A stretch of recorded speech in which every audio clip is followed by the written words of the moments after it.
Welcome, ladies and gentlemen, to the beating heart of Aragon. This is Zaragoza, a city steeped in history where Roman walls meet Moorish palaces and tapas flows as fast as the Ebro River. But this weekend, we trade cobblestones for curbs, cathedrals for corners as we're heading 30 kilometers north of the town.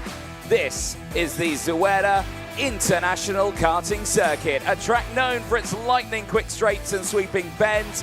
This layout opened back in 2007. That event record set in time qualifying by Patrick Ogrodovchik with a 102.416. No one has been able to go that quick thus far until maybe some fresher tyres are put on later on in the day. The track itself, though, 210 metres down the start-finish straight. Later, it's 140 metres down in towards the braking zone of turn number 2. Total track length around 1,699 metres, 9 metres wide, around about a 2 metre elevation change across the entirety of the circuit here. Turns, 15 of them, 9 to the right, 6 to the left, and those do include 2 hairpins at turn number 4 and 7. Each one of those corners provides its own unique challenges, but many of them provide perfect overtaking opportunities. We see them down towards turns 2, turns 4 and turn number 7, but also we have seen them into that final sector of the lap. We have seen them in towards turns 9, 10 and 11, and of course top speed, they'll be reaching that down into turn number 2 at around 137 kilometers an hour. That is incredible speed with an average of around 98 kilometers an hour. Myself, Anthony Jordan, Andrew Mather in the commentary box. We've already had the morning phase of the qualifying heats, but we're down into the nitty-gritty part of it now. The second round of them going into their thirds as well. This is where it starts to get a little bit interesting. Does indeed. I mean, the good thing is all the drivers know they will get through to the superheats tomorrow, but they don't want to leave themselves with too much to do when we get to those slightly longer races on Saturday morning. Ultimately, everyone trying to make that top 36 cut-off for the finals on Sunday afternoon. We saw some really good racing this morning, really close racing for all of the categories out there. So more of the same, please, for us here in the comms box this afternoon. Yeah, certainly so. And it does kick-start off the second half of the day with groups B and C for the X30 senior category that will be heading out onto the track. And I've got to say, the race results earlier on sort of speak for themselves. Very strong performances from the drivers in the first race, Groups B, where you have the likes of Hugo Gillet. Had a really good start to his race. He dropped down to 4th, but we caught up with him after time qualifying as he put it on the front row in TQ. Well, the last qualifying group for Senior X30 here at the Zuera track for round 2 of the IAME Euro Series. Hugo Gillet puts it fastest in group. Hugo, congratulations. How was that lap for you? Yeah, thank you so much. That was not an easy lap, to be honest. Starting last on the grid because we didn't make the first one of the championship in Cremona. Had to find a good group, try to make the perfect lap, getting a little bit of slipstream at the end. And yeah, that was a great one, I think. How are you feeling ahead of the qualifying heats? Of course, it's going to be a lot of work to do from the front of the grid now because it's all about the slipstream, all about the toe here at the Zuera circuit, and knowing that you're going to be punching the hole through the air for the field, it's going to make it a bit of a challenge, isn't it? I have to use my head, I want to say. Of course, qualifying heats would not be easy. A lot of drivers show really good pace on track, but I think we have really strong one also. I've just tried to make a good start, take the right choices in the race, and then trying to pull the gap and trying to win everything we can. Excellent. Well, it's a perfect time. Congratulations, well done. We'll see you out there in those qualifying heats. Thanks so much, thank you. Good stuff there with Hugo Gillet after timed qualifying yesterday. And another opportunity here for the Frenchman from the front row of the grid. 4th this morning in the first round of heats. If you've missed any of those races this morning, don't worry, you can watch it back at your leisure on your platform of choice. But we're ready to go then. Formation lap underway for the second round of heats in X30 Senior. Out onto track go groups B and C. And it will start with Hugo Gillet on the front row of that grid after time qualifying in a P4 earlier on in his first race. Puts him on the front row for this one. Sem van der Heijden joining him alongside on that front row after a P3 earlier on. Harrison Mackey, race winner. Earlier on, we'll have Sam Woolley alongside for company, Luis Mas, and Danny Carinini round out row number 3. Alex Pineda and Matthias van der Kerkhoff go from row number 4. They'll have Bertram Sash and Clement Outron going from row number 5. Eloy Gonzalez, who had a really good race earlier on. The Spaniard starts this one on the 6th row of the grid. We'll have the likes of Xavier Levadas starting alongside. Mel Peldes and Marlon Bayer go from row number 7. They'll have Luna Gray and Isaac Say rounding out the first half of the field. Adam El Bassioni starts on row 9. He's joined by Heims Merkelbach. Both of those drivers need a good race in this one. Marcel Matijevic and Morgan Knudsen, likewise. Knudsen retired from their heat earlier on today. That's row 10. Thomas Hansen and Mark Lepiccolo start on 11. It's Rafael Bular and Alberto Hurtado on row 12. Alejandro Suarez and Francois Delatti go from the 13th row of the grid. Senna Munier and Pietra Gorecki start on row 14. Yanis Martin and Paco Sarmiento starts on row 15.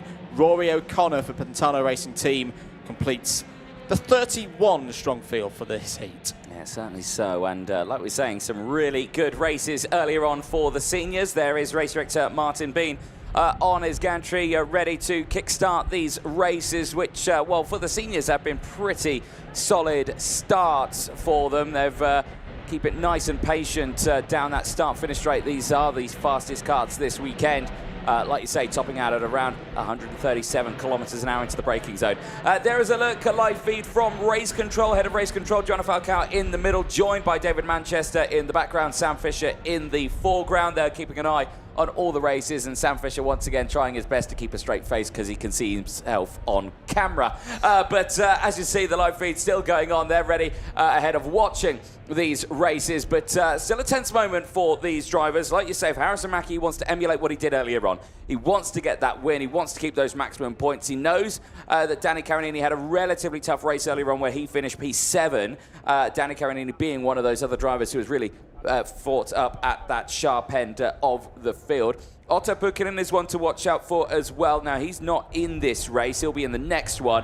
But he finished P2 earlier on in his race. Let's see if we're going racing. The answer to that is yes. Down in towards turn number 1. It's a good start from both the front rows, but it is a better start for the inside line. And Hugo Gelade with that inside line holds on to the race lead, down in towards turn number 1. Mackey is right there as well, slotted into second place. Sam Woolley has come along for tow as well. So it's a 3-car breakaway at the front as the fight is on for 4th place all the way backwards, Andrew. Yeah, really aggressive starts from some of those just inside the top 10. Danny Carinini in particular, the elbows properly out through turns 2 and 3.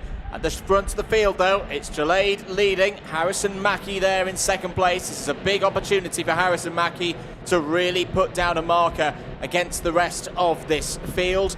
Through sector number 2 now, into sector number 3. This is a part of the circuit that you've got to get right.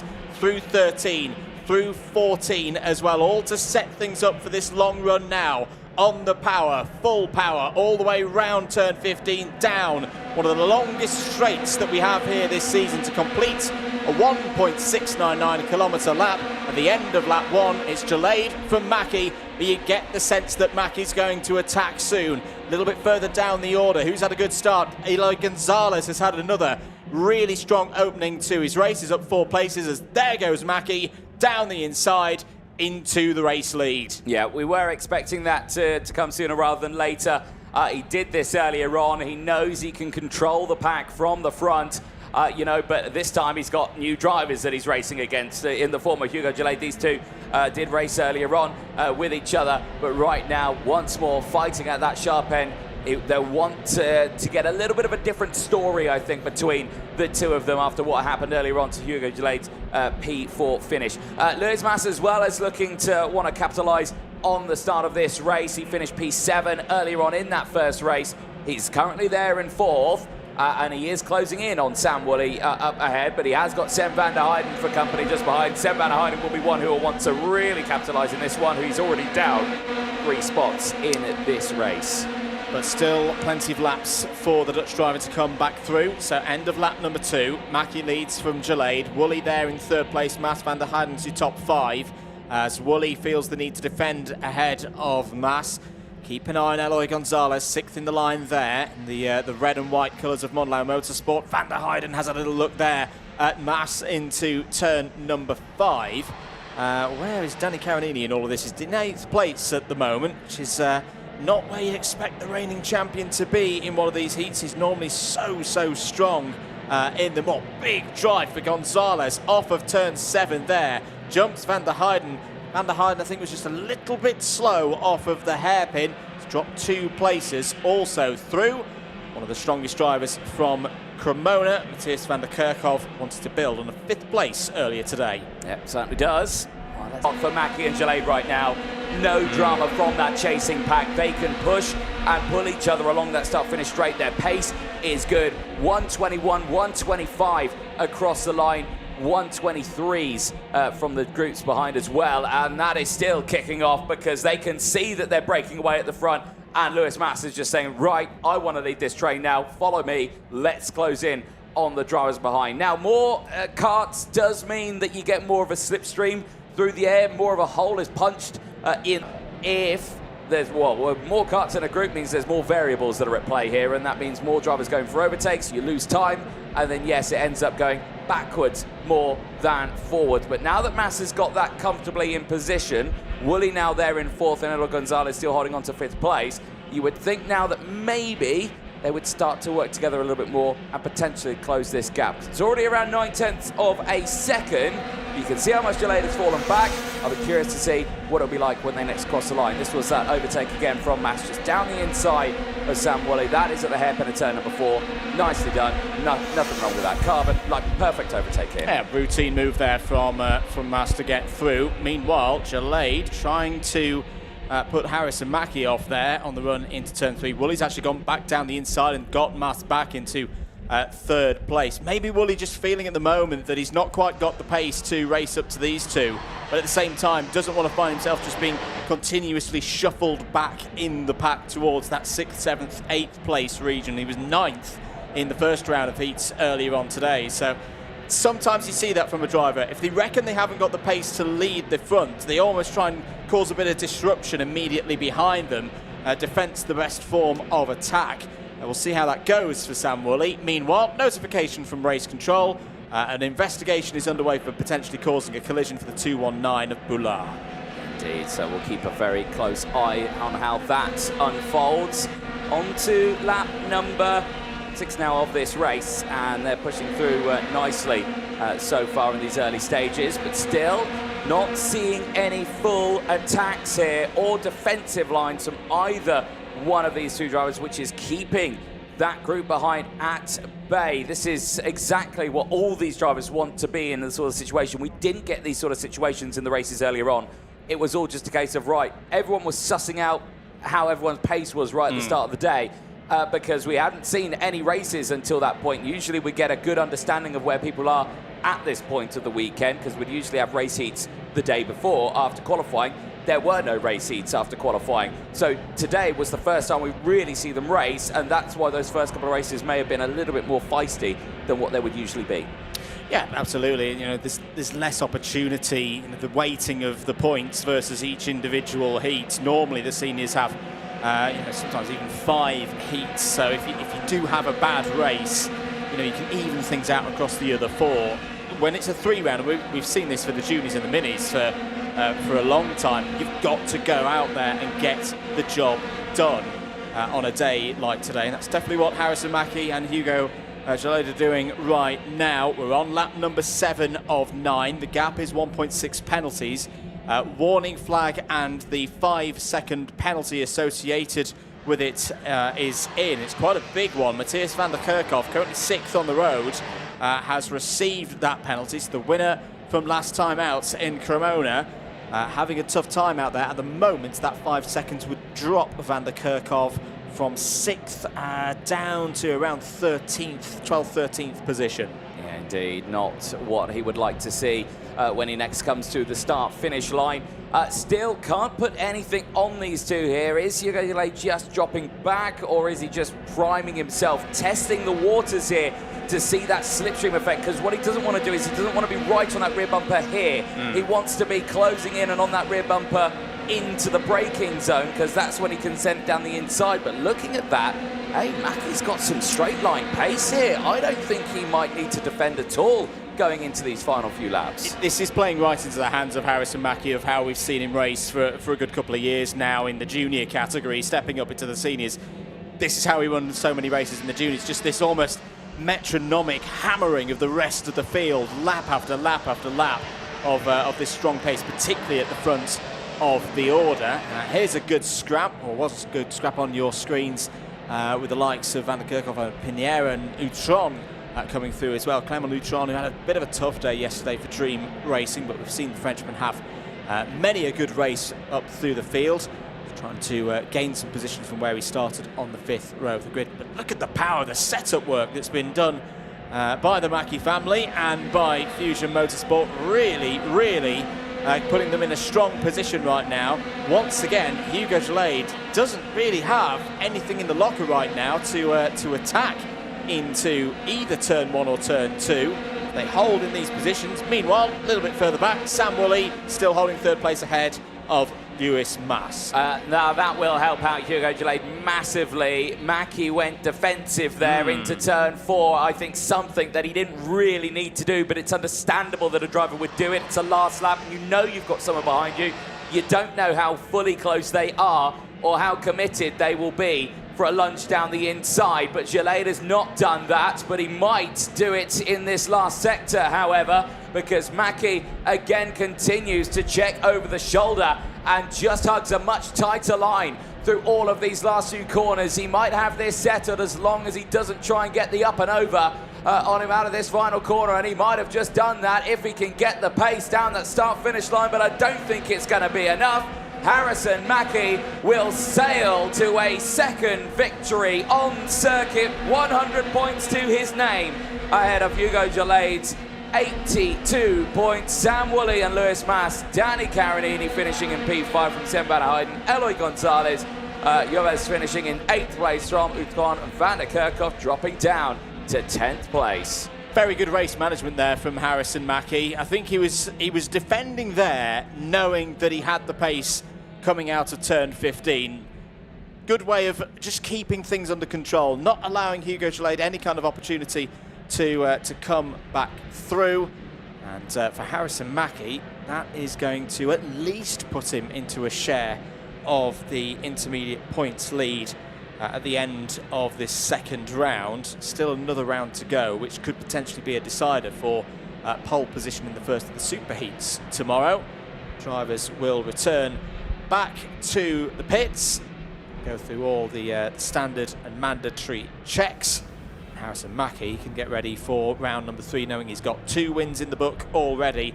Hugo Gelé, 4th and 2nd place now for the Frenchman. That is a very good start to the racing here this weekend. Sam Woolley 3rd, big improvement from the 1st round. Lewis Mas 4th.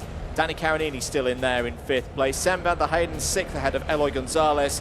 Xavi Lloveras in 8th place ahead of Clement Lutron, and then Matthias Van der Kerkhoff 10th on the road and still with a 5-second penalty to be applied. Alex Pinera 11th, Bertram Sash 12th ahead of Merrill Peldes, Luna Claret, and a good drive from Senna Munier there as well.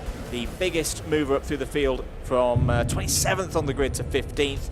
Matijevich, Knudsen, Bular, Hansen, and El Bissoni all in the top 20. Marlon Bayer, Mark Lepiccolo, Alejandro Suarez, Francois Delatti and Isaac Sayer take us to 25th. Pietra Gorecki, Rory O'Connor, Alberto Hurtado and Paco Sarmiento all in the top 30, completed by Yannis Martin. And another not good result for Geims Merkelbach, the Dutch driver, having a very difficult day, 31st in this one. Let's take you through the highlights then for that first race in the 2nd round of heats here at Zuera today.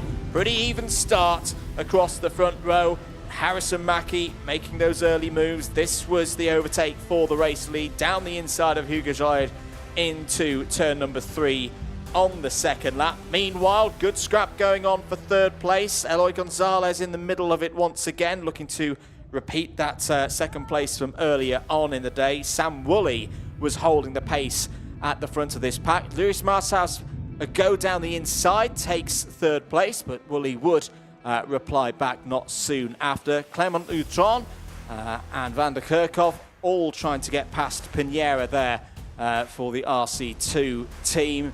Drivers know that they need to set themselves up well for those final round of heats. But Harrison Mackie takes another win here this weekend at Zuera, looking to get into that same rhythm of form that took him to the 2024 IAME Euro Series title in X30 Junior. He is continuing to show his talents on his debut season here in the senior class. Still one race to go, of course, in this round for X30 Senior. That'll give the other half of the field the opportunity to strike back, the likes of Patrick Ogrodovchik and Aaron Garcia all coming up.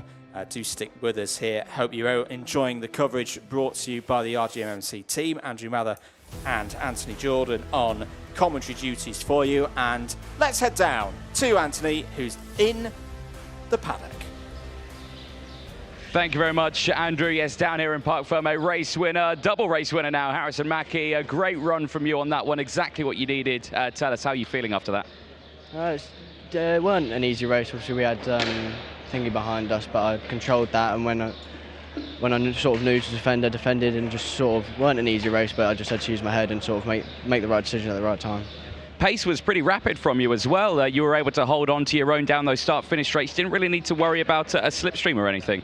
No, we're quite good in the last sector. In the first 1 and 2 sectors, they sort of are the same, but in the last sector, we're able to sort of get a gap, which helps them, helps me, so they don't tow up to me as quick down the straights. Yeah. Well, it's exactly what you needed. Solid drive from you, and yeah, we'll see what you can do a little bit later on today. Thank you. Excellent stuff. Well, plenty of action later to come for Harrison Mackie. You can see the rest of the carts just coming in onto the weighbridge. We can't go a little further down there because they all have to be checked and all sorted out, but the drivers just coming in as well. Plenty of action to talk to. The rest of the drivers have gone all the way down the other end. In fact, actually, if we can, I just want to jump down here and chat to one driver. So sorry, we might need to go for a little bit of a walk, so I'll apologise to my cameraman because I can see all the way down here. We've got the likes of Danny Caronini, who I can see still down there, who was chatting away. But let's see if we can have a quick chat with him, because he is still here, the driver of the 201 machine, who is having a quick word with his mechanic after that one. I want to get his thoughts of what happened earlier on as well, and maybe Sam van der Heijden. Danny, sorry to interrupt you there. You're looking at some data. I just wanted to quickly come in and have a chat. Danny, you've had a pretty tough day today. Tell us, how was that race for you? Sure, it's not easy here. Always the slipstream pay a lot. The speed, we are trying to find a little bit of speed we miss, but we are working really good, and I hope for tomorrow we have the speed to fight. Yeah. You were chatting with your mechanic there. Is that just talking about the race and how that was going on, and what was going on there? You're speaking about what we change if it works better or worse, and we try to find the good road. Yeah, excellent. Well done, mate. Good to see you out there. Sam van der Heijden just here as well. I want to have a quick word with him. Sam, you had a great qualifying at the start of the weekend, but let's talk about these qualifying heats, because a lot of work needs to happen, of course, in those races. And how are you feeling it's going? Not race 1 was quite good, but second race we tried something and it didn't work out for us. Yeah. Yeah. What's the plan going into the second half of the day? Because of course you've got one more race today before a busy day tomorrow. Change the thing what we did now, and hopefully it's better then. Yeah. You will see. What did you change? Can you tell us? No. Excellent. Well, good man. We'll see what you can do later on. Plenty more racing to come up. More seniors. Andrea, let's head back over to you. Thank you very much, Anthony. Yeah, more seniors to come up next. Groups A and D down on the pre-grid, getting themselves in the zone for their second heat of the day.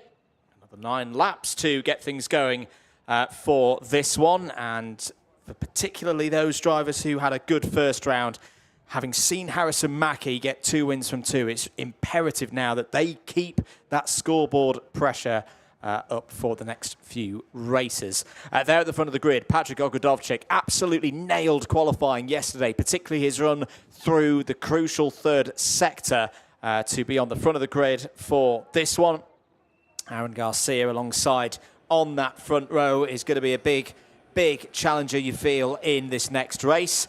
Let's take you through the full grid of 31 runners for this one. This is Groups A and D out on circuit. On the front row, as mentioned, Patrick Ogrodovchik and Aaron Garcia. On row 2, Roxanne Lantinga and Otto Pykkönen, both quick in the first round of races. Luca Horton and Carolina Redondo go from the third row of the grid.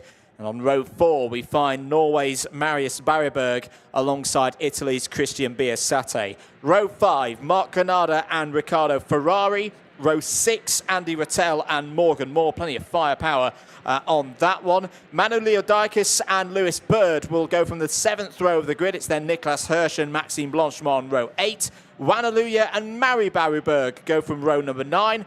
Row 10, championship leader from Cremona, Kevin Lantinga starts 19th on the grid and is joined on row 10 by Luca Muller. Zach Green has work to do as well from row 11, is joined by Daniel Britz. Row 12, Nawin Nati Panon starts on row number 12 alongside Aaron Cavillo. Maxime Prudon and Lucas Frederick go from 13. It's Nico Villa and Jorens Marcos on row 14. Christian Caballero and Luca Mann are on row 15.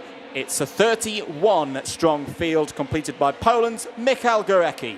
Well, let's see what these drivers can do in this one. They've just witnessed a pretty, I wouldn't say it's a calm race, but a very controlled race, I think, from Hugo Gelade and Harrison Mackie. Obviously, we heard very quickly from Mackie at the end of that one. Everything all good. It's what he wanted to do. Let's just keep that pace going. Typical Mackie things he would say after a race. He's very well media trained. He just knows exactly how to point you in the right direction. Just saying, yes, we're fine. And calling Hugo Gelade thingy. That bit was fun. He's that laid back. Yeah, he just doesn't need to know the names of the other drivers. This one, looking forward to this, particularly to see what Aaron Garcia can do from the outside of row number 1, because he was our other race winner in X30 Senior earlier on this morning in that first round. So again, if Aaron Garcia can win this race, and there's lots of ifs and buts and maybes in this, he would join Mackie on 100 points, but would take the advantage in terms of tiebreakers back to TQ yesterday, and would leave us with a bit of a grandstand finish for round number 3. So we'll see what he can do from the outside of row number 1. Here we go then, into the tram lines. Will they go at the first time of asking? The lights are out. We are racing for 9 laps here in X30 Senior, and it's a great start for Ogrodovchik from pole position. Roxanne Lantinga straight into second place. Garcia's got to be patient at this stage of the race. Into turn 2, that's looking pretty close. In the middle of all of that, there has been a change for the lead. Ogrodovchik has gone backwards. Are they all going to make it through turn 3? We've seen already through thrills and spills there today. Through turn number 5 now, this brilliant long corner where the drivers have got to prepare themselves immediately for turn number 6. Christian Biasate's had a decent start as well there in the TB kart. But it's Luca Horton, I think, who's come through the field here. What a start for the driver flying the flag for Bahrain on that Energy Course chassis. That is a tremendous start from 5th on the grid. It certainly is, and that's a pretty solid start for the entire field, I'd say, to boot, because you can see how close they are. That train really starting to form through the pack, but everyone now is just trying to get themselves settled in to a nice rhythm at this middle-way point of the racing. You can already see there Roxanne Lantinga signalling to Otto Pykkönen just behind. Right, if you close in, let's push, let's go, let's not start fighting, because then Luca Horton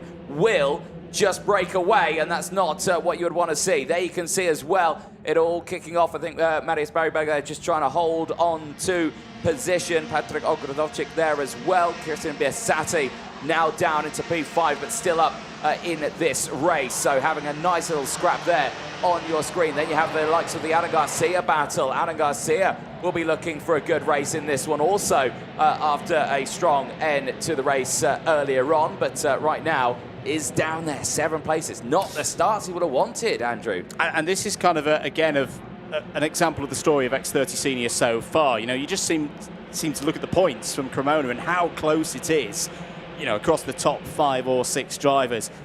I do think it's going to be a season that's going to go back and forth. We won't see full dominance round by round by round by 1 or 2 drivers like we saw last year with the likes of Karen Eady, Finn McLaughlin and Marcus Luzio. It's all about keeping your wits about you. That's a nice move. Roxanne Lantinga down the inside. She's taken the lead of this race. Pukkinen's gone for the move as well on Horton to take second. Keep an eye on Biasate, who's back up to 4th place. Patrick Ogudovchik now, your fastest driver on circuit, showing once again that pace we saw in qualifying yesterday wasn't just a flash in the pan. No, it certainly wasn't. So, as we go through, on lap number 3 now, Roxanne Lantinga in control of this race. Buchanan still there in P2. Now you can see the train really starting to form up now as they go through into that final sector of the lap. Looking out the window, no difference between these drivers at all, and you can just see there in the background Christian Biasati trying to put a nose down the inside there of Luca Horton, but not managing to find his way through just yet. Down that start-finish straight, if we're going to see a lunge, it will happen here in towards turn number 2 from any one of these drivers, not just for the race lead, and it's going to be from Christian Biasati for 3rd place, who goes to that move. Rightly done as well, because he can see the 2 drivers are right there ahead. If you're going to get a move done, get it done now, because then they don't have a chance to break away. And actually, looking at that, Christian Biasati has managed to join onto those 2 up ahead of Pukinen and Lantinga, and is actually now starting to break away from the drivers behind. This is much more like it from Christian Biasati. It wasn't a good result in the first round for the Italian. He's getting back in the rhythm of things here. 2 very evenly matched pieces of machinery ahead of him, piloted by Roxanne Lantinga and Otto Pukinen. Looking a little bit further down the order, who's making good progress? Manu Leodakis again for Zanki Motorsport is up 4 spots to 9th in the middle of the pack as well. Not a surprise to say that Kevin Lantinga has gained 5 places so far in this race, up to 14th. Zach Green likewise up 5 to 16th, and Danny Britz as well, 5 places up to P17. Meanwhile, back at the front of the order, on to lap number 5 now. Roxanne Lantinga a little bit wide there through turn number 2. Is that the chance for Pukinen to get down the inside? Yes, it is. Nice move from the Finn through into the race lead. Christian Biasati happy for now to just sit there, be patient, assess the situation, Anthony, and hold 3rd place. Yeah, indeed. This is a tricky one, because 2's company, of course, in these sort of situations. 3 is a crowd, and that's where it starts to fall into that line of, okay, the drivers behind might start to play a pivotal role in this lead fight if we do not all get on the same wavelength. And those drivers are closing in. It's Marius Barryberg and Alan Garcia, both very quick drivers so far this weekend, and are now closing in. They're working in their own group of 2 right now. They've broken off from the likes of Patrick Ogudovchik, Carolina Redondo, Luca Horton, Emmanuel Leodakis, who are there inside that top 10, Andy Rattel, who rounds out that top 10. Here comes Alan Garcia, though, down the inside, just in the background. That will be the move done on Marius Barryberg and sends him up into 4th place. Again, they don't want to do that too many times because they will see these drivers try to break away. That will help them. Biasati down the inside of Roxanne Lantinga. That's going to bring them back all into play. It is indeed. I think that's a necessary move, in my opinion, for Biasati, because Pukkinen's just edging away here. Pukkinen's not got this race won yet. It's going to be interesting to see what kind of pace Biasati has over the next half lap or so, particularly through sector number 3. That is a part of the circuit. Yes, quite corner dense on that run from turn 9 all the way through to turn 15, but they're fast corners, they're sweeping corners. You can just start to pick up a little bit of a slipstream through there before you then blast onto the pit straight for the start of another lap. What has Biasati got in the lock? You just see there him starting to close in on the race leader. End of lap number 6. The gap is just over a third of a second. Last time around 103.3 for Pukinen, 103.2 for Biasati, and that was even with a little bit of overtaking on the previous lap. Yeah, it certainly was, as Aaron Garcia utilising that fastest lap of the race. He had literally just set to get past Roxanne Lantinga, but she's saying no to that one, sends it back down the inside at turn number 5, and Alan Garcia once more is dropped down to P4, and well, Garcia is very clear with his intentions. It is go forward, stop defending, because look who's breaking away in front, look who's closing in behind. This is the opposite of what you want to do, and that has kick-started this chain reaction of those 3 carts now going down the inside. Garcia, Barryberg, and Ogrodovchik, all three of them trying to get past Roxanne Lantinga, but Lantinga slots into the middle of it. Now you need to settle, now you need to focus, now you need to close up that enormous gap that is now opened between second and third place. It's looking tough now for that second pack to have a chance here, whilst ever they continue to fight. Still that same order out of turn number 2. Garcia from Barryberg, Marius Barryberg, Lantinga and Ogrodovchik. Ogrodovchik down the inside, Barryberg likewise down the inside. Aaron Garcia is absolutely incandescent at the moment at what's happening here, and with good reason, because he needs these points. He needs these intermediate points to keep the pressure up, not just on Lewis Mackie, but the leader of this race. Otto Pukkanen right now would be on for second and first through the first 2 rounds of these heats. He would leapfrog Aaron Garcia with the first and third at the moment. No, he certainly would. But again, you can understand that frustration, but you can also understand it from Marius Barryberg's position. He thinks, hey, I've gained 3 places right now. I really want to hold on to this spot. I don't want to lose out on any time. And yeah, you can see what happens. So Marius Barryberg goes down the inside at turn number 4. You can see Ogrodovchik the same, but you can say, here, look at them ahead. They've disappeared. Why are we fighting for third? We could be fighting for P1. Look, let's go for the move. And Marius Barryberg's just like, okay, stop chatting, let's get on with it then. And that's exactly what they're trying to do. However, now we're on the final lap of the race. Because of those overtakes, they've lost out in a second, and they're just not going to be closing in because Pukkanen and Biasati, they did not fight, and they've just been able to just break away. And Pukkanen's managed this race really well, Anthony. He's just put in his new fastest lap of the heat. I tell you what, that is some pace for this stage of the weekend. 1 minute 2.985. That is very strong indeed from Otto Pukkanen. It's just allowed him to break away from Biasati now, not need to worry too much about defending or doing things that we saw in the previous race. This has been a good race from Otto Pukkanen, and it's going to put him in a strong position after round 2. It certainly will do. To the checkered flag then, Otto Pukkanen comes across the line, claims it for Finland. And the Croc Promotion team, a solid drive in his second qualifying heat. Christian Biasati finishing in second place on Aaron Garcia. Marius Barryberg finishing in P4 from Patrick Ogrodovchik. I'm not sure what's happened to Annie Rattel, because he is just, no, he's still there in 11th place. Clearly, transponder issues, so if you're an Annie Rattel fan, don't panic. Don't panic. He's still there, P11. Good race then for Otto Pukkanen, and that will elevate the Finnish driver to second place in the intermediate classification after 2 rounds. Mackie will lead going into the final round of heats later on this afternoon here in Zuera on 100 points from a possible 100, a 6-point lead over that driver there, Otto Pukkanen in kart 226. Third in the intermediate classification will be Aaron Garcia, and I think, I may be wrong here, apologies if I am, I think all 3 of them will be in the same heat in the final rounds. That's going to be tasty to watch. Garcia on 91, Hugo Gelade 4th on 82, Eloy Gonzalez 5th on 76, ahead of Sam van der Heyden, Luca Horton and Patrick Ogrodovchik. That's your top 8 in the intermediate classification. Here's your provisional order in the race classification. Pukkanen from Biasati, Garcia, Marius Barryberg and Ogrodovchik. That's your top 5. Roxanne Lantinga, solid result again there, P6. Luca Horton, Carolina Redondo. Carolina really needed that after a retirement in the first race. P8 this time around. Morgan Moore, P9, and Emmanuel Leodikis in 10th. Andy Rattel, P11, ahead of Zach Green, who I think was your biggest mover in that race. Yes, he was, at 9.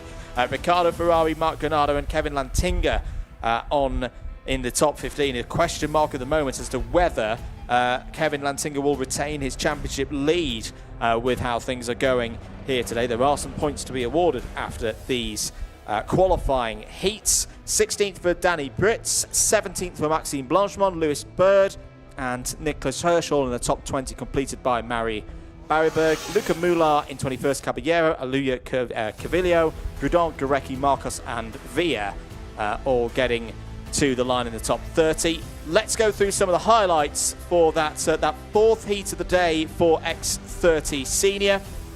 Good aggression early on from Otto Pukkanen, had to work his way up the order. It wasn't the best of starts for those on the anti-pole side of the grid. So Pukkanen soon back up to 3rd. This was the attack from the 225 of Aaron Garcia, who similarly fell back early on after that great run for anyone starting on driver's right-hand side of the grid. Roxanne Lantinga goes for the lead. That was past Luca Horton into turn number 2. Otto Plykkinen would follow through turn number 3. This was all still in the first third of this race. Otto Plykkinen then reeled Roxanne Lantinga in. Meanwhile, further back, there was good scraps going on between the likes of Horton and Garcia. That was the move for the lead that gave the win to Otto Plykkinen. Let's head down once again into Parc Ferme to see who Anthony Jordan has found. Thank you very much, Andrew, up in the box. Yeah, as you can see, we've got all the drivers here from that race, some of the top runners. I want to quickly chat to a couple of these drivers, but I want to dip down to this man here, Otto Plykkinen. Otto, congratulations. Pretty good race for yourself. How are you feeling after that? Yeah, it was a tough race, but in the end we managed to do it, so it's okay. It's what you needed. Talk us through how everything's feeling out there. Second race of the day. You had your first race. Is everything still feeling confident for the third and final race today? Yeah, we've been fast all week and we kept going faster and faster, so I'm confident for the last one as well. Excellent. Well, congratulations. Well done. We see you got there. I want to chat to a couple more drivers. Marius Bergberg, who was just here. Marius, great race for yourself there, 3-place gain. Had a bit of a vocal conversation out there with Ana Garcia. Tell us, what was your opinion on all of that?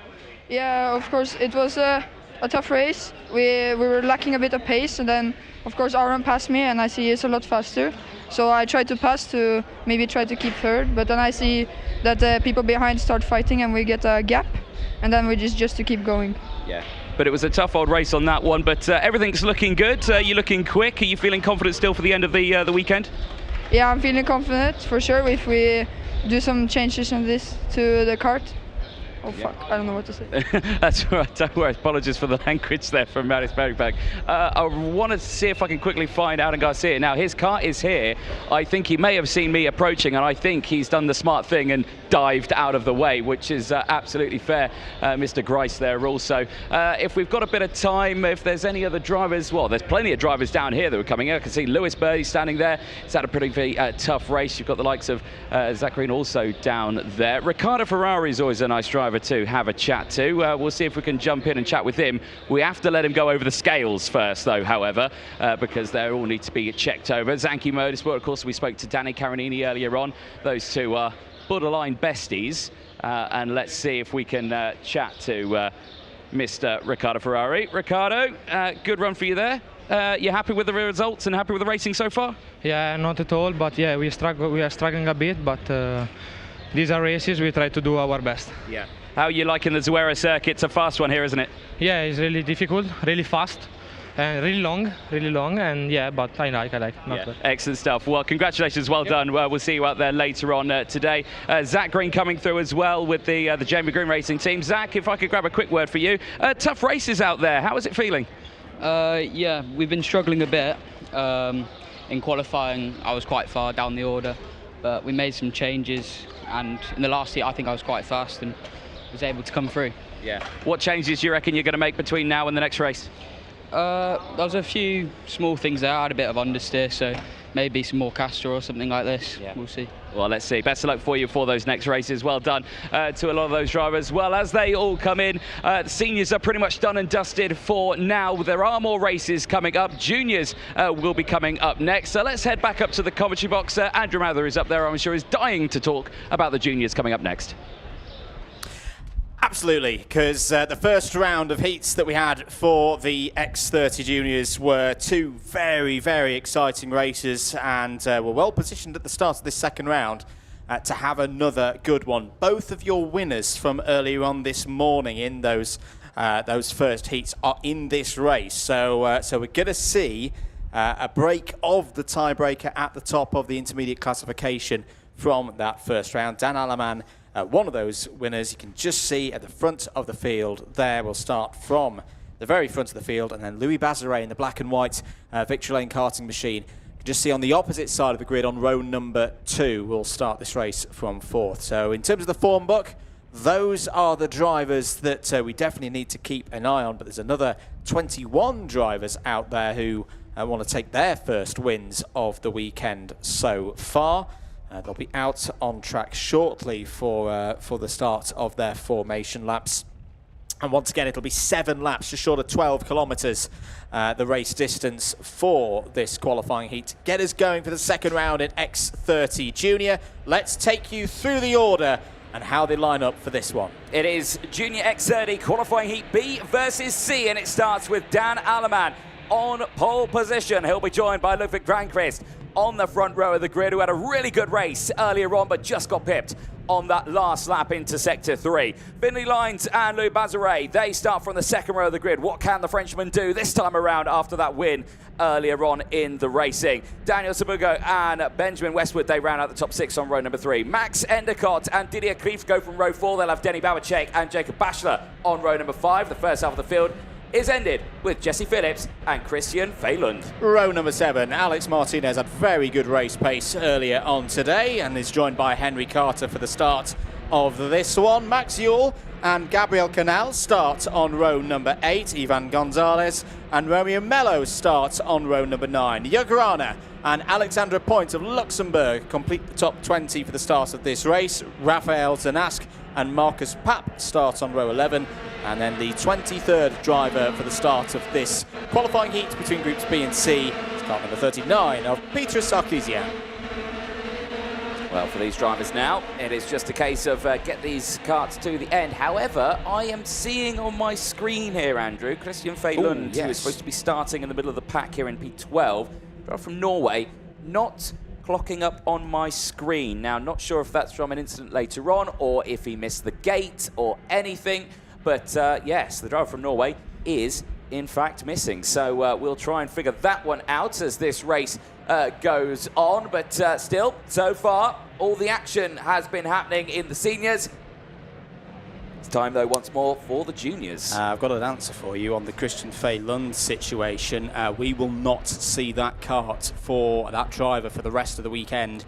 Disqualified from the competition for intentionally resetting the front fairing before Parc Fermé. That is a big, big no-no, and yeah, that is weekend over for Christian Feilund. Yeah, there's so many cameras out there, you can't hide from them, and that is a big shame for the driver from Norway. So yeah, no more 12th place in this race. Right, so eyes focused though on the rest of this field. Dan Alleman and Ludwig Granqvist on the front row of the grid. Switzerland versus Sweden.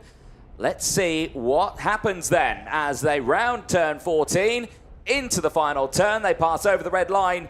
No racing until they see the lights go out. As we enter into the tram lines, we are racing down in towards turn number 1. It's a good start for the front row.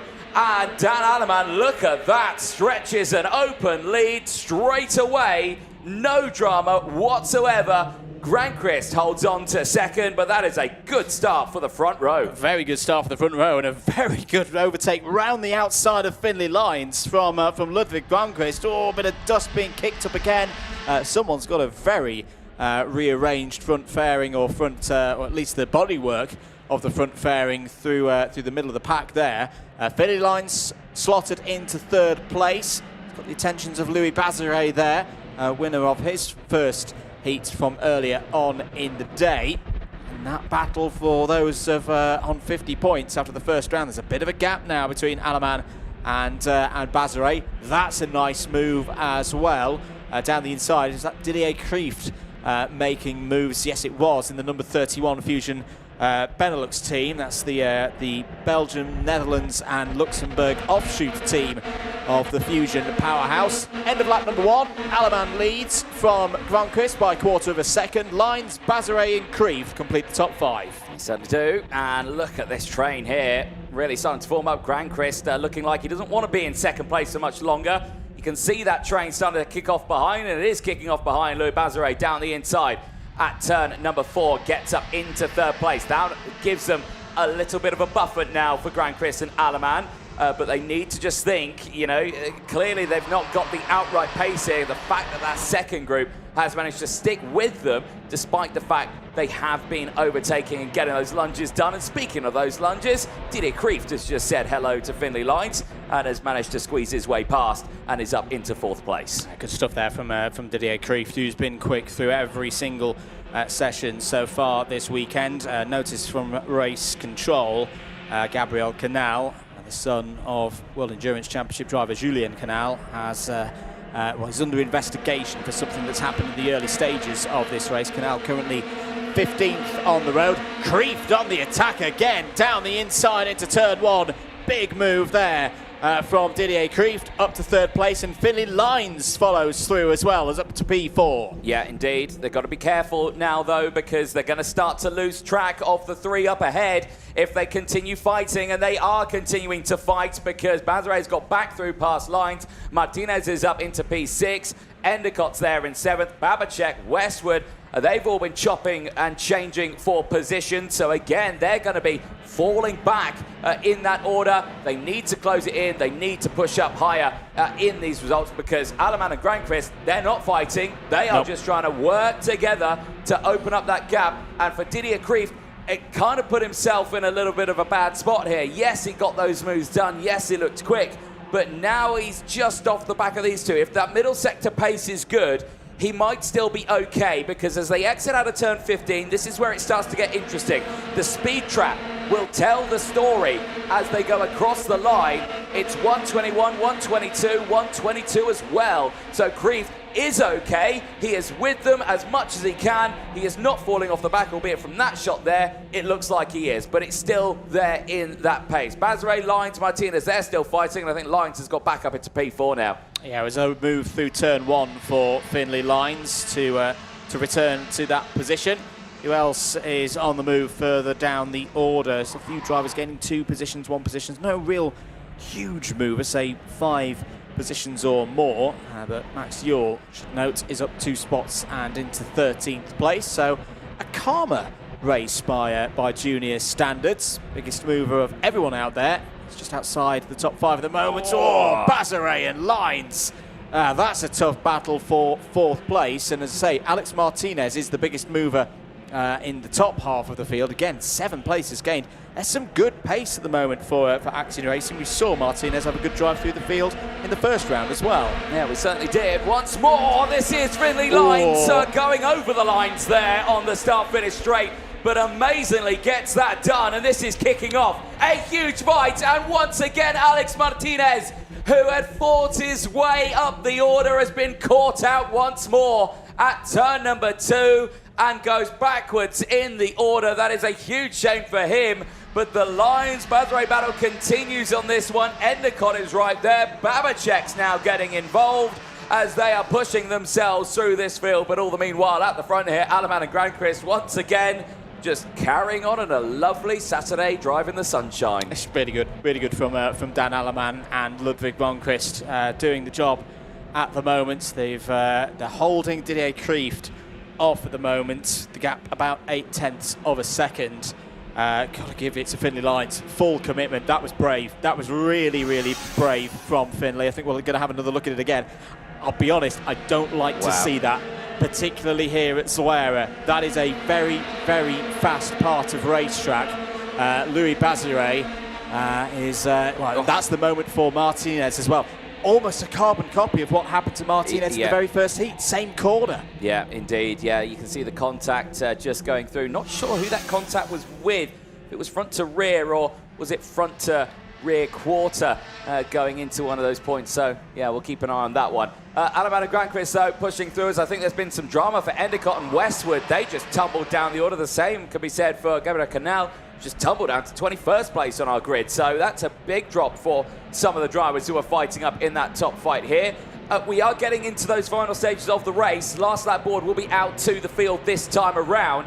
Granqvist has to go for the move here. He will have learnt his lesson from the first race earlier on, where we saw, obviously, he was leading the way quite nicely on that last lap. He then left that door slightly open. It was lined up for the moves down into that final sector through turns 9, 10, and 11, where he just lost out on it.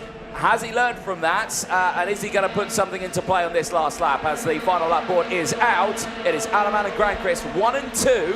Fighting for the lead. Didier Kreeft there in 3rd place. Good little interaction between the two leaders there. Aleman looked back to Granqvist, saw him point forward, looked back ahead, and then just went for another check, because the number of times we've seen drivers throw the psychological dummy there, Grogquist's second point was very much, no, I am going to follow you here. And I think that's because they're aware that Kreeft isn't that far back. I thought that might come in from the race officials. Plus 5-second penalty warning flag for the number 83 of Louis Baziré.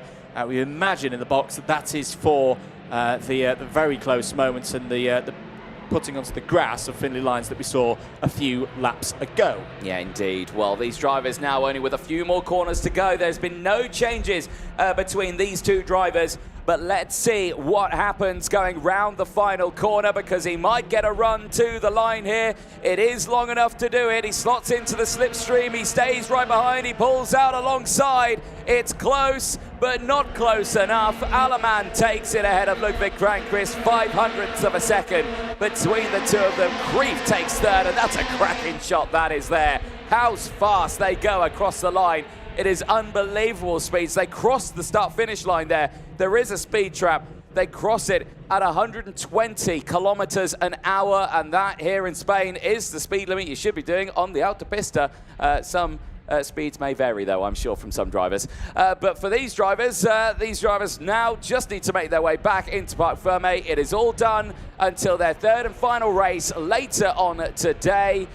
Before they head into those superheats and finals tomorrow. A very tough run for the juniors, but a solid drive there for Dan Aleman as he puts himself up now into the lead of that intermediate classification. 100 points to his name. It's a solid start to the Swiss Drivers' weekend. Well, they'll make their way back. Here's a look at the full classification. Provisional, of course, Aleman from Grandquist, Kreeft from Louis Baziré, Lines from Martinez, Babacek from Sabugo, from Jesse Phillips. Max Yule rounds out the top 10. 11th place downwards to Jacob Bachelor, Benjamin Westwood, Max Endicott, Romeo Mello, Henry Carter, Rafael Zanask finishing in 16th place with a 5-place gain.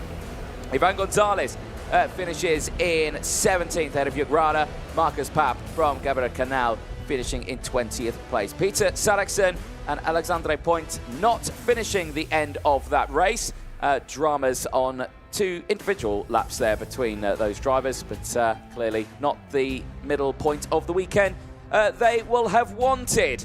Andrew Mather is making his way down to Parc Fermé. He's going to be in and amongst the drivers chatting while he's sorting that one out. Let's have a look at some of the highlights from that race because, well, quite a few right at the beginning of it. You can see the inside line a little bit more settled there. The outside with those few gaps, of course, there was Christian Feilund who was missing from that grid, but you could just see right at the start, Aleman, no drama there with that inside line. No one really attacking him at that early point. Grandquist was able to get back into second place with a beautiful move around the outside of Finlay Lines, but those two just stayed light astern for pretty much the rest of it. Then later on, overtakes happening. Baziré down the inside into third place. He would get the move done on Lines. Kreeft would then come back and put himself up into third. That was a bit of a well, it wasn't going to go any further from that one for Didier Kreeft. He tried to close in on the 2 ahead, but he just couldn't catch the slipstream when he wanted it. The Lines Baziré battle. This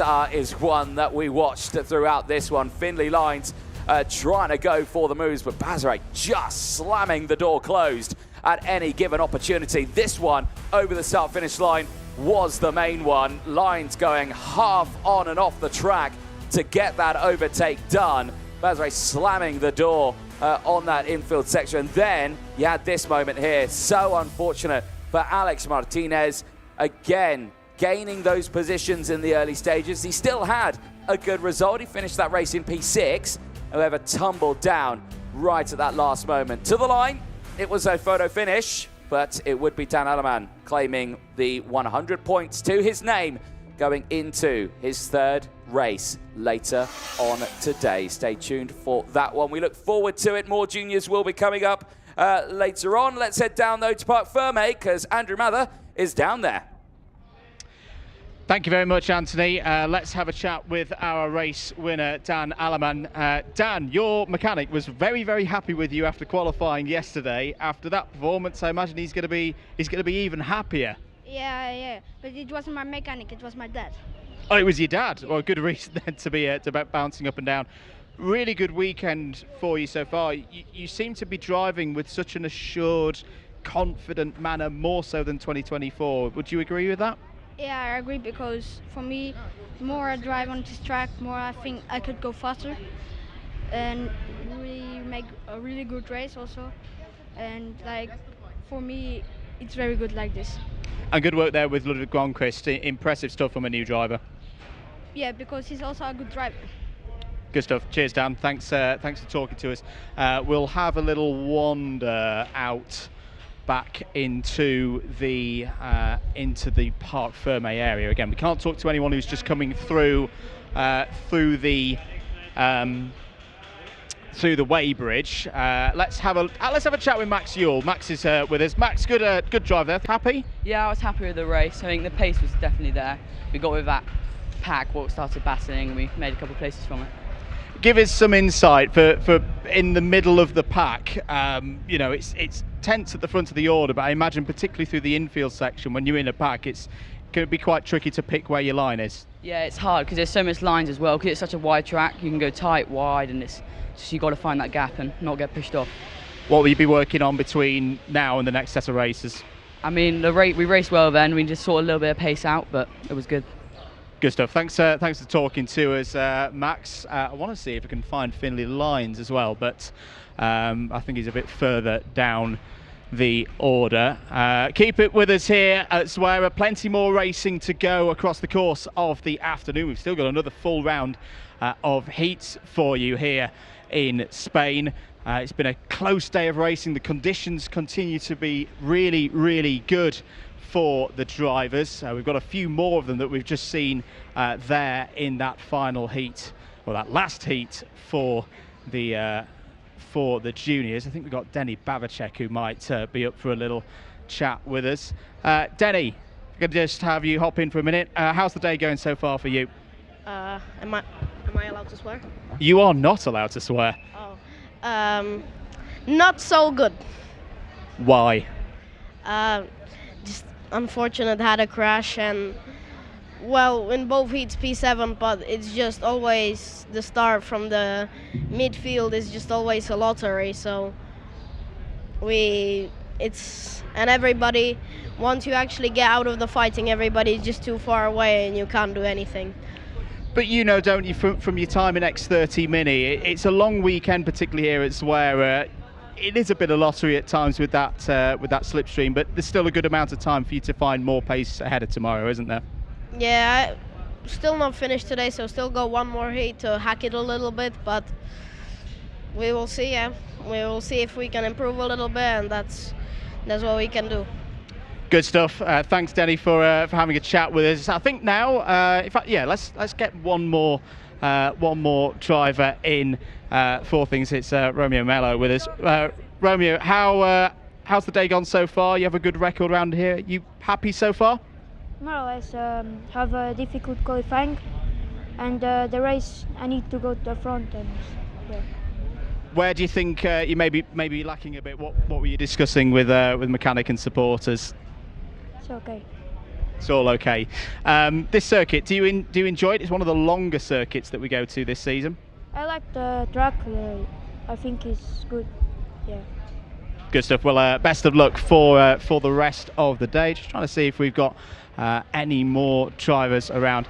Let's go and have a chat with Jacob Backler, if that's all right. Jacob, thanks for having a little chat with us. New colours in with the Jamie Green Racing team now, and the team change seems to be working pretty well for you. Yeah, it's a good team. I really like it. They know the setup. They know what they're doing. As you say, you know, they've had a very, very strong record both at national and continental competitions so far this year. What do you think you've learned as a driver most so far in your time with the team? Racecraft, definitely. They know how to teach how to race. Pace as well. I've been struggling with the pace lately. They know the setup, if you know what I mean, and that obviously helps a lot. That's about it, really. Good stuff. Thanks for having a little chat with us there, Jacob. That's all from Parc Ferme for now. Anthony, back to you in the box. Thank you very much, Andrew Mather down there. Yes, indeed. Good to chat to some of those drivers after the Group B versus C. But don't despair, some more junior racing is coming up. This time, Groups A versus D heading out onto the circuit. And this is what we will look forward to. The outright pole sitter from Germany, Elias Ebersdobler, starting this one on the front row of the grid as engines fire up. Drivers make their way out onto the circuit.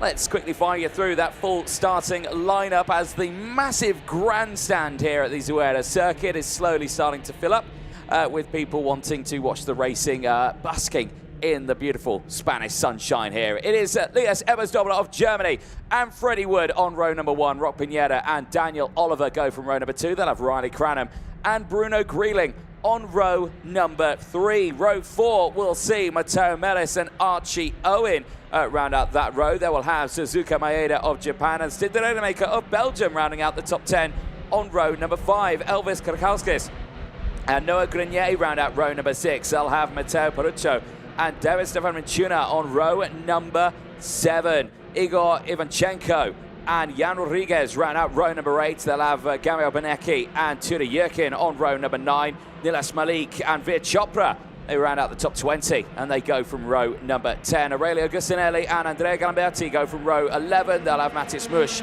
rounding out the 23 car field, which I can report very happily that all 23 karts are out there. So Andrew Mather joins me back in the box. I'll let him catch his breath a little bit. It's a long old run. You had a long walk there down to chat some of those drivers, Andrew.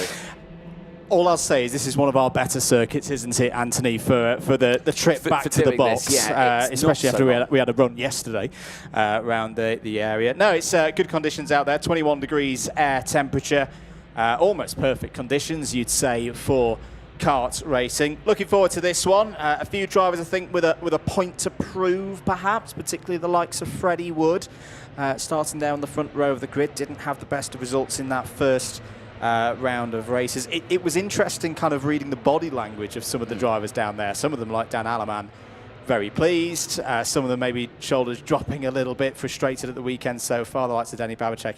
And then others, like Didier Krief, didn't look too happy at all, which is one of the main reasons why I thought I'll stay away from him on that on that basis. No, I enjoyed Denny's interview on that one with his hand throwing the microphone away. So no, no, you definitely can't, Denny. Right, but for these drivers now, they just need to focus on what is the job in hand, and that is, well, get this wagon from green flag to checkered flag, because right now their pace is nice and slow. This is exactly what we want to see. Field bunched up nice and close as they head round into that final few corners. They'll pass the red line. From this point, no overtaking is permitted. You should be in 2x2 rolling start formation, which they are. They tick all the boxes. Can they now enter those tram lines and wait for those lights to go out? They enter the tram lines, the lights go out. We are now racing down in towards turn number 1, and it is a good start for that inside row. Ebersdobler, Pineda and Cranham. 1, 2, 3 as they head down in towards turn number 2. Freddie Wood slotting into around 4th place, but has he managed to fight his way back up through that order? I think he may have done. But we'll have to see how the British driver gets on. But for right now, the entire field is on a good start as they exit out of turn number 4. Hairpin, albeit 2 karts have got tangled up in the background there. Those 2 drivers will be Euro Karting's Noah Grenier, and unfortunately the Malau Motorsport driver of Igor Ivanchenko are both out of this race. Yep, not good news for those 2 drivers. Noah Grenier having a bit of a tough time of things. Change for the lead at the very front through turn number 7, and it does look like it's been a good start for. Is that a further kart off the road? No, that's still Ivanchenko from the very start of the race. But it is Riley Cranham. Yeah, I was going to say, is that Cranham? Yeah, through to the front of the field in the early stages of this one. And I know I've been singing the plaudits of Riley Cranham a lot so far this weekend. I like his no-nonsense attitude for getting on with things. Qualifying yesterday wasn't the best for him. I mean, still decent to be starting on the 3rd row of the grid, but the way he just kind of shakes off those slight disappointments and go, okay, that's happened, we get on with the racing now. It's very much one of the ways of racing that took him to the British Open title a few weeks ago at the start of the season. His racecraft has really stepped up a notch, particularly at the start of his races. in the last 6 months or so, and it's showing with the performances that he's putting in here. No, it certainly is. Well, eyes watch those top three as Daniel Oliver has closed in now to make it a group of three as they're pushing their way through. There's a look at your intermediate classification as it currently stands. Dan Alleman, who we've just obviously spoken to and seen racing, 100 points to his name after those 2 races, 2 wins to his name. At this moment is unbeatable. Cranham will do his level best though, trying to come away with the win in this one. Over the line they go. On to lap number 3 now of this 7-lap one. It's still Cranham, Ebersdobler and Daniel Oliver. Still there, 1, 2, 3, and this is a much better start for Ebersdobler. And I think this is what we were missing from that first race earlier on with him. The pole sitter, who we didn't really get to see properly race at the sharp end, but now we see him at the front. Now he leads the way, and Daniel Oliver slots into second as well. This is what I was on about with drivers with a point to prove. Ebersdobler, after that pole position yesterday, has really got to show it now that he warrants that position, not just over 1 lap, but over 7 laps in these heats. This has been a much better run of things for Ebersdobler, 12th in the first round of heats. Daniel Oliver as well, you know, had a penalty in the first race, so was classified 10th in that one, but we know, particularly with MDC Racing, has got the speed here today. Saying that, the wind's picking up again out there on circuit. That's going to give a big advantage down the pit straight for anyone needing a bit of power, because it's a tailwind at the moment into turn number 1. Maybe that's why we're not seeing as much slipstream overtakes into turn 1 as perhaps we've previously seen here at Zuera, because normally we see the wind going the other way and being a bit of a headwind into turn 1. Yeah, but you still do get a bit of a push from the wind behind. It still does help you out. You still get that slipstream effect. It is, like you were mentioning though, just not as effective as if you were having a headwind. But so far, now they will get a headwind. Now they'll get a headwind down to it. Now they'll get the slipstream, and it's worked out for him. Daniel Oliver down the inside. So that means right now, with the current weather conditions, turn 7 is the place to get those moves done, and where you really want to line it up. And crucially now, Oliver and Ebersdobler can just try and break away. Bruno Greeling's having a good one as, oh dear, Gabriel Benecchi tumbling down the order on our screens here. Benecchi is not having the run here and is all the way down back into 21st place. Not good news at all for Benecchi. End of another lap. Daniel Oliver leads this one from Lias Ebersdobler. It's an MDC Racing 1-3 at the moment, with Bruno Greeling leading the charge ahead of Riley Cranham in 4th. That would really move things about in the intermediate classification. It would give Dan Alleman a good advantage if things stayed this way, with a 12 points lead over a gaggle of drivers on 80-something points. Meanwhile, fastest driver out there at the moment, Freddie Wood, who's not had the happiest of times here so far today. A big fall down through the order in the first set of heats. A medium one in this one so far, but at least he's still got some good pace. New fastest lap of the race in 1:05.0. Freddie Wood back up to P12. Yeah, certainly so. Enjoying this fight here. Daniel Oliver and the MDC machine. Rocking his new helmet, kind of an Alonso-esque style helmet. I know it was a new livery that he put into this season, and he was a big fan of that new helmet design he's rocking. And so far here at the Zuera circuit, it is helping him out quite nicely, punching that hole through the air, but Ebersdobler still not going for that charge. A look further down in the order. Some of those big movers out there. You've got Galimberti, who's up 8 places, currently in P14. David Tuna as well, 7 places gained, is in P7. So having a good little run out there. But Rock Pinheira is the man on the charge as well, also pushing through the field. But eyes on this still. Ebersdobler not at this moment going for the charge, and again I think that's smart driving from him. He knows how to pedal, he's quick around this lap, he's not racing just fast in this, but he's racing very fast in this same category elsewhere in the world. I know he's doing good things in the ADAC DKM Championship as well in Germany, and he's pushing through nicely in this also on that European scene as well. But out of that final corner, And still, we wait for that slipstream, that dive, because now that the last lap board's out, usually something clicks in a driver's mind, and you may see a few feisty overtakes. You may indeed. Under investigation, the number 38, that's Andrea Galimberti, who's towards the bottom of the order at the moment, I think 14th on the road. Here goes Ebersdobler down the inside. Takes the race lead away from Daniel Oliver. Daniel Oliver didn't fight that one too hard. Maybe just aware of how close his teammate Bruno Grieling is at this stage. Remember, this is still a heat. You don't want to be wrecking a potential good result. I think tomorrow, when we get to those super heats in the finals, that kind of move will be defended a little bit harder. And still, if Daniel Oliver's got good pace out of turn 14, he could still slipstream through past Ebersdobler. We've not seen the classic Zuera photo finish so far here today. Are we going to get it in this group race between A and D in X30 Junior? This Ebersdobler has got to get it off of turn 14 pretty well. He's not done a bad job, but Daniel Oliver's within striking distance, but he's not going to be able to draw alongside. That is a win for Ebersdobler by less than a tenth of a second ahead of Daniel Oliver. Bruno Grieling continuing this strong form, particularly on the Spanish tracks in 2025, finishes in third. Yep, that's a nice little run in this race, so he'll be happy with that one. That's a little bit of redemption for what happened earlier on, wasn't it, Andrew, where he dropped back into the field, but showcasing that it wasn't just a one-lap fluke in qualifying. He means business here, does the German, and puts himself up nicely into the points now, but currently sits 7th down there behind Bruno Grieling and Riley Cranham in the points as well. There they are on your screen. Well, these drivers will make their way back into Parc Ferme. That is their second round of qualifying heats done before their third and final races later on today. Minis will be coming up next for their middle point of the day.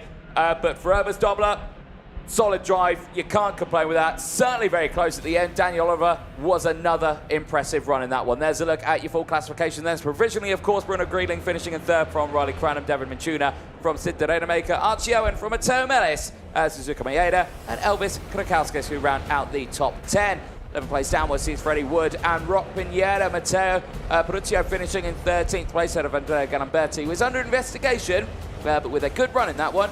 8 places gained ahead of Jan Rodriguez. Veer Chopra from Nilis Malik, Tudor Yerkin, Aurelio Gustinelli, Matis Mush, and Gabriel Benecki, who rounds out the 21 finishers. Noah Grenier and Igor Ivanchenko, both retirements at the start as we go down live to Parc Ferme. Over the weighbridge, your race winner, number 23, Lukas Ebersdobler of Germany. Thumbs up, I can imagine, from him. Absolutely, and continuing a good weekend for the Simon and Haupt Racing team effort. Let's take a look through some of the highlights there for X30 Junior. Very good start for those on the pole side of the grid. See Freddie Wood immediately slipping down there to 4th place. This was the incident through turn number 3 that saw the end of any kind of competitive action for Noah Grenier and Igor Ivanchenko. Ivanchenko would not rejoin the race. Grenier would ultimately retire another few laps later. This was the move by Riley Cranham down the inside to take the lead through turn 7 on lap 1. And at this stage you thought, well, is this going to be another episode where Riley Cranham breaks away? The answer, no on this occasion. Ebersdobler back through.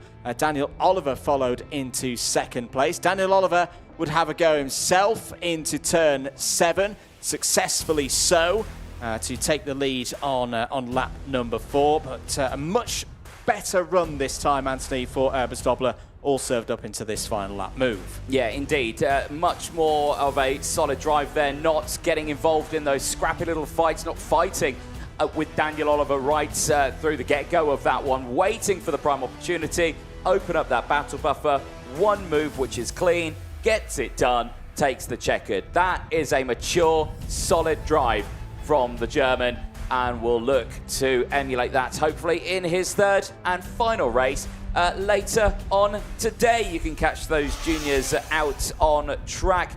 A and C, B and D, they'll be starting around 4 o'clock local time. But don't go anywhere. We've got minis coming up, but we're going to take a short break. We'll be back with the racing very soon.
Welcome back, ladies and gentlemen. If you are just tuning in, welcome to live coverage of the IAME Euro Series Round 2 here from the Zuera circuit in Spain. We are midway through the day. We've already seen the first 2 races for the senior and junior category, but we're now about to see the midway point of the day for Mini X30, who will be heading out next for their 6-lap race. This is qualifying Heat B versus C for the Minis heading out onto track, and it all starts with Mason Brooks, who will be starting it on pole position. He'll be joined by Charles Clough and the rest of his British contingency on this one, because inside the top 4 rows, there are 7 British drivers. But we caught up with Mason Brooks after time qualifying, and here is what he had to say. End of the qualifying practice for X30 Mini, and we've got our second group fastest driver, Mason Brooks, with us. Mason, a really tough qualifying out there, knowing you only had 1 lap. Talk me through it. So I thought I was going to be like kind of screwed, because this track, like, you can gain like a lot in the toe, and I didn't have a toe up the straight. So I thought I was screwed. I just tried to try my best in the corners and try to get at it, and it worked in the end. As I say, it did work indeed, getting at 1:11.3. Do you reckon there was any more time there? You saw Charles go a little bit quicker in the first group. Yeah, I feel like if I had a toe, I could have gone quicker, but I was just alone. So yeah. In a way, though, the fact that you didn't have a toe, does that give you a bit of confidence for the racing later on in the weekend, because you know that you're quick in not the best conditions out on track? For sure. How will you be preparing for the 3 heats tomorrow? You'll be taking things nice and relaxed tonight?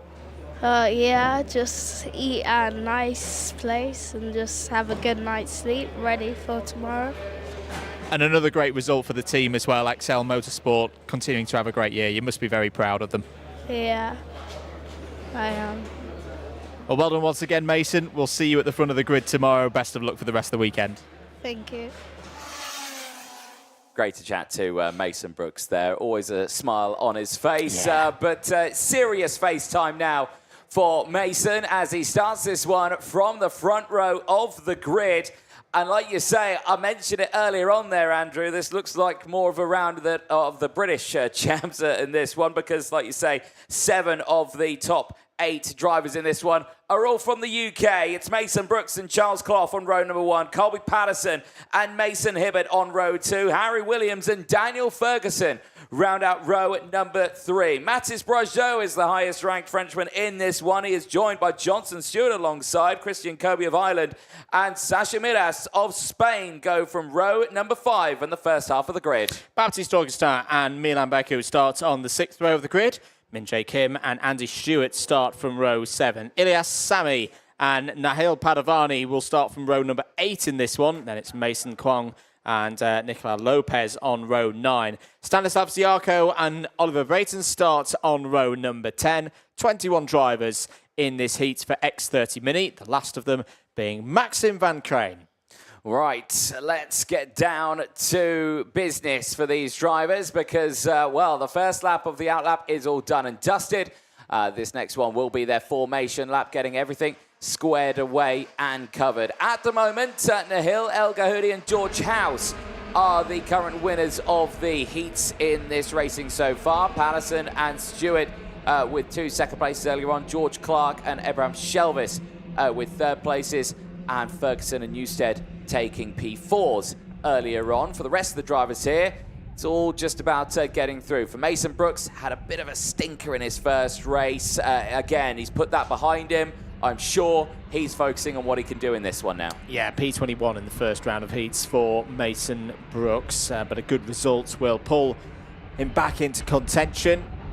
At the moment, drivers looking at that top 36 and trying to get as high up the order as possible before the super heats tomorrow. All of the races here today, this afternoon and tomorrow morning for those super heats, and then the finals on Sunday can be watched either on YouTube or Motorsport TV, your platform of choice. Big chance this, I think, for Colby Patterson. Neither of the race winners from the first round are out in this heat. They'll be up in the next one after this. So if Colby Patterson can get a good result here, he's going to put a bit of scoreboard pressure on the likes of House and El Gahudi. Yep, he certainly would do. And let's see what will happen then as the drivers enter into that final sector.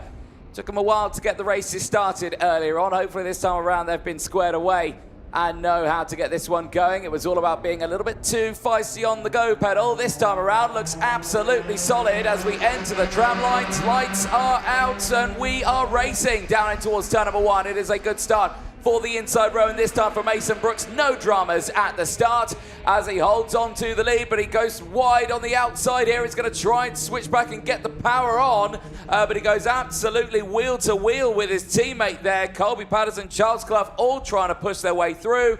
It's at this moment an XL Motorsport 1, 2, 3.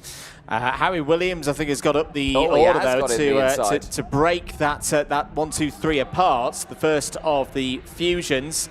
Harry Williams has had a good season so far, both home and abroad. 8th in the title standings at the moment, heading into this weekend. Meanwhile, a little further back in the order, Mathis Brageot, the first of the non-British entries in this race, has had a decent start there. And here goes Williams down the inside of Brooks for the race lead. Patterson there as well, wheel to wheel between the two XL Motorsport teammates. This is a great scrap at the start of this X30 mini heat. Harry Williams hits the front of the order. Similar to what we were saying about Harrison Mackie, a lot of the racing I've seen for Williams this year is he likes to lead from the front, but he's not going to lead for long. Look at the drive that Mason Brooks has got there with a bit of an assist from Colby Patterson behind. It's an XL 1-2 once again. And that is the benefit of having your teammate right with you, but now you will have the likes of Williams, will have his teammate now in the form of Daniel Ferguson just behind. So it's XL 1-2, Fusion 3-4, but you can see the entire train is behind, and it is all starting to kick off a little bit here as once again Williams looks to the inside, goes absolutely side by side with Brooks, but Brooks just holds on to that one, and Patterson as well is in that fight. Once more down the inside, Patterson's going to have to hold on to this one, but no, he's lost out to Williams now. It allows Brooks to break away at the front, and now it is Williams into second place. And this is what I mean by Williams. I say very similar to teammate Harrison Mackie in the divisions above. He likes to be on the front foot. He doesn't like saying, you know, being in 4th or 5th place in the train. He's one of those drivers who just wants to be at the front, get at the front and control the pace and take that initiative. He's done it very well so far in this 2025 karting season. Almighty scrap happening behind for 5th place as through comes Christian Kobe in the middle of all of that in the 4-1-2. Daniel Ferguson involved also in the 426. As off there goes the 451, spat out of the pack there. That's Charles Clough, of course, in Europe. Was 9th in the order, but falls down through the field. That's not a good moment for the driver who started on the front row. Daniel Ferguson also had a nightmare there as well. He's also tumbled down the order into P10 now. But that gives the clean air away for Brooks and Williams to really fight on here. Now they've got now there's 2 of them. They can punch the hole through the air and push each other along. This is a dangerous spot for that group of 4 just behind of Patterson, Kobe, Brageot and Beku, who are all fighting their way through as well. But they're scrapping in their own right just behind. If these 2 just stay line astern and don't fight into that last lap, it's either going to be Brooks or Williams who's going to take the flag in this. Yeah, you'd tend to think so. So halfway stage of this race, Brooks leads, Williams in second place. What's the gap? Back to Christian Kobe in third. It's just under a second at the moment. Christian Kobe, who had a very good run here a few months ago at the back end of the season for the IAME Warrior final for 2024, made the switch into Fusion Motorsports awning for the 2025 season and is leading the charge at the moment. I've been impressed with Mathis Brageot as well in this race so far, Anthony, the French driver for Spirit Racing. It's been the one breaking the pack of British drivers, or British and Irish drivers at the front of the field. It's made another good move there, back into 5th place. Yeah, indeed. Good chops all the way throughout this field. Lopez as well, just in the background, is up into 12th place as well. Nicolas Lopez in 6th place gained out there. Mason Kwong as well, 3 places gained. So big movers throughout this field. However, at the front now, they've simmered into a calm and controlled race here. However, Andrew, am I right in saying that group of 4 behind may be closing in on these top 2? You would be absolutely right. Christian Kobe was purple through sector number 1 and then did a personal best through sector number 2. Let's check the pace this time around. 1 minute 12.3s for the 2 leaders. 1 minute 12.1s for Kobe and Patterson. 1 minute 12.0 for Brascio. So again, if that group of 4 can keep themselves organised, they've got a chance here. Can just start to sense a bit of movement from Christian Kobe. No, they're not staying organised. They're fighting here over 3rd place. That's good news if you're Brooks and Williams. It certainly is. This will all kick off nicely for 3rd place. They may be starting to think that, right, we're not going to catch up to those 2 ahead. They're clearly not going to fight. So it's against us now to battle for 3rd place. But it depends on when these 2 start to go. Because it's only the 2nd qualifying heat of the weekend, I don't suspect they're going to have an almighty battle to the end over the next couple of laps.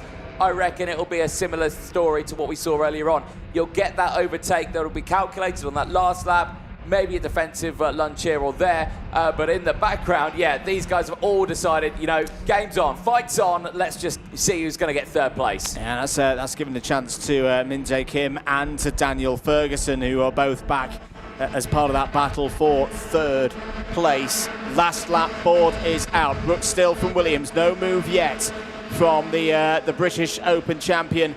At this level, looking to make his mark here in the IAME Euro Series. Is still going on for 3rd place as well.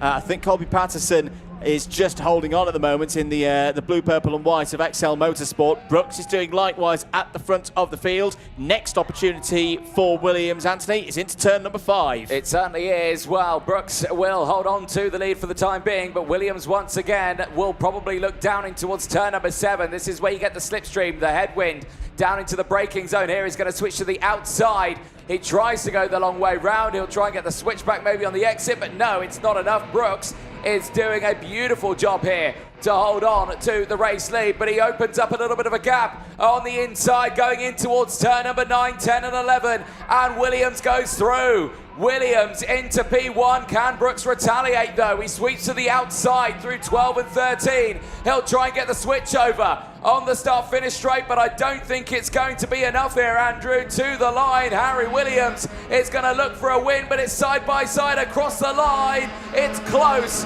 but not close enough, and Williams takes it by 200ths of a second from the rest. I think there was a big moment there for many of those Brits at the sharp end. Because Mason Ibbott's just tumbled to 17th. Ilias Sami dropped to 18th. Charles Clough, Daniel Ferguson and Johnson Stewart all tumbling right to the back of the order. The Brits fighting at the front ended up at the back. Yeah, Daniel Ferguson, particularly on that last lap of the race, fell a long, long way down the order. But coolness personified once again from Harry Williams. Wins it by 1/4 of a tenth. Doesn't matter that it was a close one. He gets the 50 points. Moves himself up to 2nd place in the intermediate classification. And Mason Brooks is back on track as well with that 2nd place. At the moment, sits 6th in those intermediate standings. But remember, we have still got another race to go in this 2nd round for X30 Mini. For others to come back through the order. Here's your provisional 1 through 21 for that race in X30 Mini. Williams from Brooks, good drive from Christian Kobe as well, up 6 spots to 3rd. Colby Patterson takes the lead in the intermediate classification with that 4th place, and a great drive as well from Min Jae Kim in 5th place. 6th was Baptiste Augustin, Milan Beku, Matis Brascio, Nicolas Lopez and Andy Stewart all in the top 10. Mason Kwong up 6 spots to 11th. Oliver Leighton's in 12th. Sasha Miras, Stanislav Diarco, Nahel Padovani all in the top 15. Maxim Van Crane, the last of those to gain positions. Quite a few drivers falling down the order. Mason Hibbert, Ilias Sami, Charles Clough, Daniel Ferguson and Johnston Stewart all saw the end of the race, Anthony, but lost a number of positions out there. Yeah, certainly did, and so did a fair few more of them. But let's see what happens at the end of that one, because there, Williams, I'm sure, will be very, very happy. He'll make his way back into Parc Ferme and into the technical area to get everything squared away. Here's how it all unfolded at the front of this one. Brooks and Charles Clough, 1-2 for the XL team. You can see how Charles Clough just simmered back into the grid. No pace through turn one at all there, Andrew. No, it was a good launch for those on driver's right-hand side. They got the timing absolutely spot on. As you see in the background, one of the Fusions running a touch wide. But Mason Brooks had the lead early on. Harry Williams straight up into second place as well, with Colby Patterson for company. All of them would make it through the first lap, but again, as the day gets longer, the tension grows. The drivers who've had tough days so far get a little bit more desperate. They start to make bigger and bolder moves. Good drive from Matis Braccio at the start of the race, was up into 5th place. This was the first major move for the lead, Anthony. Williams through past Brooks. Yeah, indeed. A nice little chop and change between these drivers. This is where we started to see the two teammates work together, because watch them here on the start-finish straight. Brooks goes for it, and then you see Patterson follows along, doesn't stay behind the likes of Williams, goes with his teammate, pushes them along, NASCAR style, exactly what you want to see from your teammate. But then it then started to actually kick off between the two of them as they would then go wheel to wheel, and that's what brought everyone back into play. Williams going back to the inside, and then Christian Kobe also trying to get involved as well in the background in another one of the Fusions. Braccio up to 4th place at this point. This was Mason Brooks down the inside of Colby Patterson, followed through initially by Harry Williams. This was all through turn 5 on the second lap of the race. Good hustling there from Colby Patterson to hold on to second place. This is a reverse angle of things. The Fusions continuing to fight out there as well. Daniel Ferguson up in the top 6 at this point, but things wouldn't go his way at the end.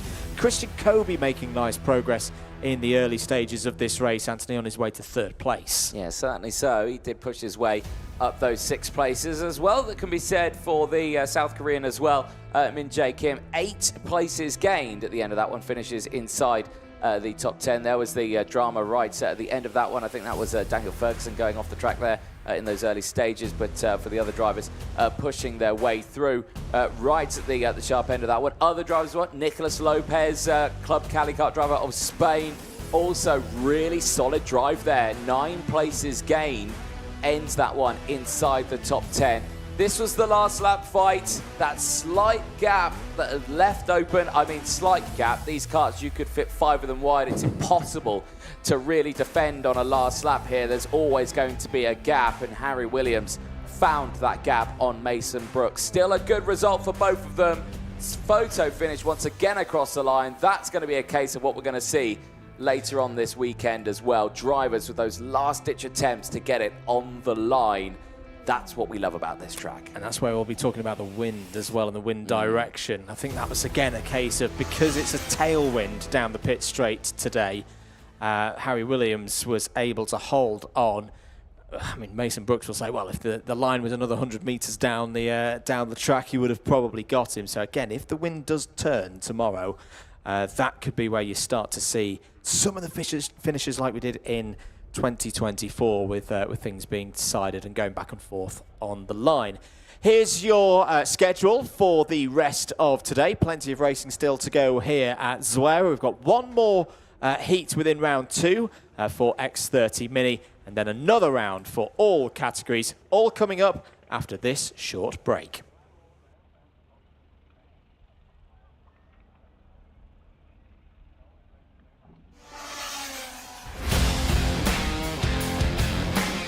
It makes life a lot easier out the track, so you don't have to worry about school and on-track performance and grades and all that sort of stuff. The school understands exactly what I'm doing. They understand, how important it is for me, and the schedule that they, cater for me is really well balanced, and I really enjoy it. It's a very fine balance between his sporting career and also his studies. He doesn't have to compromise on either. I'm very happy that Minerva has supported us through this journey. The communication is great, and yeah, I'm enjoying it. I think MVA would help a lot of other races. A lot of people come into the track and asking about it. What do you do for homeschool? Like, how does it work? And I always say, Minerva, you need to contact them and get going with them because it's made my life so much easier.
Welcome back, ladies and gentlemen, to round 2 of the IAME Euro Series here in the Zuera circuit in Spain.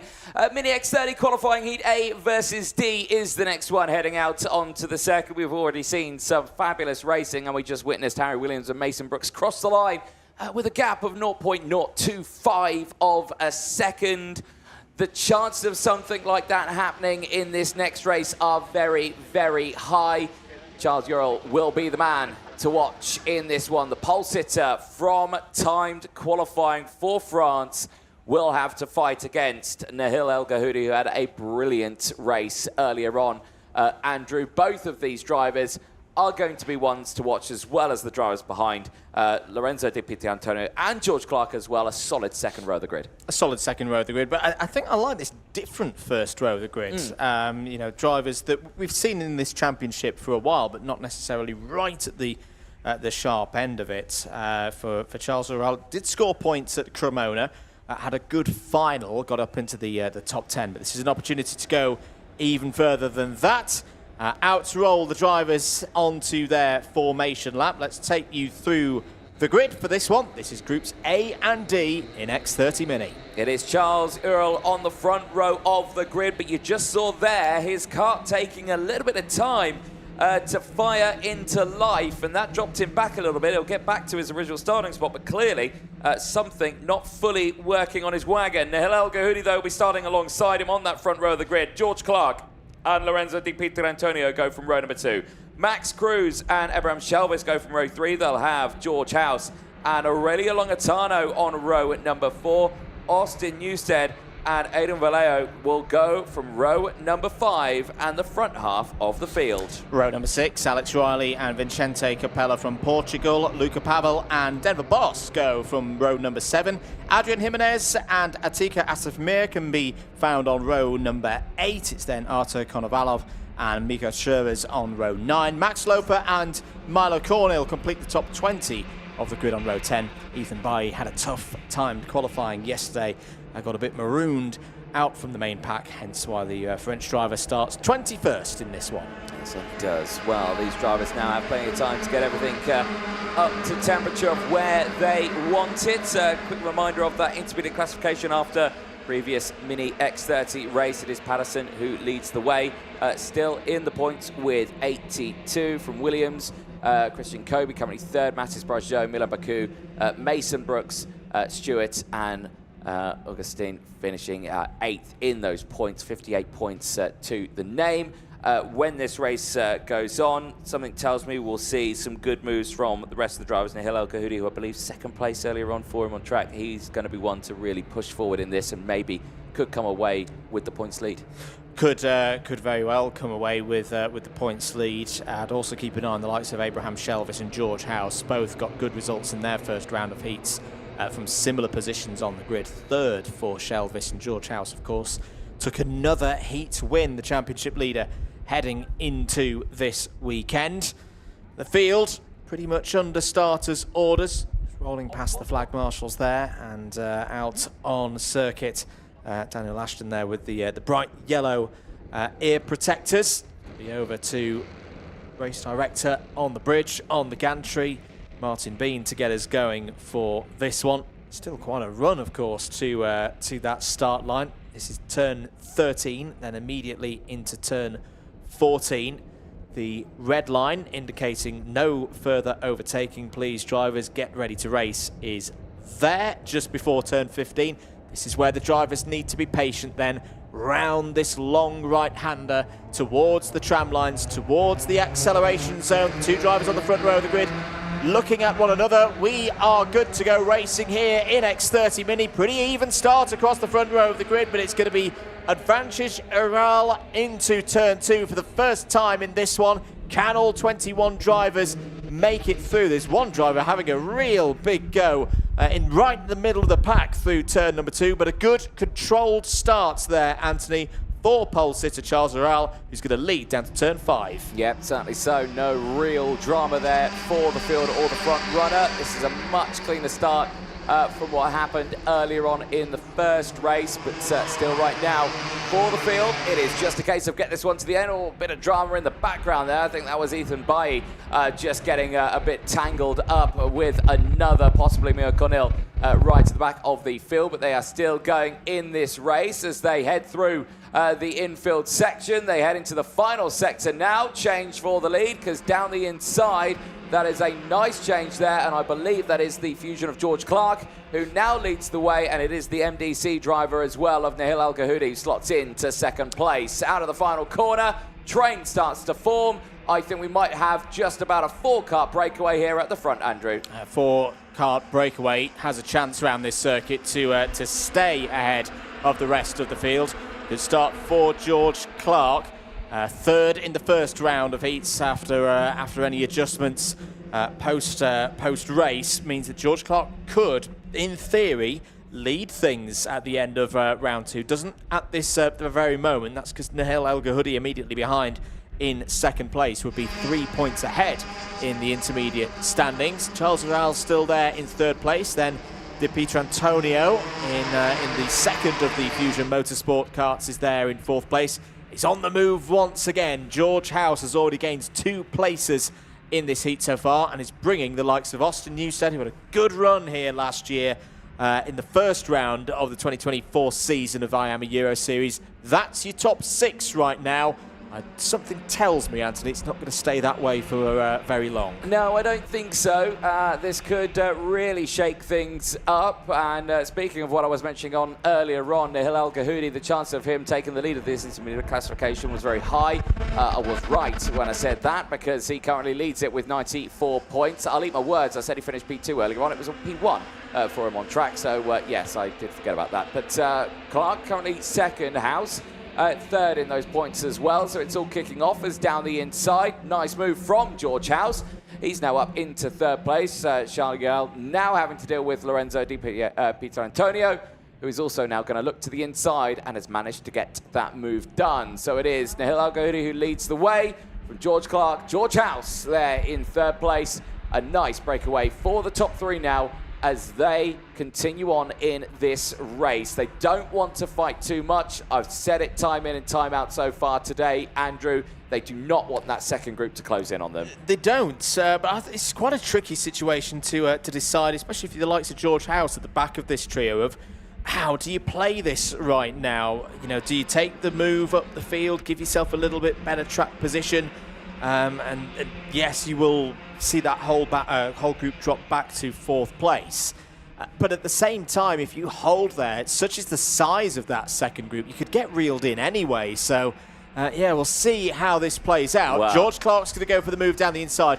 That's actually a good place of the circuit to do it. They won't have lost too much time there, the lead trio, almost like a team time trial in cycling. Just rotate who's at the front. George Clark will now be doing the hard work, and you can see there, yeah, the second group haven't got themselves fully organised at the moment. Shelvis down the inside into 4th place. So this is good news for the leaders, and there's been another change for the lead. Yeah, it's House back in the, well no, House is there, yeah, in the lead. Yeah, it's Clark who's gone down to 3rd place.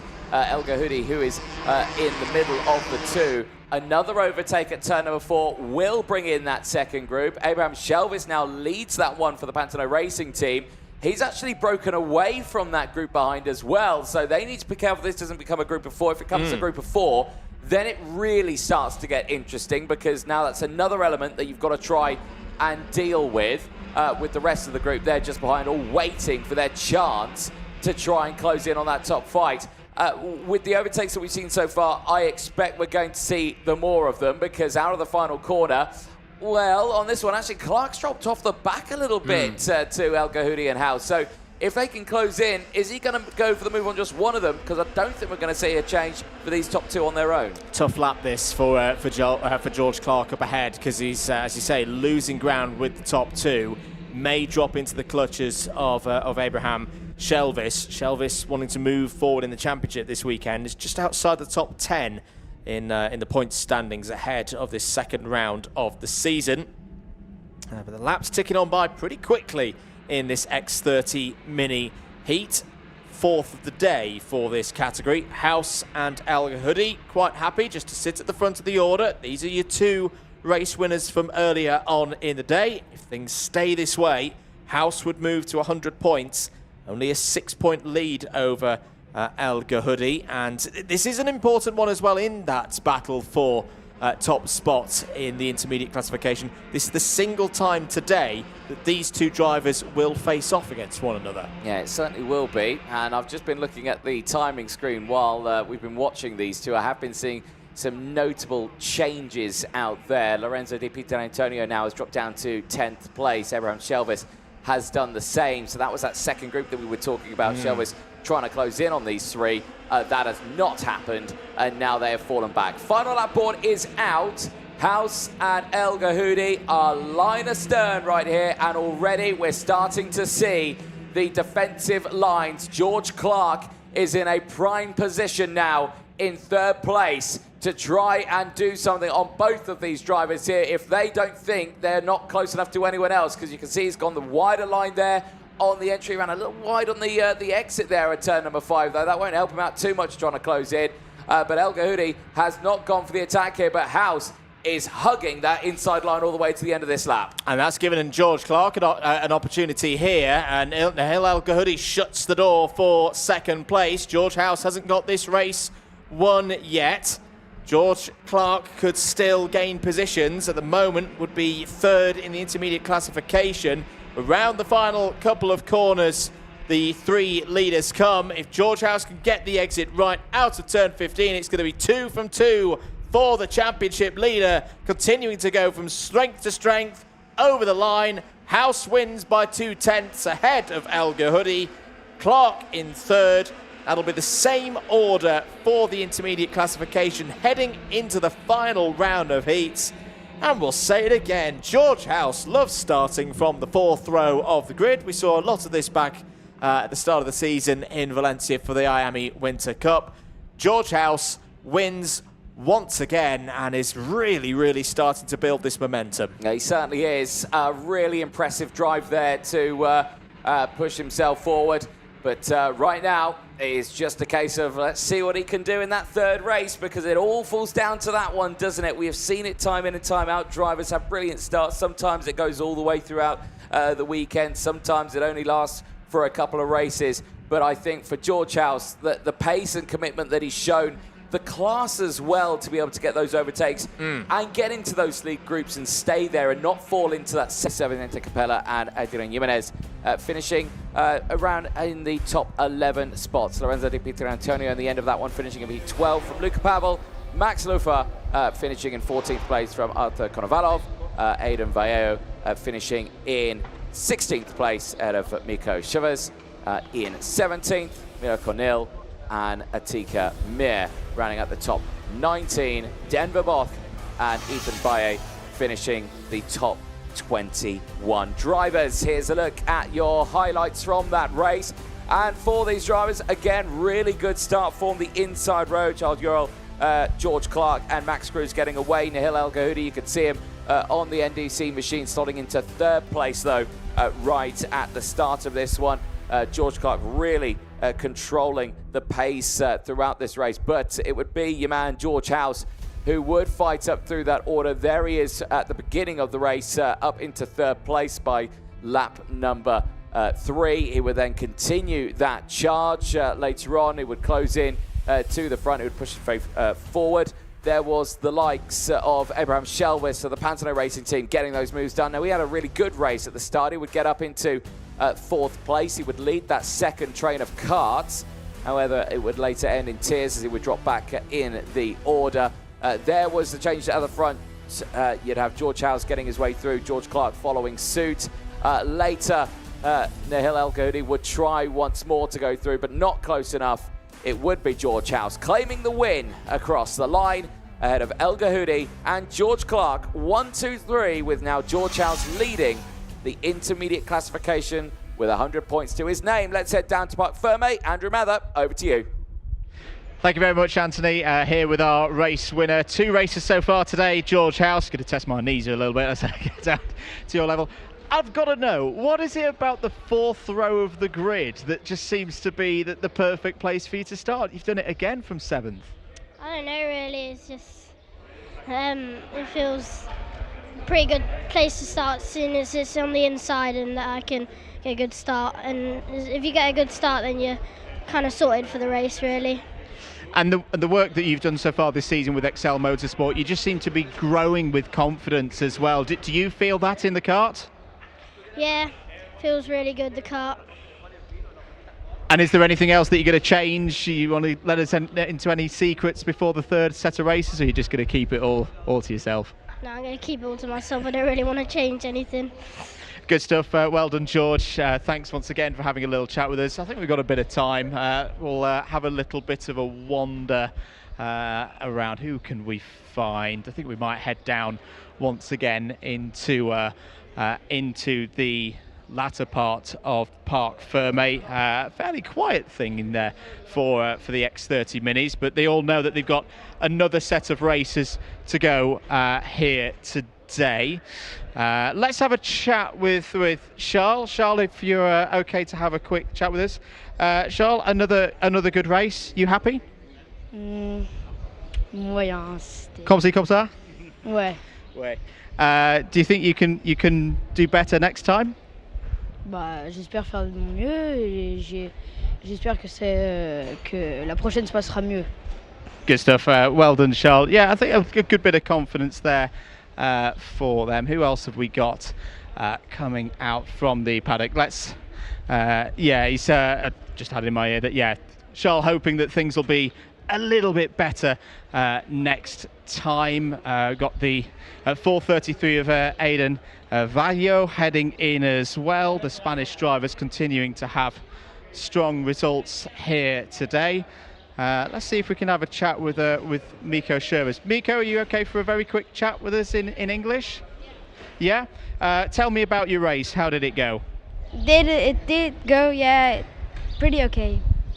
Do you like this circuit? It's quite a different circuit to some of the others. Yeah. What do you like about it? What's your favourite part of this circuit? The chicanes. The chicanes are really good. Cool. What will you be discussing with your mechanic when you get back to the paddock, back to the awning? What do you mean? Which? What will you chat with your mechanic about? Are you changing a bit of setup for the next race? No, we let it like that. You like it like that. Good stuff. Thanks, Miko, for your time. Who else can we find? We might have a little chat with somebody different. Alicia, are you up for a very, very quick chat for us, just for a different perspective? Working the spanners once again for George Clark this weekend, having a really strong run. Could have got second place right at the end there, but still a top 3. That's a good result. Yeah, exactly. We've had 2 top 3s now, so it's just about being consistent. So a few other people have had good and bad races, so as long as we have 3 consistent ones, I'll be happy with that. And your job as mechanic this weekend, what are you trying to work on particular with George to develop him on? I think it's just learning to be at the front and understanding what decisions to make at the right time. We've got the pace, so it's just expanding on his racecraft, which I think he's doing quite well.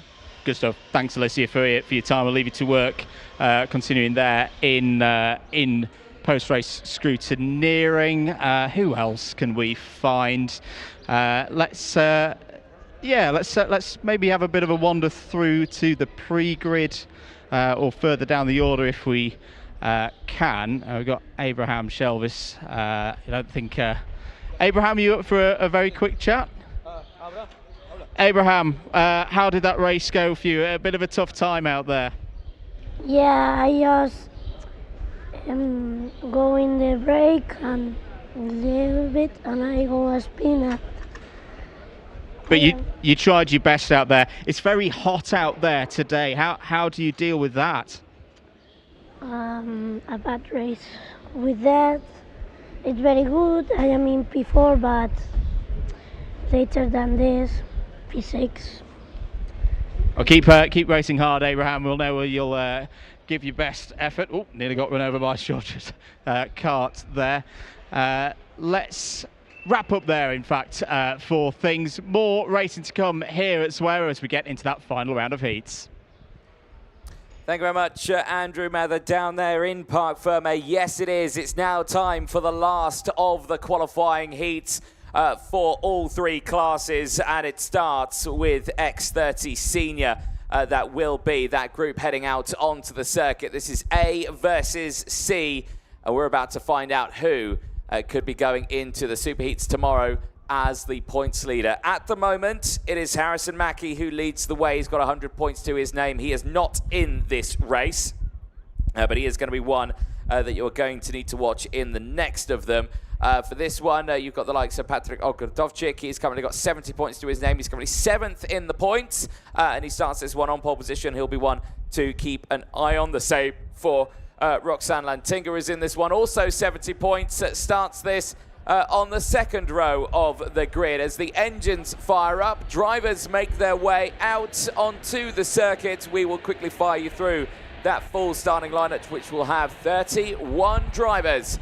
The best from around Europe in the IAME categories, racing here in Zuera. It all starts with Patrik Ogrodovcik on pole position, Sem van der Heijden on row number 1, joining alongside Roxanne Lantinga and Sam Woolley go from row 2. They'll have Luca Horton and Danny Caronini on row number 3. Row 4 sees Marius Barryberg and Matthias van der Kerkhoff.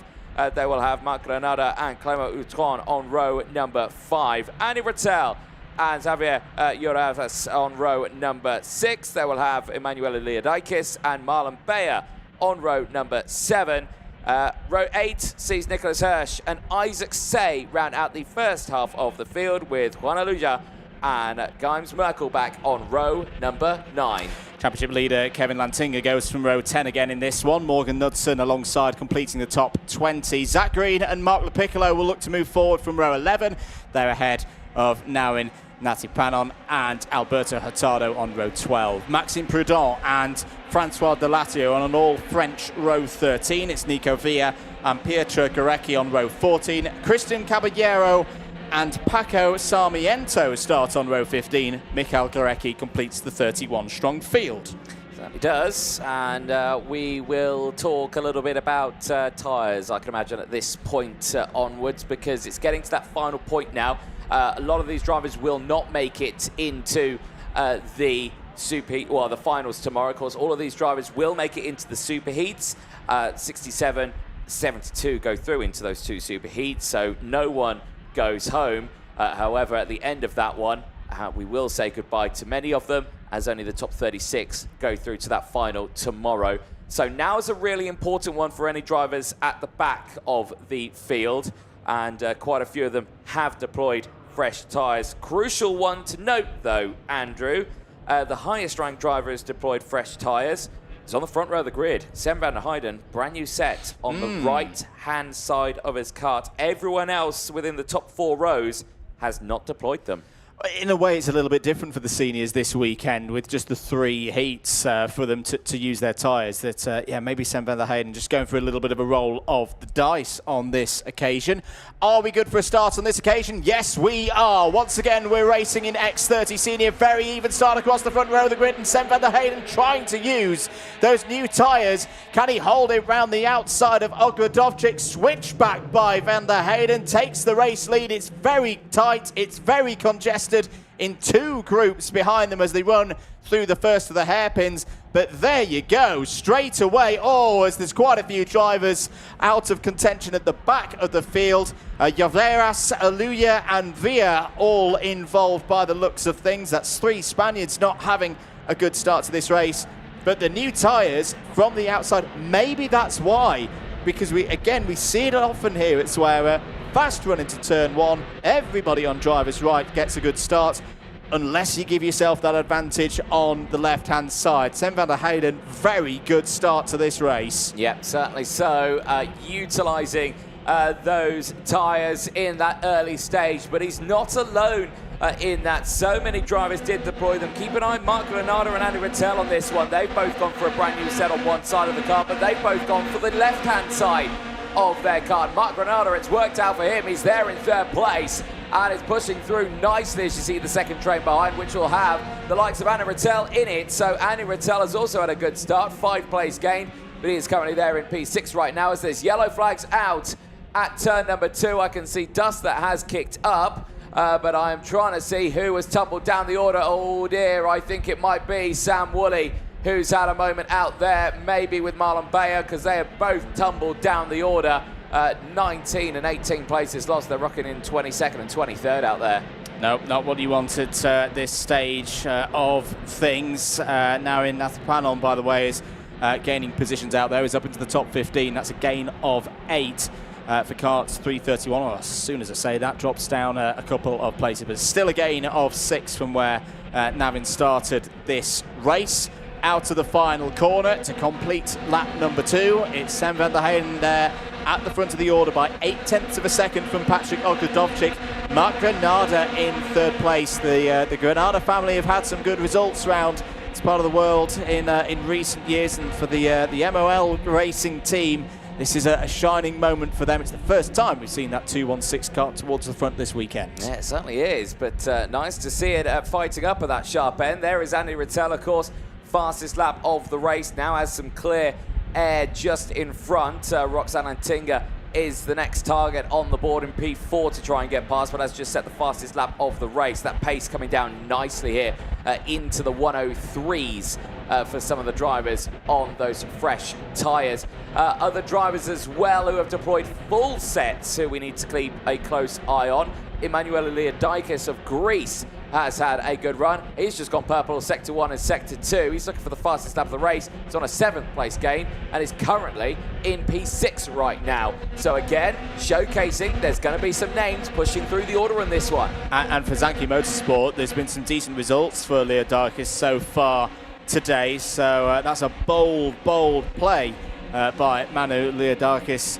Let's see if we can go further forward. This is the fight for 2nd place. Mark Granada's down the inside of Patrick Ogrodovchik into turn 4. Lovely move by Mark Granada there. Now we'll set about trying to chase down the race leader. The gap is 1.25 seconds, however.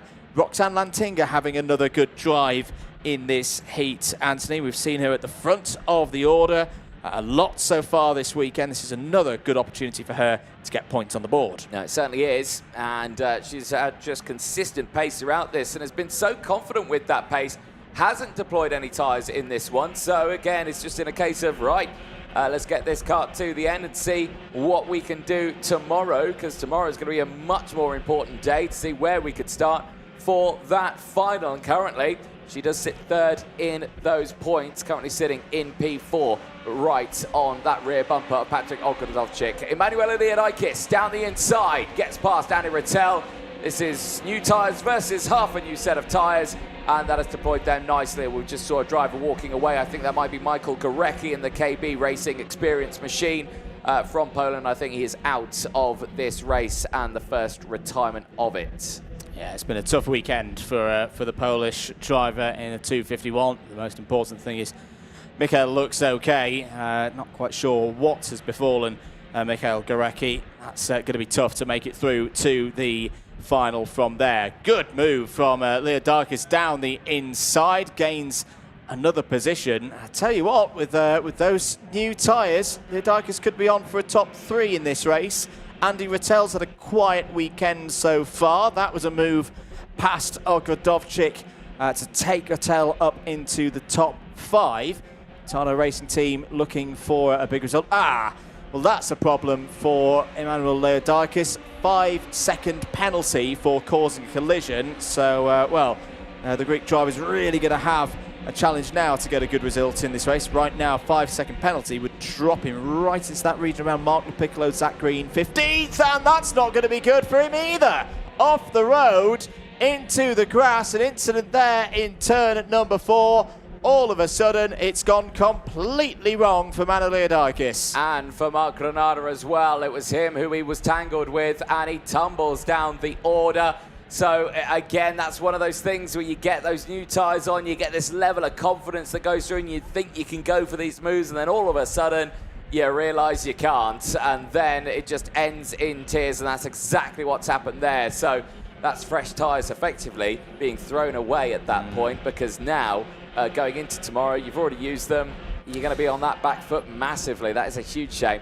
Eyes on this field, though, as they exit out of that final corner. Sem van der Heijden in the lead of this one is clear by 2.8 seconds out of Andy Rattel, which is this fight here. Rattel, Ogrodovchik and Lantinga, 1, 2, 3, 4 there. Isaac Say is the next one to join the fight as he is latching onto the rear bumper of Roxanne Lantinga there. As I say that, Lantinga puts a cut between the two of them, sends Ogrodovchik backwards into 4th place. That's a big move in terms of intermediate points as well. 111 for Lantinga, 108 for Ogrodovchik. So Roxanne Lantinga now up to 2nd place in the intermediate points. Not a bad place to be with one more race to go after this. Isaac Sayer has been doing a lot of racing over the last few months, not just at a continental level, but has been racing at a national level back with Jamie Green Racing in their home country. Matters just get worse for Emmanuel Leodakis. Another notification from race control. You can imagine that this time it's for the incident we saw down at turn number 4, but is under investigation as we've got 2 laps to go here. Well, here's the move again. Leodakis down the inside. That's a complete misjudge of the braking zone there, down in towards turn 2. That was not going to work there at all. Yeah, I think on that occasion, 5, I should say. You can see how hard he's having to work at the steering wheel. Poor Mark Granada could have done absolutely nothing about that. Mark Granada is still circulating, but down now in 11th place. Yeah, I'm going to correct myself again. It was turn 4, actually, that it happened, but still, not a pretty sight to see. Eyes on this one, though. Isaac Say, who has just come through the field here with a 12th place gained. Alberto Hurtado, 18 places gained, is in P6 right now. They're making their way through the field, and I don't think it takes a genius to figure out that they probably deployed fresh tyres on the track for this one. The driver, Isaac Say, the 298, who started this one well down in that order. Yes, a full set of tyres on board his wagon. But the crucial thing is Alberto's made him work. Alberto's taken the risk and is going to come away with a big haul of points. As at the moment is Isaac Say down the inside. That was for 3rd place. Through past Roxanne Lantinga. Yes, for 3rd place. If you're just joining us and wondering, well, where's the leader?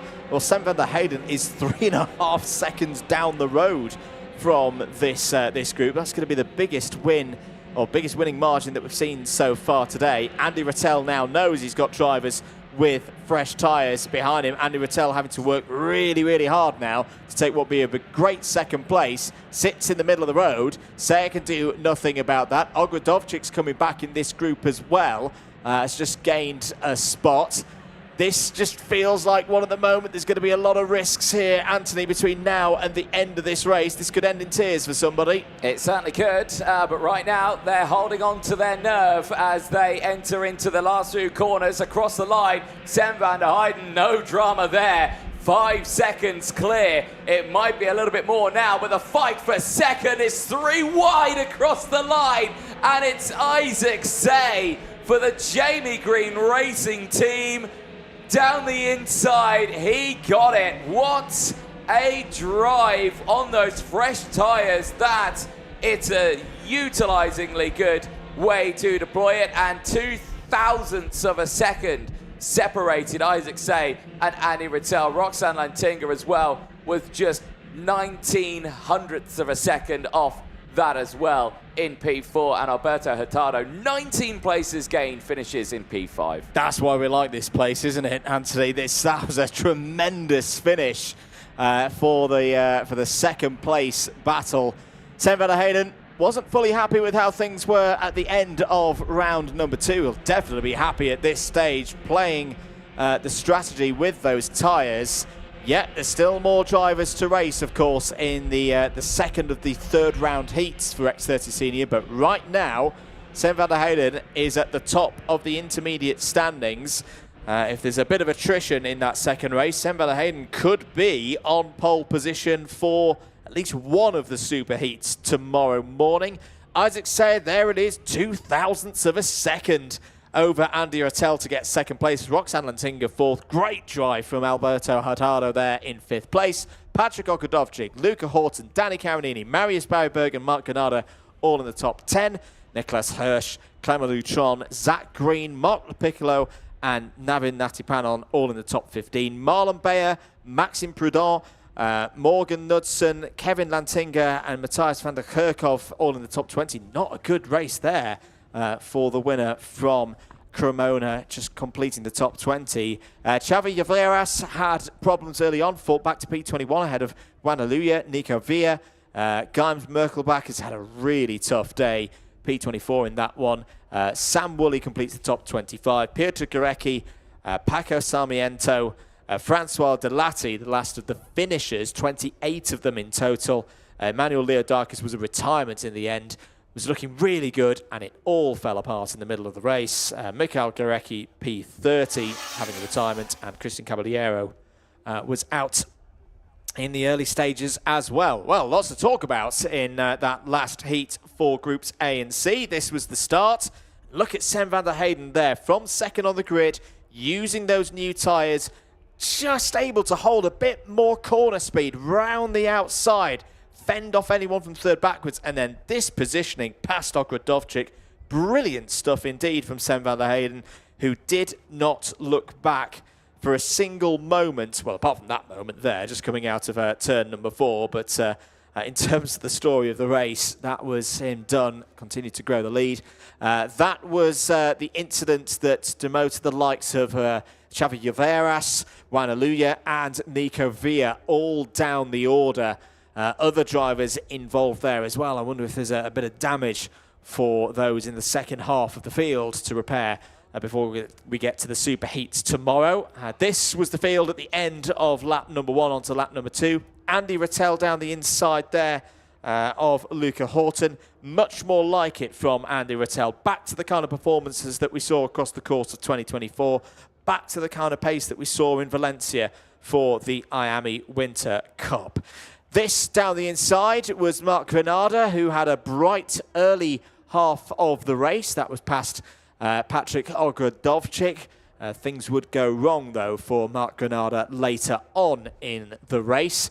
Manu Leodakis, as I say, at this stage on lap 4, was looking really good. That was past Andy Rattel for a spot in the top 6, but a +5 second penalty would come in not too long after that, and then things would get even worse for the Greek driver towards the end of the race. The overtakes, whilst they were happening, though, were pretty good and showed once again that if you had new tyres on in this race, you went forward by a long, long way. But right now, let's head down once again into Parc Fermé and to Anthony Jordan. Thank you very much, Andrew. Yes, indeed, down here, I'm just having a look at some of the cars making their way in. They've got to go into technical, but I'm going to chat to this man here. We spoke earlier on, Sven van der Heyden. Now, a race win. This is a much better thing. So whatever you changed that you didn't tell us about worked. Tell us, what was it? Changed the sprocket to rain. Yeah. That was quite good. Yeah, was that good? Well, I think you're pulling my leg a bit. But no, congratulations. How was that for you? Exactly what you needed. Yeah, it was quite good. Managed the tires on the last 3-4 laps. Yeah. Talk us about tomorrow, of course, because at the moment you lead the points. Of course, we're going to have Harrison Mackie going out. He's points leader at the moment. But do you feel confident that you're going to be high up in that order? Yeah. Speed is good, and I think we did the right choice to do this now. And yeah, we will see tomorrow then. Excellent. Perfect. Well, congratulations. Well done. I'm going to head over here. You can stay seated, Roxanne. I'll join you. No, you can say that you were sitting down. I'll join you on the wall. I don't get to sit down much. Oh, we got to stand up, apparently, according to our cameraman. He doesn't want to bend down. Roxanne, good racing for you this weekend. Qualifying was great. The races have been there. Talk us, how have you felt after these races? Yes, I'm feeling quite good. The speed is good. The heats before was a bit difficult. The races were not perfect, but now it was very good. Happy with the results of today. Yeah. Talk about tomorrow, of course. It's going to be another long day with the super heats and, of course, the finals. Do you reckon you could be right up at the sharp end for those as well? Hopefully, yes. The speed is there, so I think so. Anything you want to change overnight? Sorry, what? Anything you want to change on the kart overnight? No. Everything feels good. The kart feels good. The engine feels good from Grice, so I'm happy with everything. Excellent. Thanks, Yanis. Have a good one. Right, let's jump in here a little bit because we've got some other drivers who I'd like to chat to. We've got Mark LaPiccolo here. We might have a quick chat with just very quickly. Isaac Say's wagon here. I want to have a look at Isaac Say's because, of course, he had a great race. Brand new sort of tyres all on all of these karts. So really good run for him in that one. Let's very quickly jump over to Mark LaPiccolo because the karts are going to be heading out very soon. Mark, good race you on that one. How are you feeling after the qualifying heats? I'm satisfying because the chassis was so bad all the weekend. Now we found a setup, so I'm happy, and we will keep pushing for tomorrow, and we will see. Excellent. Congratulations. Well done. We'll see what you can do out there tomorrow. Plenty of action coming up. Let's head back over because the second of those seniors is coming out next. It is indeed. Thank you, Anthony. Great work down there in Parc Ferme, catching the thoughts of our first half of the field for X30 Senior. Groups B and D, though, have still got the business of their third and final heat to get on with. It'll be 9 laps of this 1.7 or near 1.7 kilometre circuit ahead of us. Green flag in the air indicates that we are ready for the formation laps here. Bang on the dot. 3:40 local time here in Spain. Let's take you through the running order then for Groups B and D in X30 Senior. On pole position, it's France's Hugo Jalade for Victory Lane Karting. Aaron Garcia alongside on the front row. Harrison Mackie, if he wins this race, will be on pole position for Super Heat A. And Mackie has deployed half a set of new tyres. Alongside him on that second row is Otto Pukkanen, who is very quick in round number 2. New half set as well from Luis Mas on row 3. Carolina Redondo goes for a full set. 6th on the grid there, as does Alex Pinera on row 4 alongside Christian Biasate, who's gone for the diagonal half set there for TB Kart Racing Team. Bertram Sash and Ricardo Ferrari are on row 5. Eloy Gonzalez and Morgan Moore row 6. Row 7, Merrill Peldes and Lewis Bird. Eloy Gonzalez, not Eloy Gonzalez, Luna Cleroy will start on row number 8 alongside Maxime Blanchemont. Row 9, Adam Elbassioni and Mari Barreberg. On the 10th row of the grid, it's Marcel Masiewicz and Luca Muller. Row number 11, we'll see Zach Green and Mark LaPiccolo round out the top 22. Both of those drivers will be working hard from there with them pushing forward. Then you have the likes of the last race that I'm reading there on my screen. I'm going to actually make sure I'm reading the correct grid on my screen. Row 11 will be Thomas Hansen and Daniel Britz on track. Row number 12 will be Rafael Bollard and Aaron Cavillo on row 12. It will be Alejandro Suarez and Lucas Frederic on row 13. Senwiner and Lorenz Marcos Garcia go from row 14. They'll have Yanis Martin and Luca Mann on row 15. Rory O'Connor will round out the 16 rows and the 31 kart grid. Well, they'll get themselves squared away. Good to chat to some of those drivers down there, Andrew. You're getting the sort of precedence that everyone is pretty happy with everything. maybe apart from Mark Piccolo, he said he wasn't happy too much with this chassis. But, you know, for the grand scheme of things, yeah, it's all going their way. We didn't get to chat to Isaac Say, but I had a look at those tyres. My goodness, did they look like they'd taken a battering in that race to get up to second place. Yeah, and I think that's, at the moment, it looks very much advantage of, putting new tyres on. But the question mark that will remain is, how much is that taking out of potential performance for tomorrow's superheats, which are their own points championship awarding stage as well. So, well, we'll find out by the time we get to the lunch break tomorrow, and you can watch every single moment live here from Zuera, brought to you by the RGMMC Group for the IAME Euro Series 2025.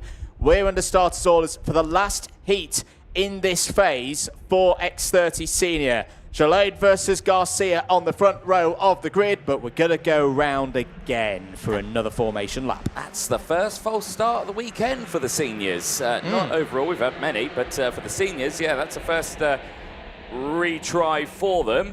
And right now, they'll just get themselves squared away. So that gives people who have got a fresh set of boots on a little bit more time to get the release agent released off the tyre.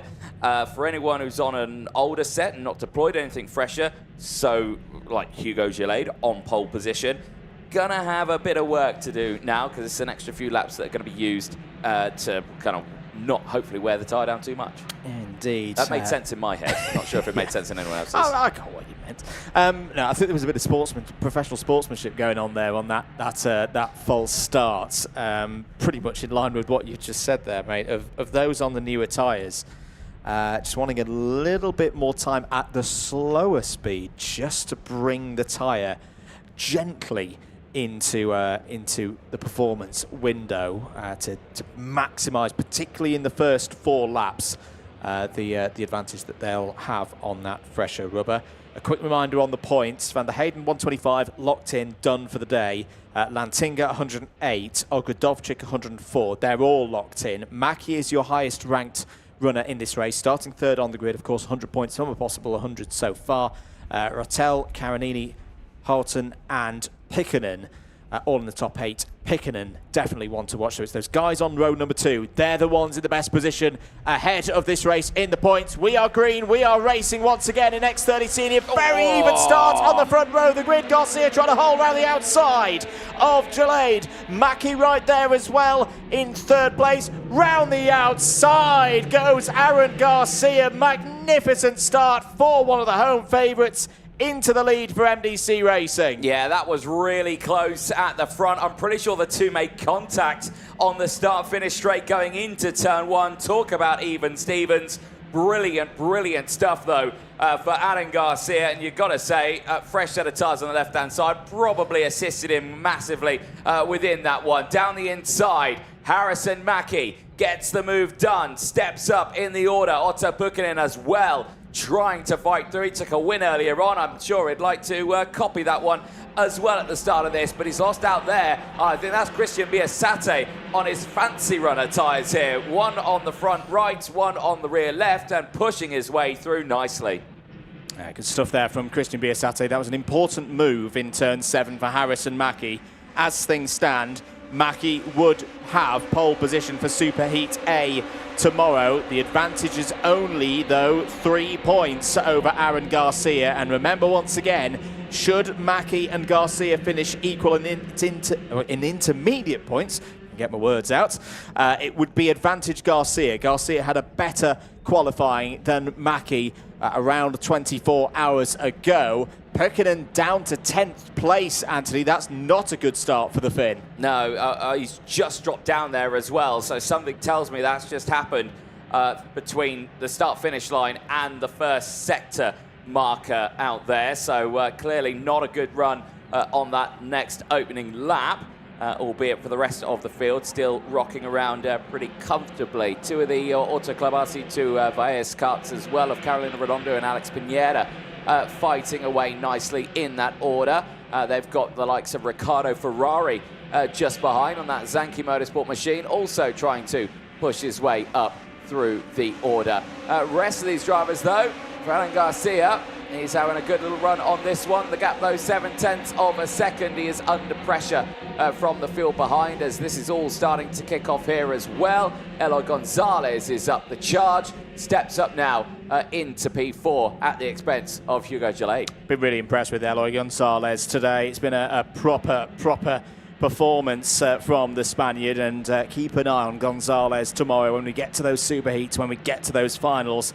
I have a feeling Eloy Gonzalez has a very good chance of being on the podium when we get to the end of Sunday. Hugo Gelade, this is a really tough race for the Frenchman. Not having those new tyres might come back to his advantage tomorrow in the superheats, but right now the victory lane machine is going backwards. Just lost out there to Alex Pinera, is now down to 7th place. Ricardo Ferrari, winner at this stage last season in the second round of the year at Franciacorta in 2024. He's going to be the next driver to have a go at the Frenchman. Here's another look at the start. And I just want to say, look how close this. Garcia and Gelade, they go in towards each other, and there is... I don't think there was. I think that was a millimetre away from being contact between the two of them. That is as close as you could be. Remarkable, absolutely remarkable. That was inch perfection from both of them to try and defend their relative positions without having further incidents. Ferrari has got through, past Gelade for 7th place. The news isn't going to get better for Hugo at the moment, because next up it's Carolina Redondo, who's gone for a new set of tyres as well. Remember, Carolina had a retirement in her first round of heats, so it's kind of been forced into going with this strategy at the moment to try and come back through. Also, further down the order, Luca Mullar's gained 7 spots. That's a positive bit of news for victory lane. So Mullar up to P13 in the 334. A gain of 12 at the moment is your biggest move up through the field, and it's Senna Munier. A very off-colour time qualifying yesterday for VDK Racing. The Belgian is up into the top 15. Yep, certainly so. That's a nice gain there from the back of the field. Alex Pinera there in P5, setting the fastest lap of the race. Now that's going to be one we'll need to keep an eye on. Fresh set of tyres on board. He's not pushed hard at this early stage, but he is right there. He has closed right in on Eloy Gonzalez. And, well, he's not going to waste any time. Going to go for the move. Gonzalez, I don't think, saw that one coming and started to close the door, but just managed to notice that Auto Club RC2 bias kart was sent down the inside, and Alex Pinera makes that a 3-place gain and now up into P4. That's more like it from Alex Pinera. It's just felt so far this weekend that the RC2 Vias' karts haven't quite got into their stride. But that was good stuff down the inside. Good front-end grip as well from the Gillard chassis to make that move work. Next for Alex Pinera, can he find a way past Christian Biasate in 3rd place, the first of the TB Karts racing team there? We're on lap number 6. There's a look at your point. My goodness me, Pinera's just swept past Biasate there. He must have heard us in the box and has decided to really get on with things now.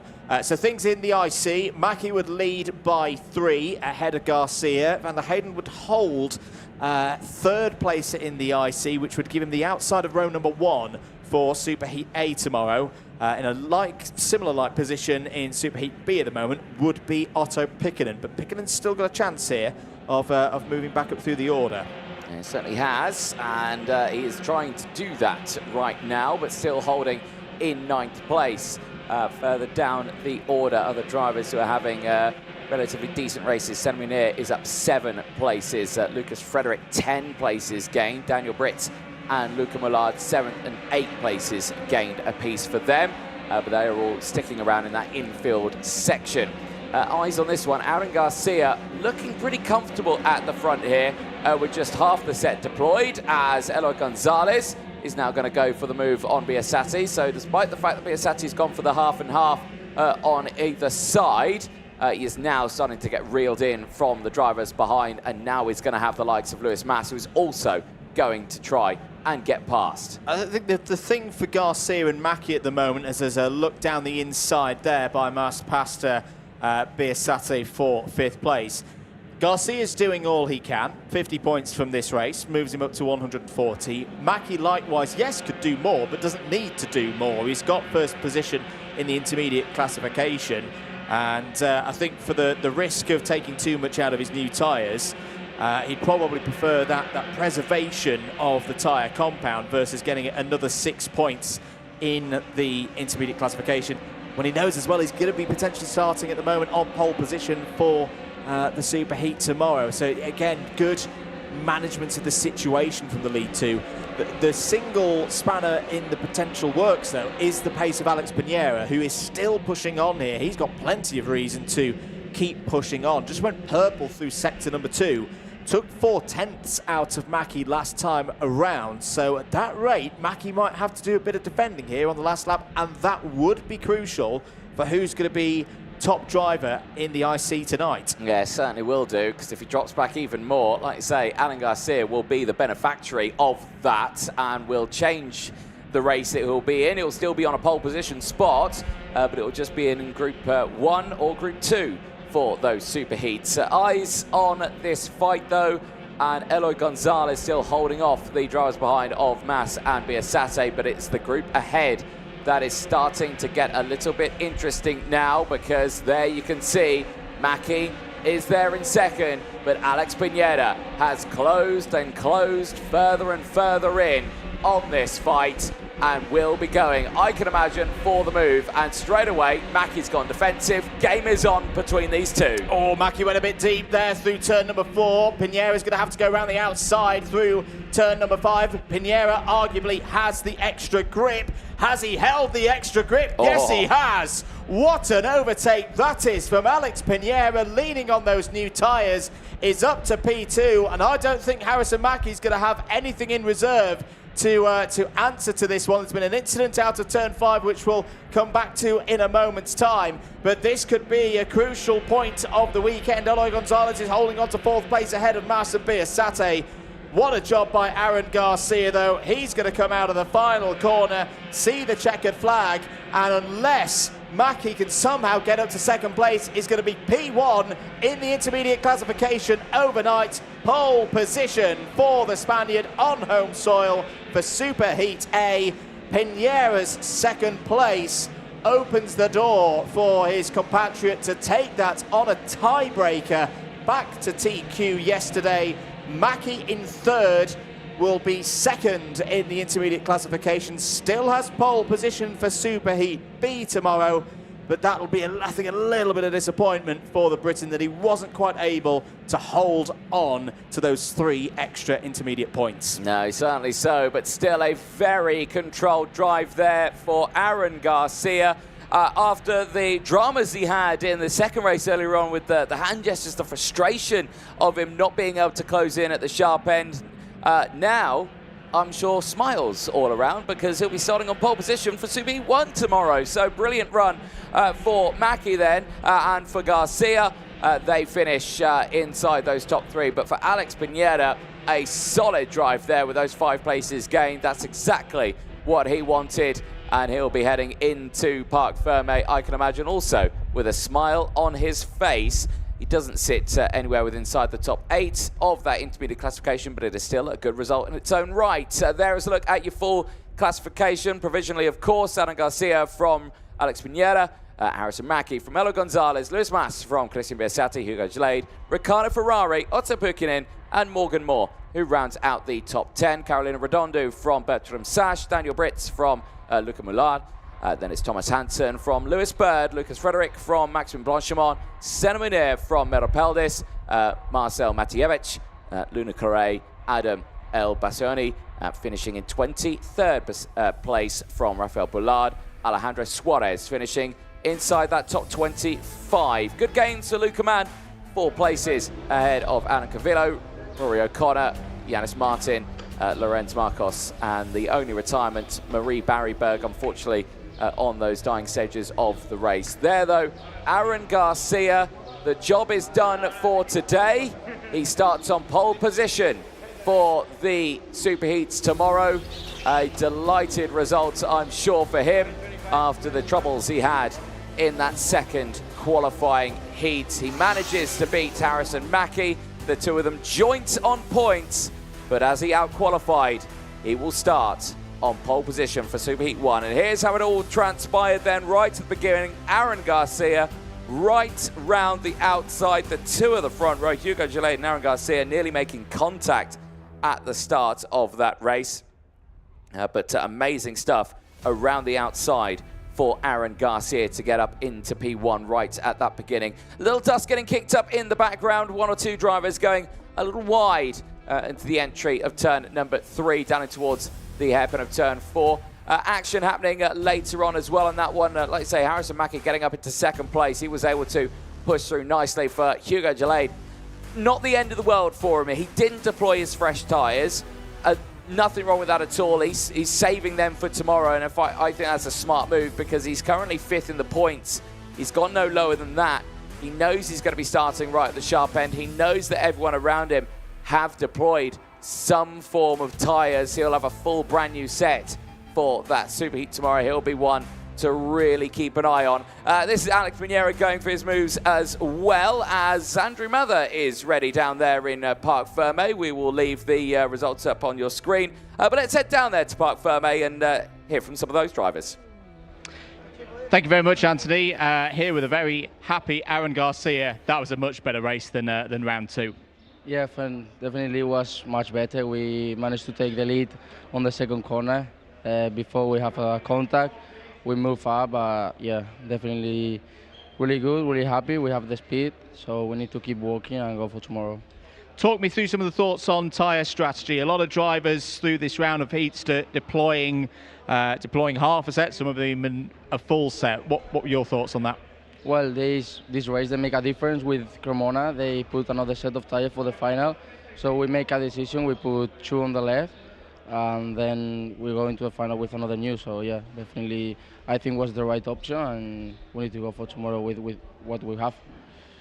You and the team have had such confidence across the course of the week so far. You're on home soil. What do you think it's going to take to win on Sunday? Yeah, I think it will be really nice. We are at Spain at home, so I think it's the opportunity for us. So we need to take it and go for it. Good stuff, Aaron. Thanks for your time. We've got to go find Harrison Mackie before we chuck to the next race. Harrison, not quite able to hold on to second place there, but it's still a Superheat pole for tomorrow. A decent day's work.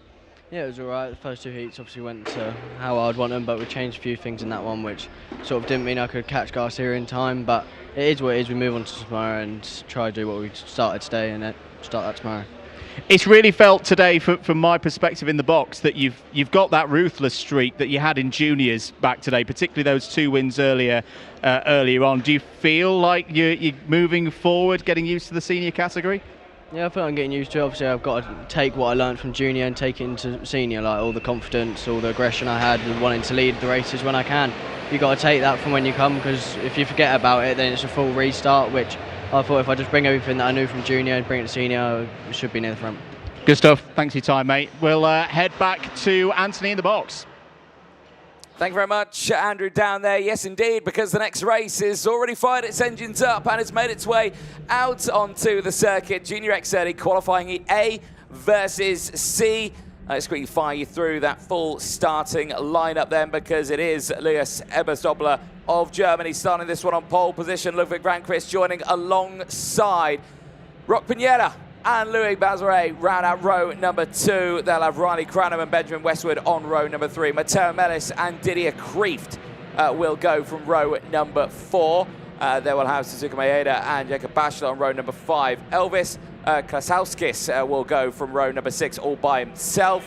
Christian Falun is not there on the grid. Matteo Paruccio and Henry Carter go from row 7. They will have Igor Ivanchenko and Gabriel Canal on row number 8. Gabriel Benecki and Romeo Mello will go from row number 9. They'll have Nilas Malik and Alexandre Point. And as you can see from that graphic, is the only driver to deploy a full set of tyres in this race. Aurelio Gustinelli, Marcos Pap and Matis Much will round out the rest of the field, but no one else has deployed tyres.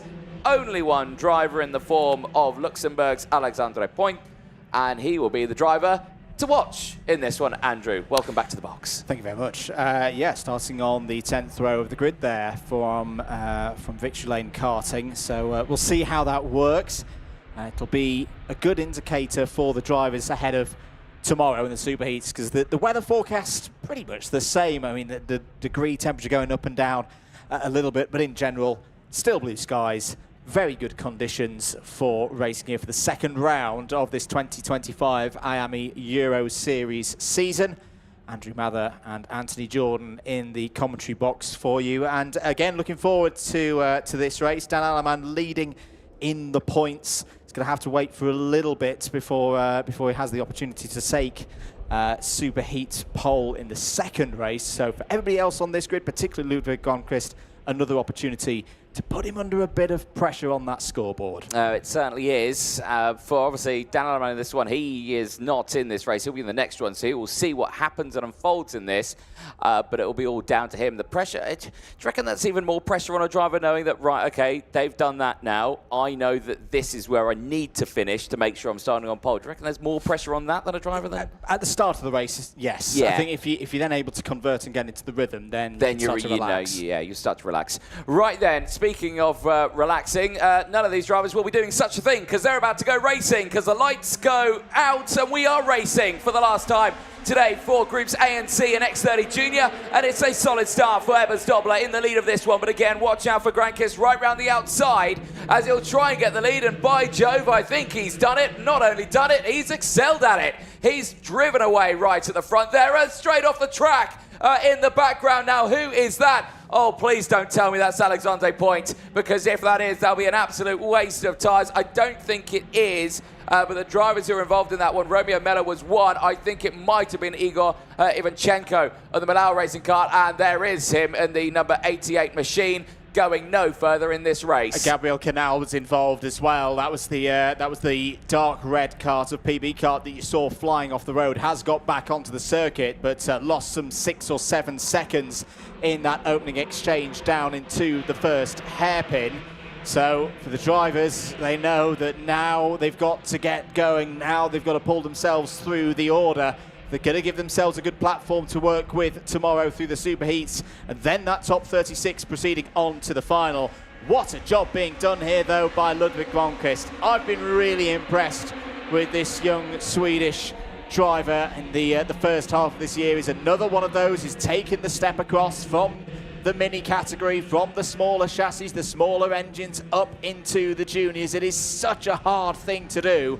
But this is why we saw this driver finish second in the IAME Warrior final at the back end of 2024 round this circuit in very different conditions, of course, on that weekend. But Ludwig Gonquist has got the talent. Now, can he hold off the likes of Lias Ebersdobler and Louis Bazare? These are two drivers, Anthony, that we've already seen today getting some very strong results. Yes, indeed. And so far, they have continued that trend all the way throughout this one. I want to quickly update Alexandre Point on this one. Currently 17th place, a gain of 3 positions. So those tyres yet to come into full effect in this race, but still on the charge here. Over the start-finish line they go.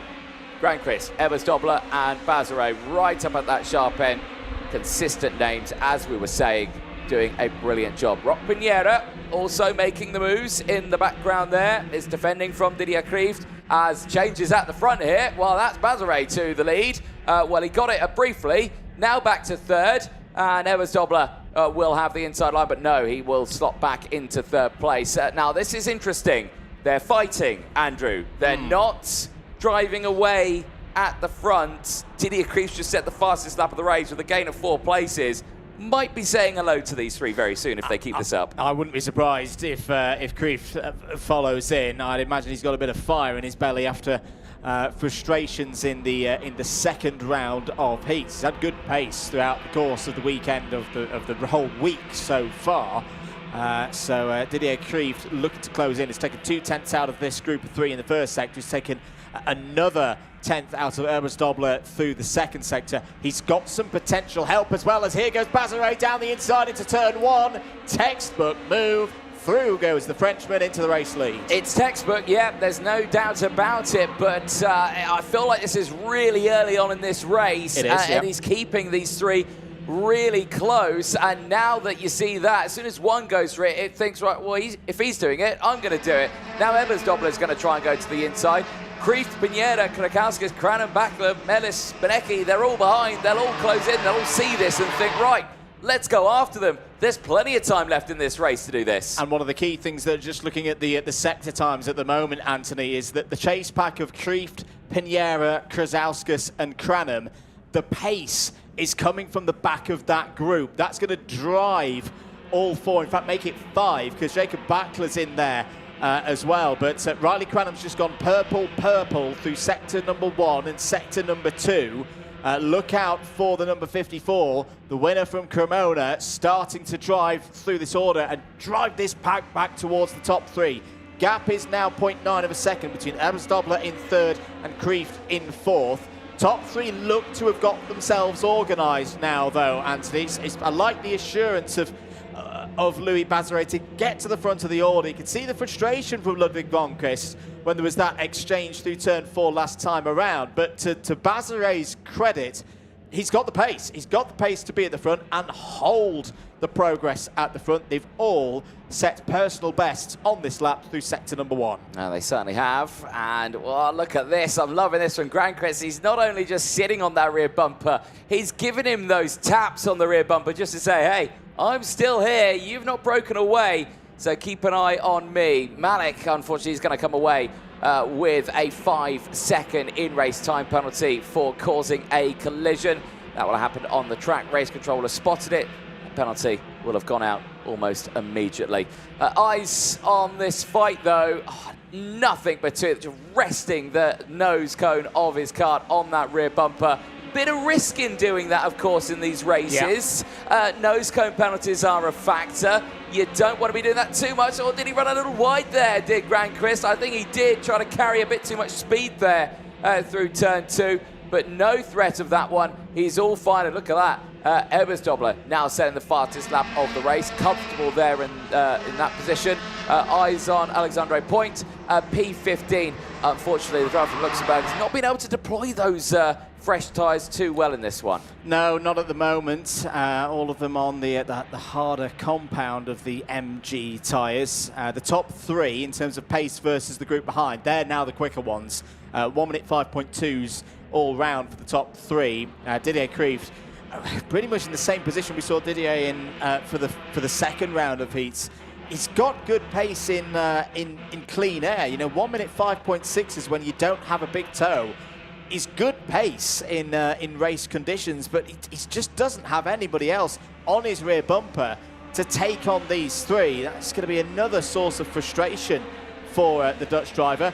This might be a hope, though. Gronqvist down the inside. We're on the final lap now of this 7-lap heat. There's a little bit of descent in the ranks, perhaps. Gronqvist has the lead off of turn 4. It's going to be side by side between Gronqvist and Ebersdobbler as they head towards turn 5. Has Kreeft got enough corners and enough time to rejoin this battle? Well, possibly so. He's only 1.1 seconds behind this fight, and look at them battling with each other here.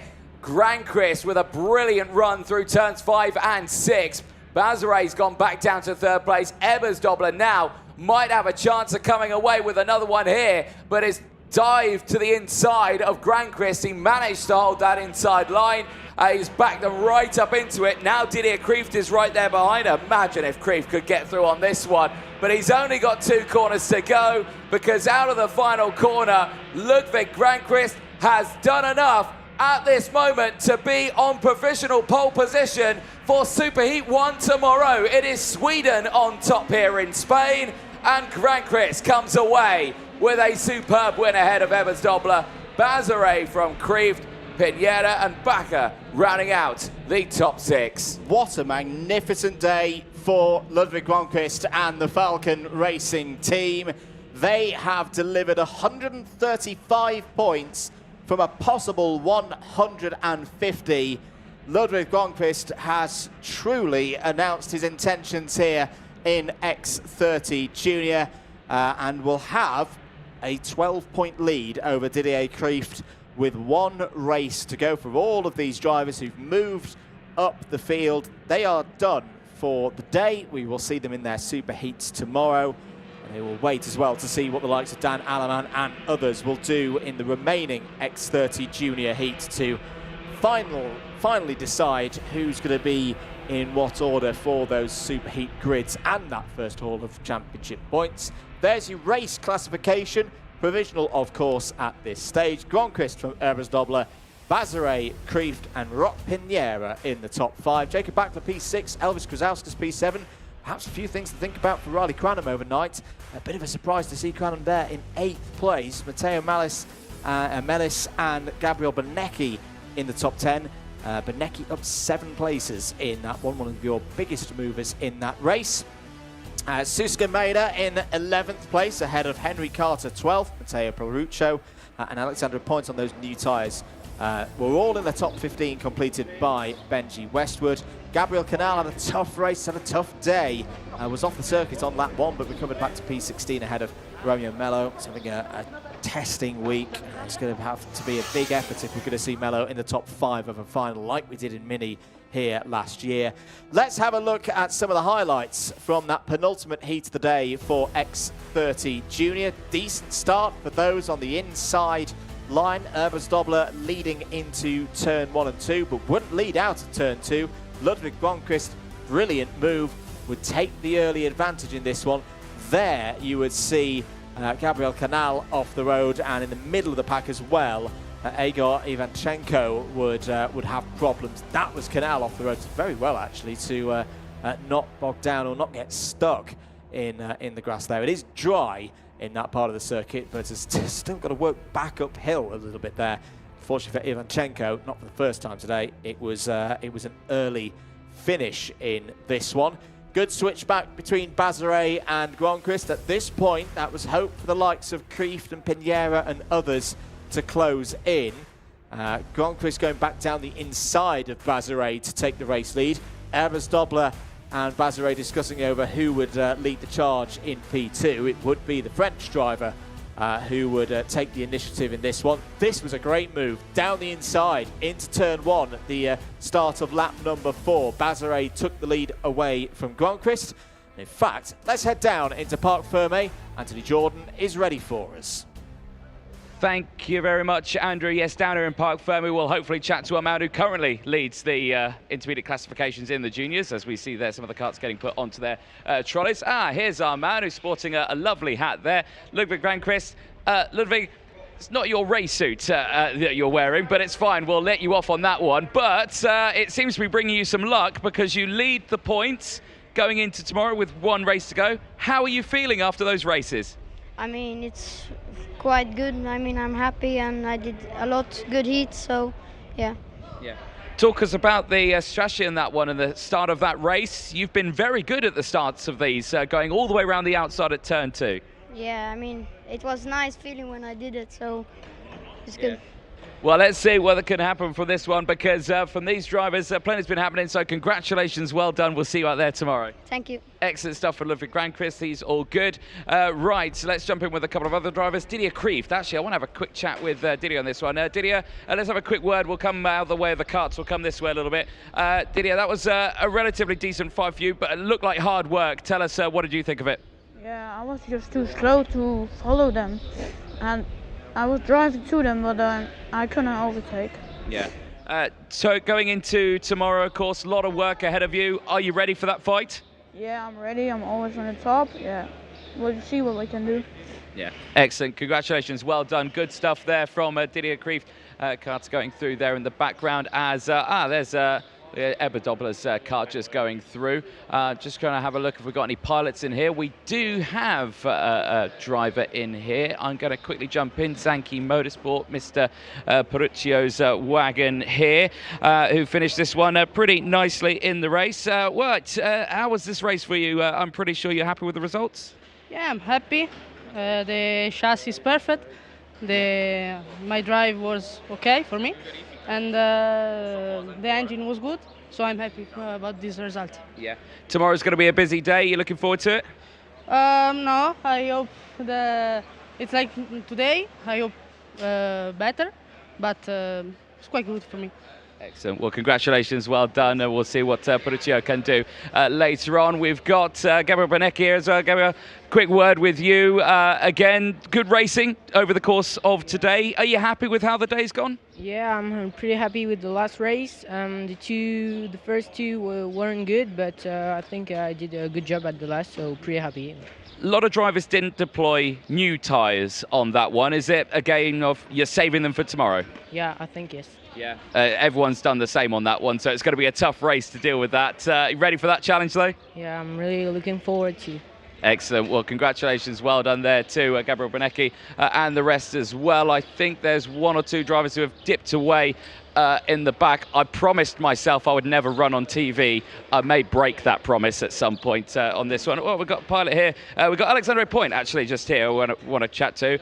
Oh, no, it's him. Sorry, he's there. I see your name on the thing. That's Louis Bazare that's just gone through. Alexandre Point for Luxembourg. You were the only driver there who deployed fresh tyres on your kart.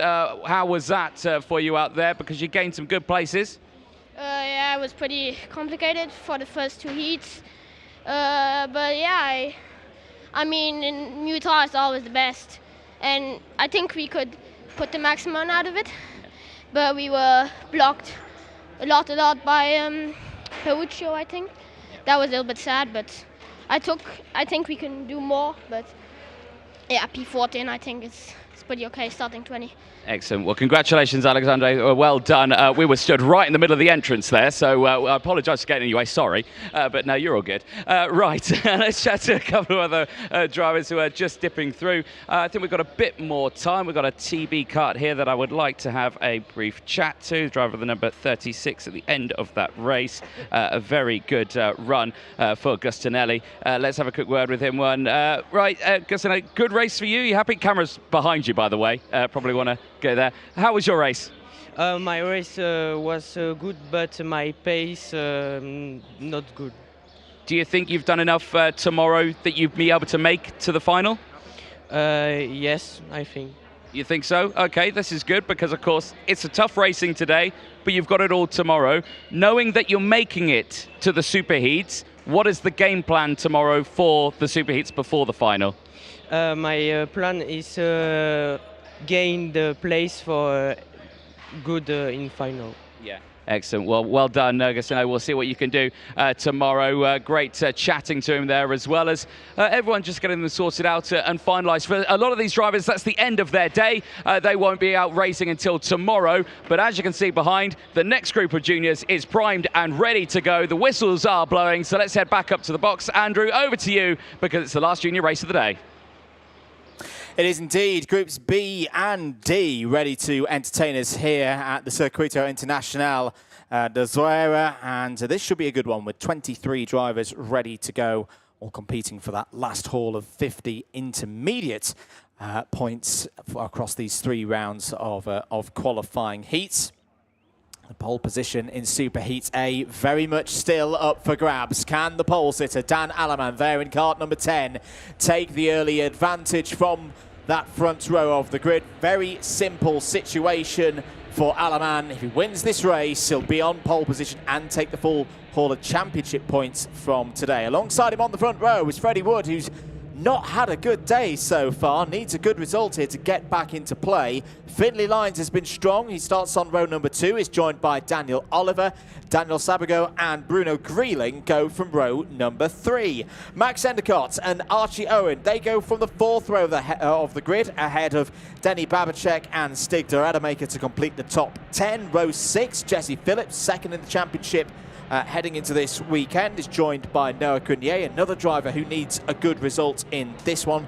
Alex Martinez has had really strong race pace and goes from row 7 in this one. David Minchuna alongside for 14th on the grid. Max Yule, we spoke to him earlier, starts 15th. He's joined by Jan Rodriguez on row 8. Ivan Gonzalez and Tudor Jerkin start on row 9. It's Yugrana and Veer Chopra completing the top 20 on row 10. Rafael Zanatsk and Andrea Galimberti start on row 11. Peter Sarkeesian completes the 23-strong field. Well, looking forward to seeing what these drivers can do, of course, for this one. It is your man, Dan Aleman, who is going to be the one to watch. 100 points to his name. Pole position start. It's going to be a tough fight for him. Doing the maths a little bit on this one, Andrew, I'm going to say it's probably 5th place is the benchmark for him. Any lower than that, if it's a P6 downwards, he's going to lose out on pole position for Superheat 1 tomorrow, if I'm right in saying. A strong run will do it for Dan Aleman. He doesn't need to win this race. He's going to give it his all across the course of these next 7 laps. We'll update you with the situation in the intermediate classification when the points update.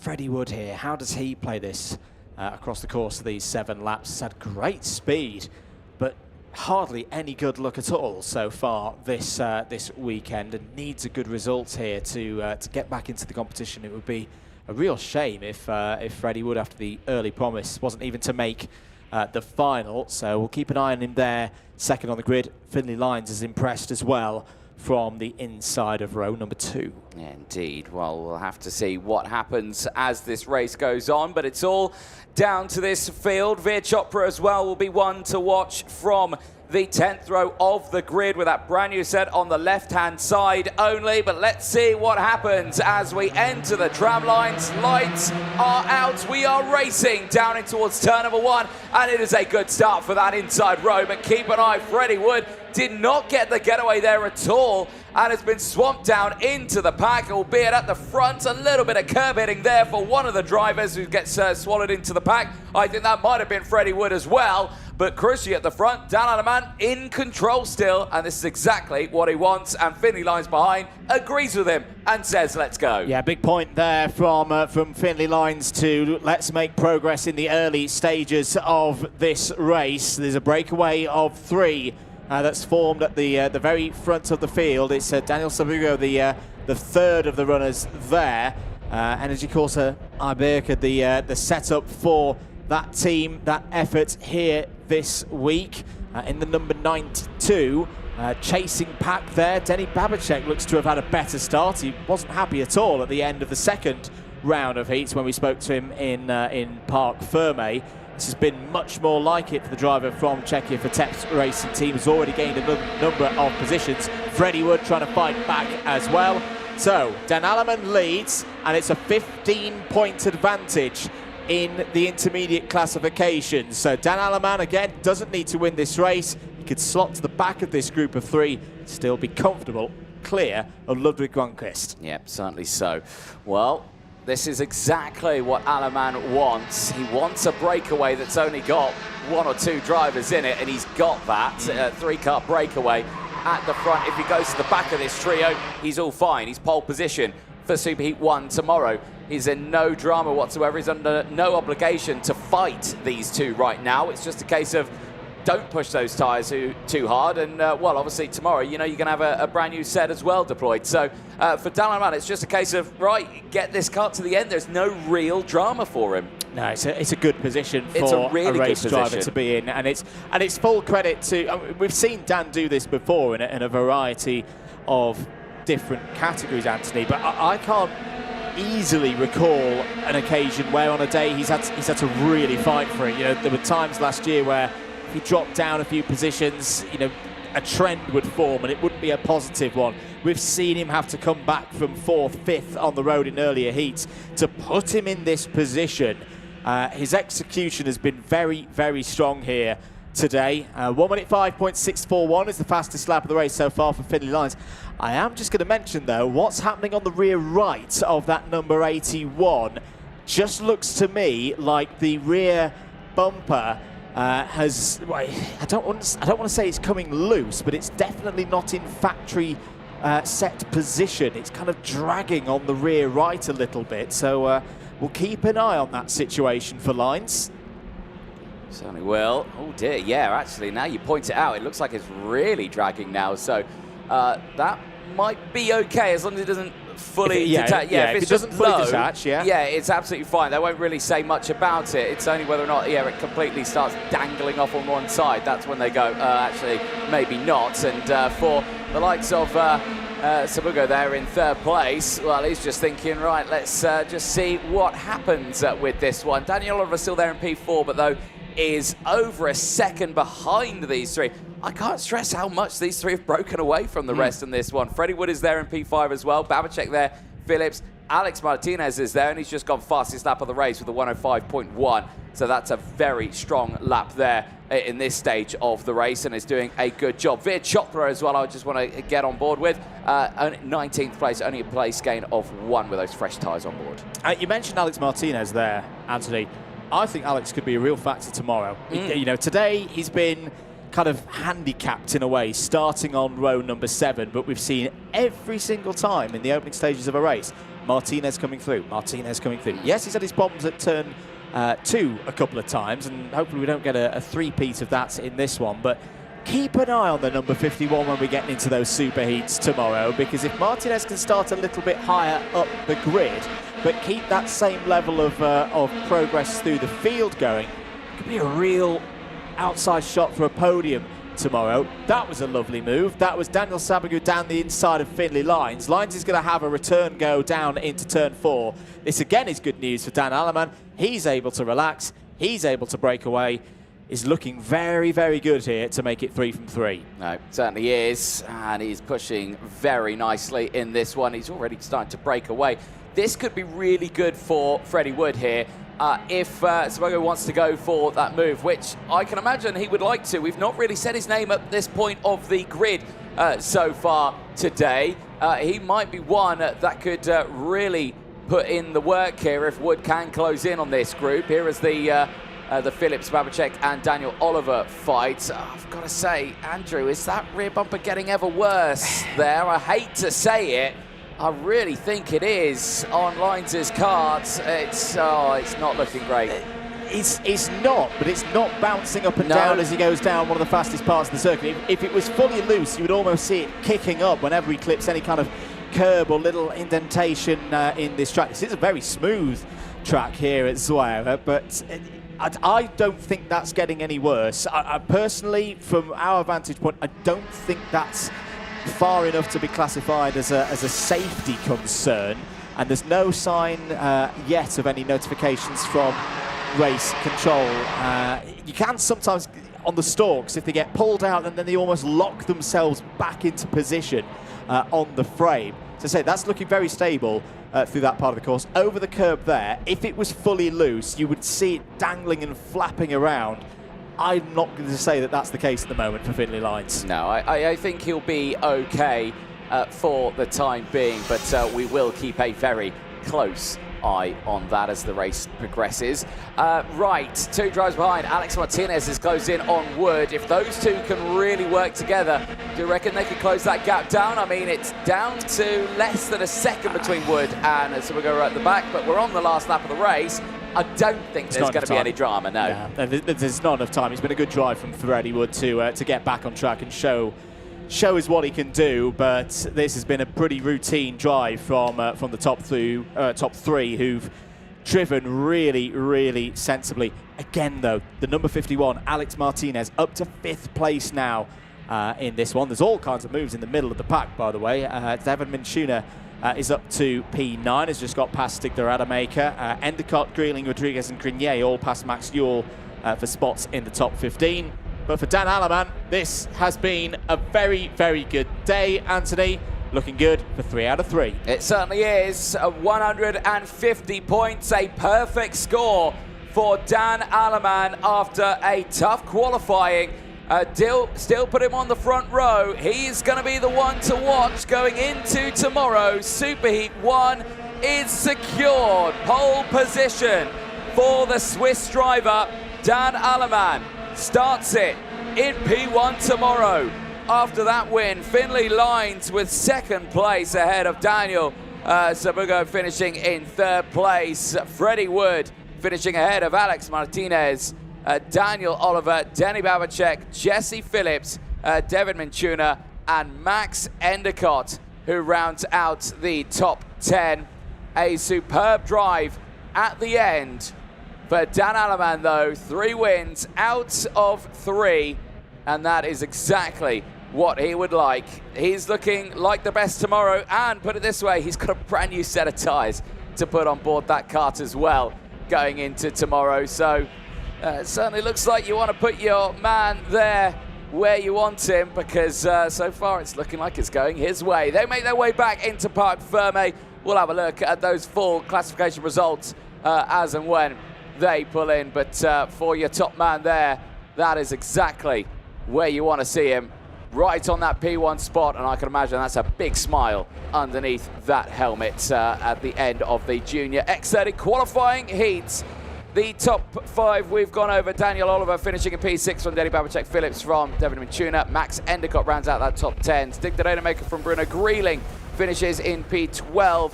A tough race for the MDC Racing driver. A loss of 6 places ahead of Jan Rodriguez. Noah Grenier finishing in 14th ahead of Ugrana.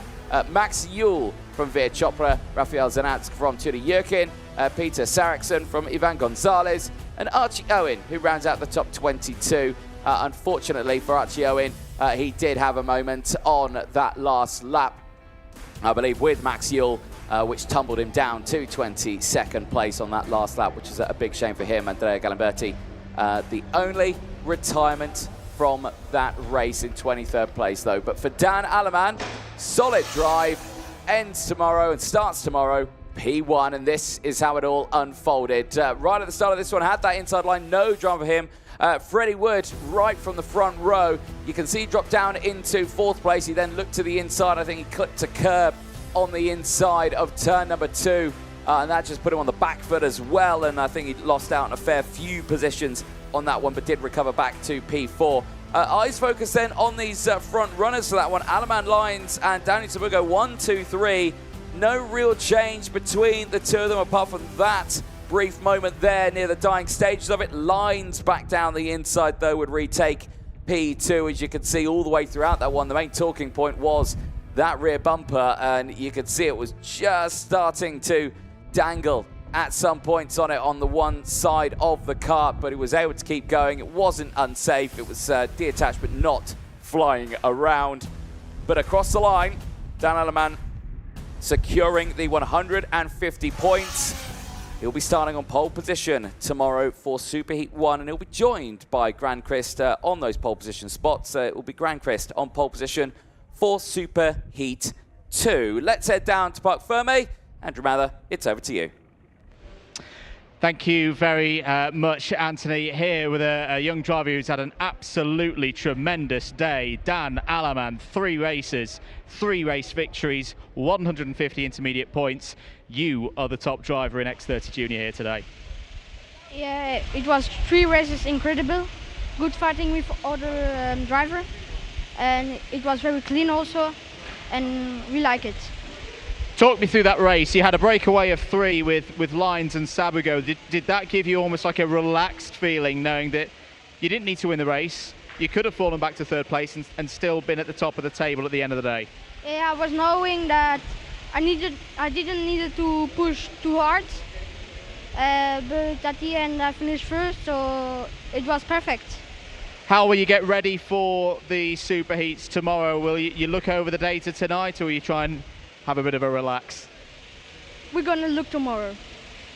Tyres feeling good as well? Yeah. Good stuff, Dan. Thanks for your time. We'll see you again tomorrow. We've got a few minutes, so we'll stay around this area and try and catch with some of the other drivers. I think Finley Lyons has already gone. I understandably a little bit upset that he wasn't able to win that one. Let's grab a word with Jesse Phillips, if that's okay. Jesse, we'll just step to one side so we're not in everybody's way. Difficult qualifying yesterday, but you fought hard today, got some good results. More work to do tomorrow, though. Yeah, obviously qualifying didn't go to plan. I mean, heats haven't been great either. We had one good P3 this morning. But yeah, the past 2 heats haven't been great, but we're going to have to find a bit tonight, and hopefully we can go again tomorrow. Because good stuff. Yeah. Jesse, thanks for talking to us. Who else can we find? Try and keep out of people's way. Archie Owen just coming through as well. Had a bit of a quiet day for the BMR team, but again, the performance that we've seen across the season from Archie Owen he's a driver I wouldn't rule out. And again, when we get to those longer races tomorrow, when we get to the superheats, when we get to the finals, this is the kind of place that if you're starting a little bit further back but you've kept your materials in check, you can get a good result on a Sunday with a strong run in the final. Let's head back into technical. We had a chat with Max Yule earlier on in the day. Who can we see? I think I can see Bruno Greeling is in the technical area. Once again, all the mechanics, all the teams just going through what they need to do. The technical team here, led by Darren Clark, making sure that everything is good. Bruno, if you're all right to have a quick word with us. Not at the very front, but still a good number of results. Not too dissimilar to what you had in Valencia. Has this been a good day for you? Well, I mean, the first two races have been quite okay, a P5 and a P3. But pretty angry about the third heat, but yeah, I got hit twice in the second corner, and then I made a mistake in the fourth corner, and then, yeah, kind of messed up all of it. But the good points that you've got on the board, you know, it gives you a decent position in the superheat tomorrow. And when we think back to Valencia, you had a very good Sunday there. Do you reckon you can do it again tomorrow? I could try, but yeah, compared to Cremona, I'm flying. After quali in Cremona, it was P38, but yeah, let's see what we can do tomorrow. Obviously a bit rough for you out on circuit in that one, but in terms of setup and you and the team, are you happy with that, or you make any changes? Yeah, we're happy. We're happy. We're really quick. I just made a few mistakes and fell back to I don't even know where, but I made up like 3 more positions after I made the mistake. Yeah, it's quite okay. Good stuff, Bruno. Thanks for your time. Say hello to your dad for me as well, who's been doing a good amount of racing this year as well. I just want to have a look if we can. Finley Lines isn't around, but just to have a look, the rear bumper, it's now been reattached. No, it's not been reattached, but it was fully off the back of the kart at the end of the race. So yeah, it's a bit of a tough break there for Finley Lines. Danny Sabugo here as well. Danny, come round and have a chat with me. Really good race there, right at the front of the field. That must make you feel very confident ahead of the races tomorrow. Yeah, it's so easy race. The start we are escaping with the another drivers, and good. Yeah. And going with the likes of Dan Alleman as well, who's won 3 races today. What did you change, if you changed anything, to get that extra pace? Can you repeat, please? Did you change anything with the setup before that race? I don't know. You're not going to tell us, are you? I'm not speaking English so good. That's okay. But no, the work that your team have done as well, the Energy Corsa chassis, you happy with the chassis? Yeah, it's so good. Good stuff, Danny. We'll see you again tomorrow. That's all we've got time for here in Technical for X30 Junior. More racing to come. Back to Anthony in the box. Thank you very much, Andrew. Yes, indeed. Just 2 more races to go today. And it's time for Mini X30 that will be heading out for their last 2 races. Groups A and C heading out first before the last race. Groups B and D later on after this one. Certainly looking forward to this. It is currently George House who leads the way and has been doing so from the 4th row of the grid in all of them. And once again, he starts this one from the 4th row of the grid. Can he do exactly what he's been doing over the last few races? We are about to find out as they head down out onto the circuit. We'll take you through that full starting lineup then for the penultimate race of the day. It is Charles Urel on pole position for this one, the pole sitter from qualifying for France, who needs a very good run in this one. We'll have Charles Koff for company alongside. George Clark and Mason Hibbett go from row number 2. They'll have Max Cruz and Daniel Ferguson on row number 3. George House, 2 wins out of 2, starts this one on the 4th row of the grid. He'll have Johnson Stewart for company alongside. Austin Newstead and Sasha Miraz go from row number 5. Row 6 will be Alex Riley and Milan Baku for the first half of the grid. Luca Pavel and Andy Stewart go from row number 7. They'll have Adriana Jimenez and Nahil Padavani on row number 8. They'll have Arthur Konovalov and Nicolas Lopez on row number 9. Max Lufa and Oliver Waitians on row number 10, with Ethan Bailly of France starting it on the 11th row of the grid, the only driver to deploy fresh set of tyres on the left-hand side of his kart, just to try and make sure he could possibly make it in to the final tomorrow. Yeah, we'll see how that strategy goes for the course of what will be a 6-lap race, just over 10 kilometres of the Circuito Internacional de Zuera, a brilliant facility here in northern Spain. If you're just joining us, Andrew Mather and Anthony Jordan on commentary duties for you today. If you've missed any of the action, any of the heats from earlier on here on Heats Day Saturday, don't worry, you can watch it back at your leisure for free on the IAME Euro Series YouTube channel. And hello to all of you tuned in from around the world. Appreciate your time, appreciate your support, particularly on a very busy day, very busy weekend as well for Top Line Motorsport. Air temperature 23 degrees Celsius here in Spain. Track dry, few wispy clouds in the sky, no threat of rain. Feels very different, Anthony, to versus the last time we were here. Yeah, it does, doesn't it? And yeah, cast your mind back to that one. IAME Warriors Final 2024.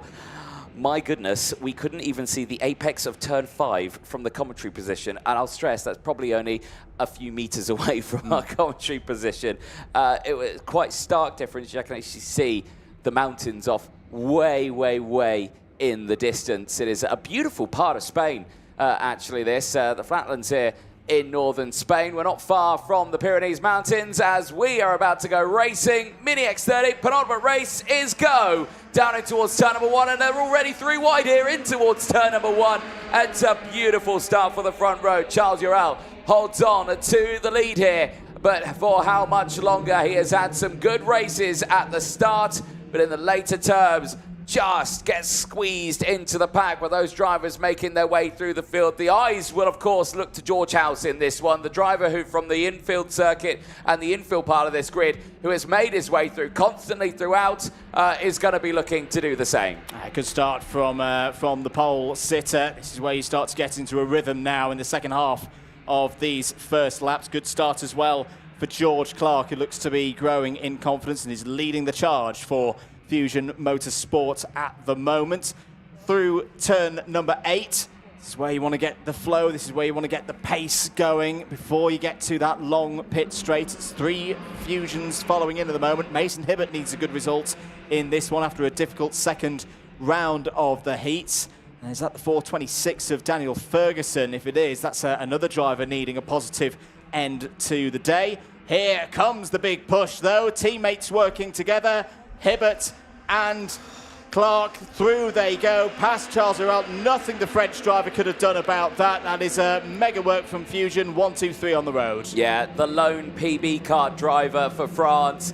Nothing he can do against the train in Mini X30. And like you say, has gone well down into the order now and is trying to go down the inside once again. Now he's got the other teammates of the XL Motorsport team pushing their way through in the form of George House, who is up to 3rd place and 4th place and off the track. Drama has ensued for a couple of them. I can see Charles there. Zuera's one of them. Yep, it is. Or is that the 477 as well that's had a moment? But that's the 493. That's Andy Stewart for XL Motorsport. He's trying to get it going. And that's exactly what we mean about the acceleration of these karts. They don't have it. They've got the top end, not the bottom end. That's a real shame for Andy. She'd had a great start, was up 5 or 6 places. Will still, I think, be in a decent shot of making the top 36, but will now need a really good superheat tomorrow to make the cut. And for Charles Zuera as well, this is a race that's gone horribly, horribly wrong. Was leading at the end of lap number 1 and is now down in 19th place. George Clark leads this race. Such is the scenario with the points in X30 Mini. We could see pole position in Superheat A decided in this race and be a driver who's not even in it. We'll come back to that because Daniel Ferguson's just gone down the inside of his teammate to win this race. Apologies, no, I'm mistaken. No, George House is in this race. He's right there on our screens in 4th place. But as things stand, George House, 144 points, 24 points clear of George Clark, and like we've just seen with Dan Alaman in the juniors, looking pretty good. Yeah, I don't think there's going to be any worry here for George House as long as this race goes his way. Now, how did this all unfold? Oh dear, yep, straight down the inside, and that is absolute drama there. Straight off the circuit, Charles Ural looking to the inside, not able to get it done, and unfortunately for Andy Stewart, tumbling down the order. Yeah, has got going again though, Andy Stewart, so you never know for her. She might have a chance of coming back up through the order in the second half of this race, which we are now into. 1, 2, 3, 4 for these drivers, all Britons, and all racing for British entry teams as well. George House once again looking for another run from the fourth row of the grid, but I think he's probably going to just be quite patient at this stage. It's a bit of a tricky one for the three Fusions because they'll be wanting to work together and break away from George House. George House is under no pressure here to overtake for anything in terms of intermediate classification, so he can just sit there almost in a bit of safety, knowing these three drivers have got to push on, and especially those drivers who had issues earlier on. However, that's not the George House way. If there's a chance for an overtake, he's going to take it. And down the inside there, he goes on George Clark, championship leader, is up to third. Yep, indeed.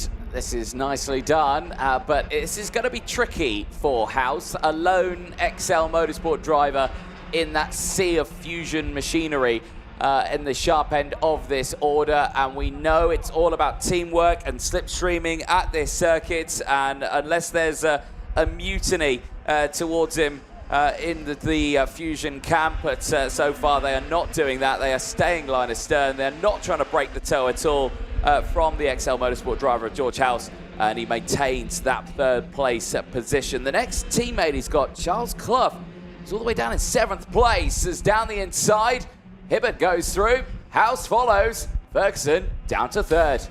Tough moment there for Daniel Ferguson. But again, there will be opportunities if you can keep calm and stay with the rest of the pack. Drivers moving up through the order. Oliver Vatens is up 9 places in this race. Good drive there from the driver in the 446, so he's up to 11th place now. Max Lofer as well has gained 7 places, up to P12. And we'll mention Adrian Jimenez. It's all the drivers in the mid-pack at the moment. So Adrian Jimenez for the KRS Kids Racing School. He's gained 5 places in this race so far. He's moved up into the top 10 as we are about to go onto the final lap. Yeah, we certainly are. This is where it all starts to heat up then for these drivers. And for George House, I know he'll be absolutely fine with finishing in P2. Does he want to finish in P2 here? As now we're starting to see the chain starting to break the toe as much as they can. Hibbert moved across, but he didn't have a teammate to back him up there, and that meant that, well, it's cool, kind of just brought the whole pack into play together once more. So House will look to the inside at any point he can, but he's got to be careful here because Ferguson, Newstead, Clark, they're all there. 3 of those Fusion drivers will be wanting to get involved in this one, but George House all on his own, and there it's gone absolutely wrong for one of them, and Ferguson tumbles down the order. What has that done to House, though? Is he still in contention to maybe get 3 wins out of 3? I think he's still in contention, but I'll be worried if there's any damage to the rear of the kart. It all just seemed to concertina up there, and Ferguson, the front end of the kart, just climbed up onto the back of the 477.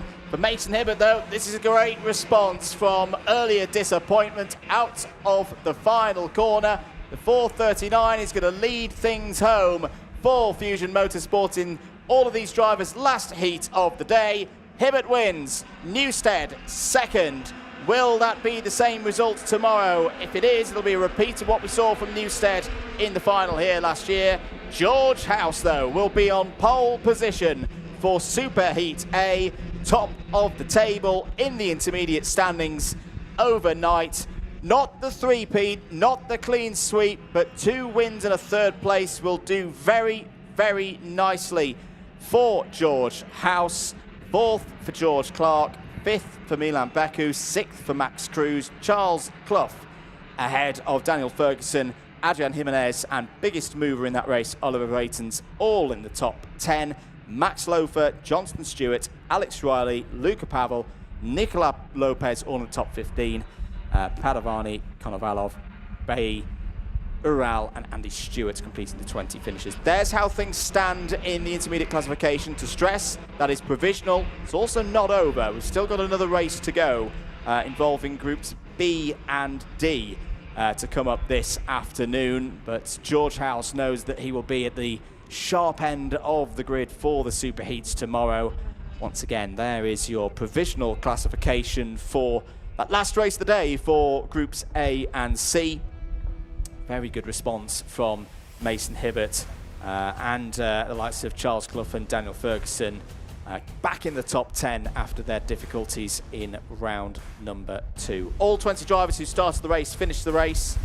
The only one who didn't go out on track was Sasha Miras in the 4:55. You can see there across the grandstand here that runs parallel to the pit straight. The wind has picked up here at Zuera. It's again running not so much of a tailwind anymore, more of a tail crosswind down the pit straight.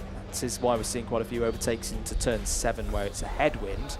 The drivers are heading into technical, into the Way Bridge as well. They'll take their turn one by one to make sure that everything is as it should be at the end of one of these races. We'll see them all again tomorrow, but not before we take a look at some of the highlights from that final heat. Great start from Hibbert from the second row of the grid. Got past Clough by the time they got to turn 1. It was all good for Charles Ural at the early stages of this race from pole position into turn number 4 around the drivers, and pretty good again from the X30 Minis. Very low number of incidents on lap 1. This is when the Fusion train came into the station. Down the inside would go George Clark, ably assisted by Hibbert and Ferguson. Poor Charles Ural, there's nothing that the French driver could have done there. In fact, it would get worse for the PB Karts driver in the 471 by the time they got to the middle part of lap number 2. George House on the move as well. Once again, showing what he can do from that magical 4th row of the grid. Didn't need to win this race to keep himself at the front of the order. There was the moment between Charles Ural and Andy Stewart that put both of them out of contention. Ural would come home P19, and for Andy Stewart there, I can understand her frustration. She'd come home in 20th position.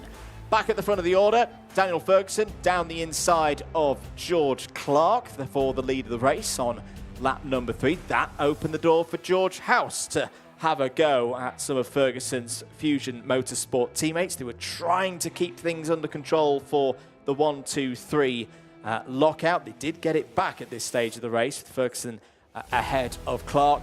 House went on the attack though. This is what he does. Down the inside, takes 3rd place away from George Clark.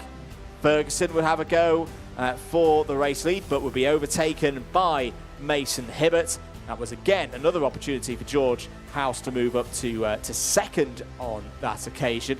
Wouldn't be long as well before Austin Newstead joined the scene. That was the close moment for Ferguson, just riding up on the rear axle there of House. Thankfully for Ferguson, would be able to get back into a rhythm and come home in 8th place, and still could be a big factor tomorrow when we get to those super heats and towards the final for the driver, who was 2nd, of course, in round 1 of the championship in Italy. But for Mason Hibbert, a good way to end the day here in Spain.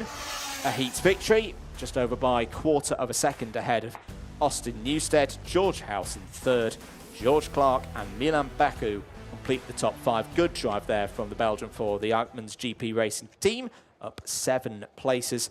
There's still plenty to be decided with 1 race to go in the X30 Mini category. For now, though, let's head down once again to Parc Fermé and to Anthony Jordan. Thank you very much, Andrew. Down here in Parc Fermé with our man George House, who'll be starting at this moment on pole position for tomorrow. Good run for you, 141 points, but that one was a tough race. Tell us, what did you think of it? It was alright. I'll take the points, especially because it'll give me a lot of a good position for tomorrow, hopefully, and could be starting off P1 tomorrow at the start of the superheat, which is good. How is it going to feel to start potentially at the front versus starting where you've been in these ones, which is in the field? Is that going to make it a bit harder or a lot easier for you? I think it's going to be a lot easier starting further up, so I can get a better start than I have been doing, not having to do as much overtakes as I've been doing. So yeah, I think it would be better. Excellent. Well, good stuff for you on that one. Congratulations, and we'll see what you can do tomorrow. Okay, thanks. Excellent stuff there for George House. Brilliant race for him. As you can see, the rest of the carts just coming in. A lot of other drivers are already all down there. The one thing they want to do is get out of their race suit, get back to the tent and get rested for tomorrow. We'll turn our attention to the next race. You can see it's all lined up, ready to go out there on the circuit. The last race of the day. George House has done what he can do. He's walking away to what he's achieved over the course of today, which is a lot. But as you see, the next race is ready to go out. We'll head back up to the box. Andrew Mather, we'll head over to you.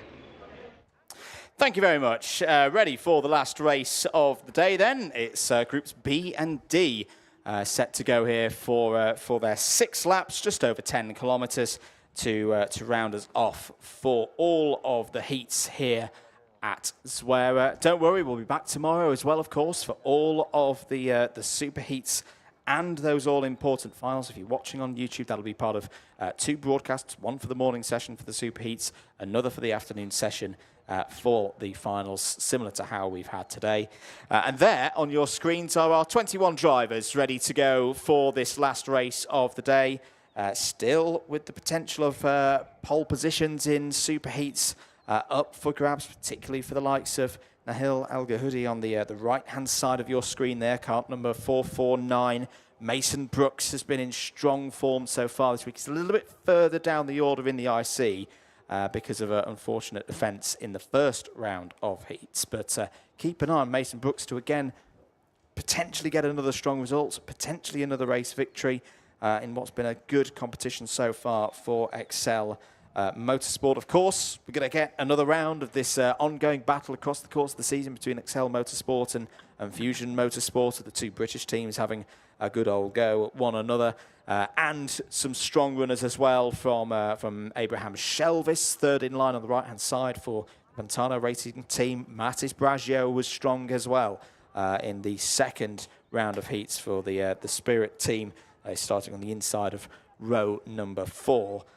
So, yeah, plenty of stories to talk about across the course of these next 10 to 15 minutes. We're just coming up to 5 o'clock local time here in Spain.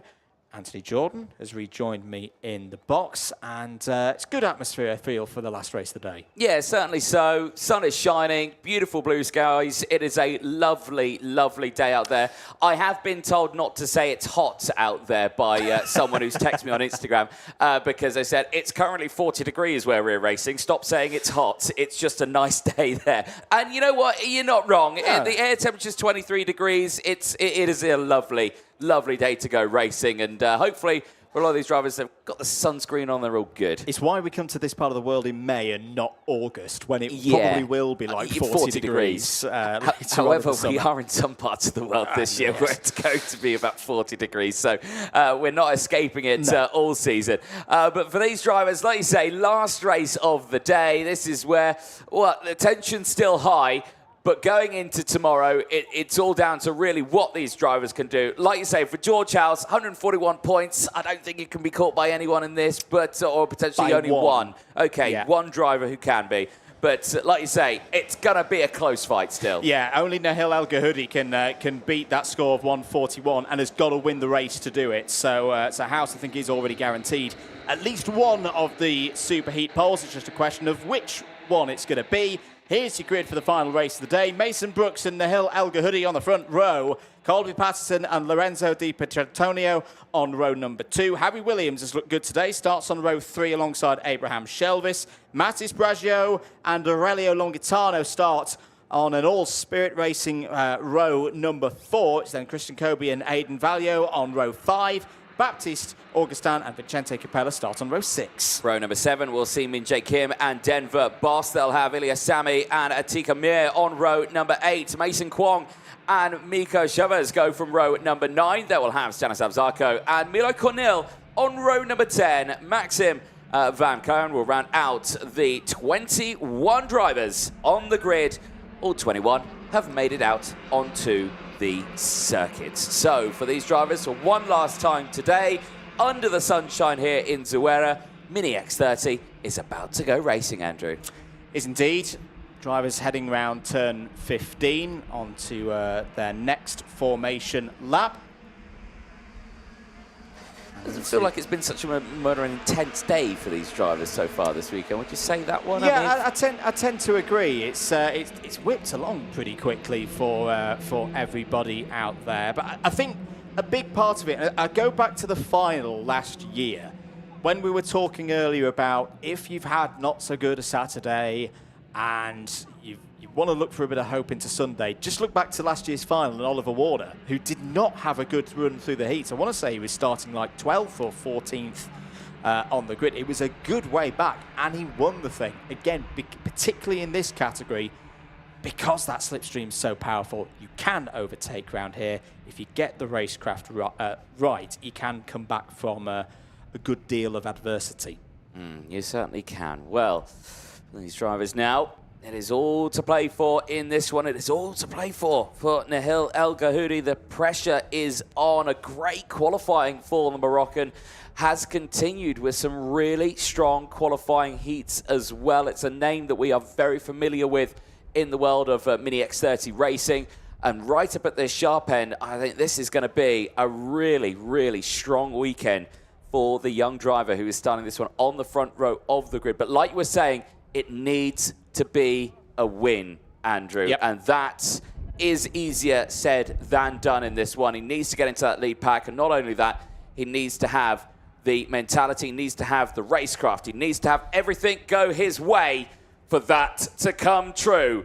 Here we go then, into the final corner. Last time today in the qualifying heats. Are we racing? The answer to that is yes, as they head down in towards turn number 1. And it is a good start for the inside row. Keep an eye on Nahil El Gahoudi on the outside line. He's going to try and slot into around 3rd or 2nd place. Where is he going to slot into? He's going to go round the outside again. And he slots into 2nd place. He has been nailing the braking zone and the turning point for turn 2 at the start of these races. And Nahil El Gahoudi holds on to 2nd place, and he's on his way to potentially get that pole position. Love that. Bravery, tenacity, the will to go for it round the outside from Nahil El Gahoudi, and he needed to do that. He needed to keep himself in contention. If he's going to be top of this intermediate classification, he needs to go big in this one. Into turn number 7. Brooks is your race leader. El Gahoudi there in 2nd place. Colby Patterson has held in 3rd spot for now. Keep an eye on Harry Williams, though, in the bright orange helmet there. 4th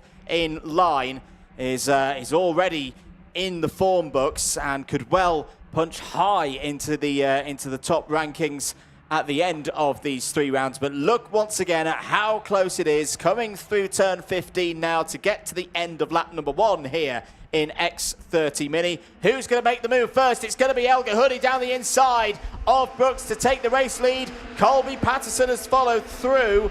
That will change things in the intermediate classification. Remember, it's a 6-point delta between winning one of these races and finishing 2nd, as Mason Brooks is in the spot of bother out on the grass, 3 wide into turn number 4. But right now, as things stand, Nahil El Gahoudi will move from 138 to 144 from a possible 150 and back ahead of George House on 141. No, certainly so. This has been a great drive here, and for all of them, as they're still getting a little feisty out of the exit of turn number 6, down that infield straight into the hairpin at turn 7. That is some close racing there in that mid-pack. And I'm going to be keeping an eye on a couple of these drivers out here. Ilya Sami is one of them. A 6th place gained, is currently rocking around inside the top 10, as well as Stanislav Zarko. 8 places gained for Zarko. He's currently just outside that top 10 in P11. He's having an absolutely stormer out there, but the eyes will focus on this right here. Nahil El Gahoudi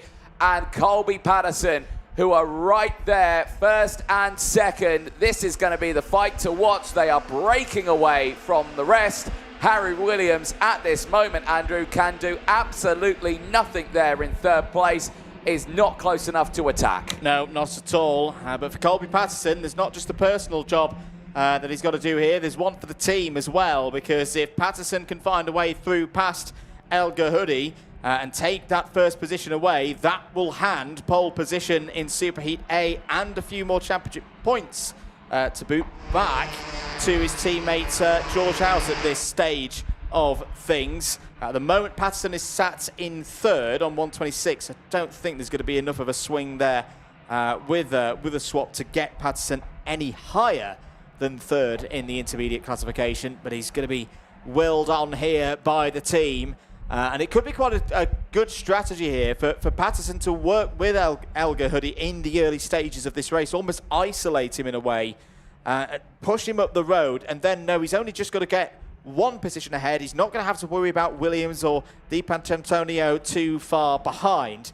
Let's see how both El Gahudi and Patterson play this next couple of laps. No, exactly, because this is where, again, this is fine-tuning. It's a mental game of chess at 100 kilometers an hour around the circuit. It can go wrong very quickly, but it can go right very quickly as well. And for Nahil El Gahudi, so far, it is going in the right direction for him because he maintains that lead. But like you say, for Patterson, well, it could be a case of he just waits to that very last lap and then goes to the move in one of the corners. Which one, we don't know.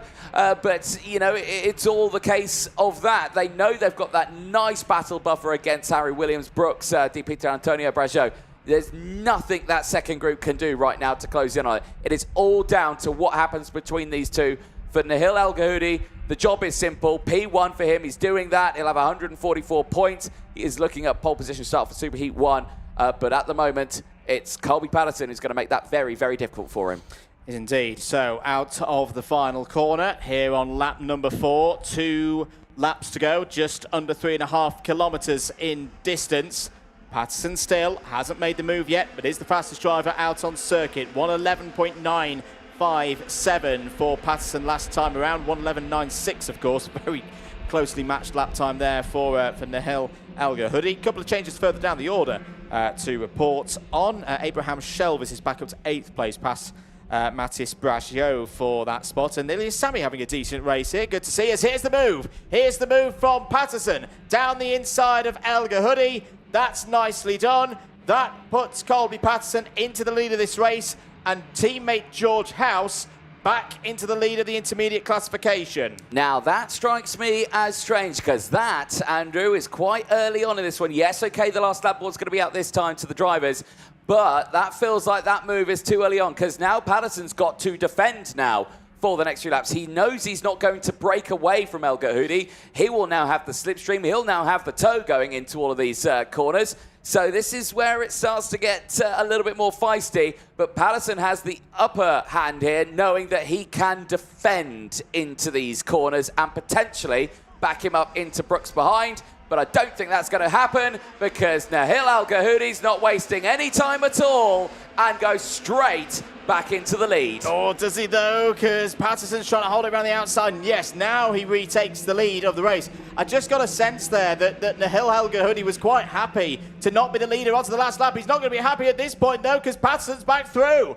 Patterson retakes the lead of the race. Gave him a bit of a squeeze out of turn number 4.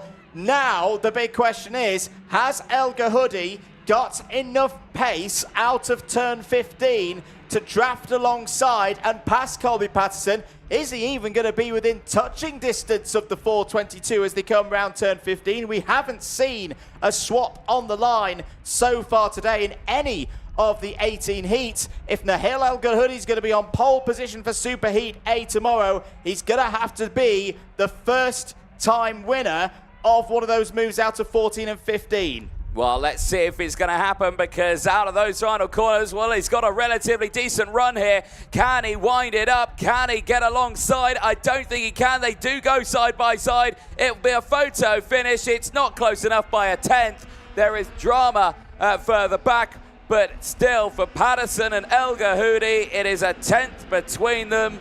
It is a solid drive for both of them. But it does confirm George House on pole position for Superheat 1 tomorrow. He had done enough. Nahil El Gahudi finishing in second place. on the track will start still on pole position tomorrow, but for Superheat 2. Patterson will join House on the front row for Superheat 1. George Clark will join Nahil Al-Gahoudi on the front row for Superheat 2 tomorrow. That is all provisional, of course, as the drivers make their way back to Parc Ferme. It is a superb drive for Colby Patterson, Nahil Al-Gahoudi, Lorenzo Di Pietrantonio at the end of that one, finishing in third place. Harry Williams and Mason Brooks finishing in the top 5. I think Brooks on that last lap may have gone a little wide on the exit of the final corner and just tumbled at the final hurdle there, but still a top 5 finish is still a good result, and Brooks is still relatively high up in the points. There is a look at your provisional classification at the end of the last race of the day. Patterson from El-Gahoudi, Di Pietrantonio from Williams, Brooks, Shelvis, Kim, Kobe, and Brajo Longitano rounds out the top 10. Vicente Capella from Ilias Sami finishes in 11th and 12th. Miko Shavas finishing in 13th place with a 5-place gain. The same for Stanislav Zarkos, also 5-place gain to finish in P14. Denver Boss from Mason Kwong. Then it is Atika Mir finishing in 17th place from Aidan Vallejo. Maxim Van Kroon finishing in 19th from Mira Cornel's 20th place finish. Baptiste Augustin, the only retirement from that race, out on lap number 4. So the opening laps, I should say. Eyes at the front though, and eyes here in Parc Ferme. A superb drive for the field, and Colby Patterson can be happy. He's done what he's needed to do. He'll get a front row start alongside George House tomorrow. It's not a pole position, but it's still a really good starting spot, and here is how it all unfolded. The start, once again, is strong for the inside row. Mason Brooks holding that inside line, getting the front run, but watch Nahil El-Gahoudi round the outside at turn number 2, was able to carry that speed, and then later on, get that move done down at turn number 1, and that brought everyone into play. Patterson would be there right in second place, and they would just drive away from the rest of the field. There would be no drama between the rest of them, and they would just keep fighting on to the very end. I think that was Baptiste Augustin right there going off the track at turn number 1. He would later retire from the race, not wanting to continue that one. After the dramas, this was the first changes for the drivers down the inside on that final lap. Patterson and El-Gahoudi absolutely wheel to wheel. There was the Brooks moment in the background. I thought I saw a kart run wide. Wasn't wrong on that one. Brooks dropping down to P5 at the end of that one, and that brings the end of the racing for today. But don't go anywhere, of course. We'll be heading down to Andrew Mather, who is in Parc Ferme. Thank you very much, Anthony. Here with our second driver who's going to be on pole position for one of those super heats tomorrow, Nahil El-Gahoudi. Fantastic day. Thank you very much. What's made the difference today? You know, we've seen you racing an X30 Mini for a good time, but this has been one of your best days so far. Yeah, it really has been. The last year, when it was my very first year in Mini, it was really a struggle because of the miss of experience. But now that it was from a lack tonight, now we have a lot more experience, so we can play with the victory. Tell me about that race with Colby Patterson. It was a very close race for you. He was a really good driver, and he managed to make me the switchback. We did a really good competition, and he should be happy about his pole. Good stuff. Do you reckon you can win tomorrow? It's a difficult circuit to be at the front. So you reckon you can stay there? I mean, it depends, because we can get the pole, but it's really hard in those circuits. I've known this track since I was really young, and I know that if you're alone, it's really hard. Good stuff. Well, Nahil, congratulations. Fantastic day. We'll see you again tomorrow. Thank you. Good stuff there with Nahil El-Gahoudi. Really happy driver as well for MDC Racing. That's the end of racing here today, but of course we've got all of those super heats and finals tomorrow. Anthony, what are you expecting for Sunday? Well, as you said it, you took the words out of my mouth. We are expecting those super heats and finals tomorrow for the last races of the weekend for round 2 of the IAME Euro Series, and it will kick-start later on in the day. Sunday, 10:20 for Super Heat 1 for the Mini X30 category, then Super Heat 2. The same for Junior and Senior. 6 Super Heats to get through over the course of the day. That will take us all the way to around 12 o'clock. And then from that point onwards, it is time for the finals at 1:15 local time, starting with Mini X30, Junior X30 and Senior X30. But that's tomorrow. You'll have to set your alarm clocks ready for that one. For myself, Anthony Jordan and Andrew Mather here for round 2 of the IAME Euro Series in 2025. We'll say goodbye for now, but we'll see you bright and early tomorrow morning.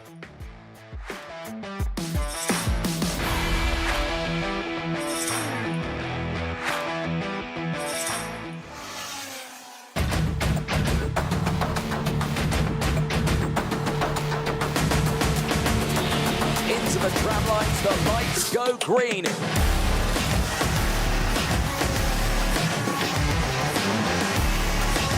Side by side at the line. Oh. Who's got it?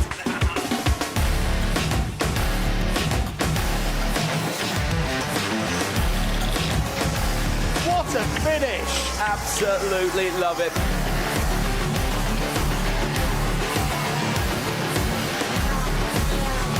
Around the outside. How on earth did he hold on to that one?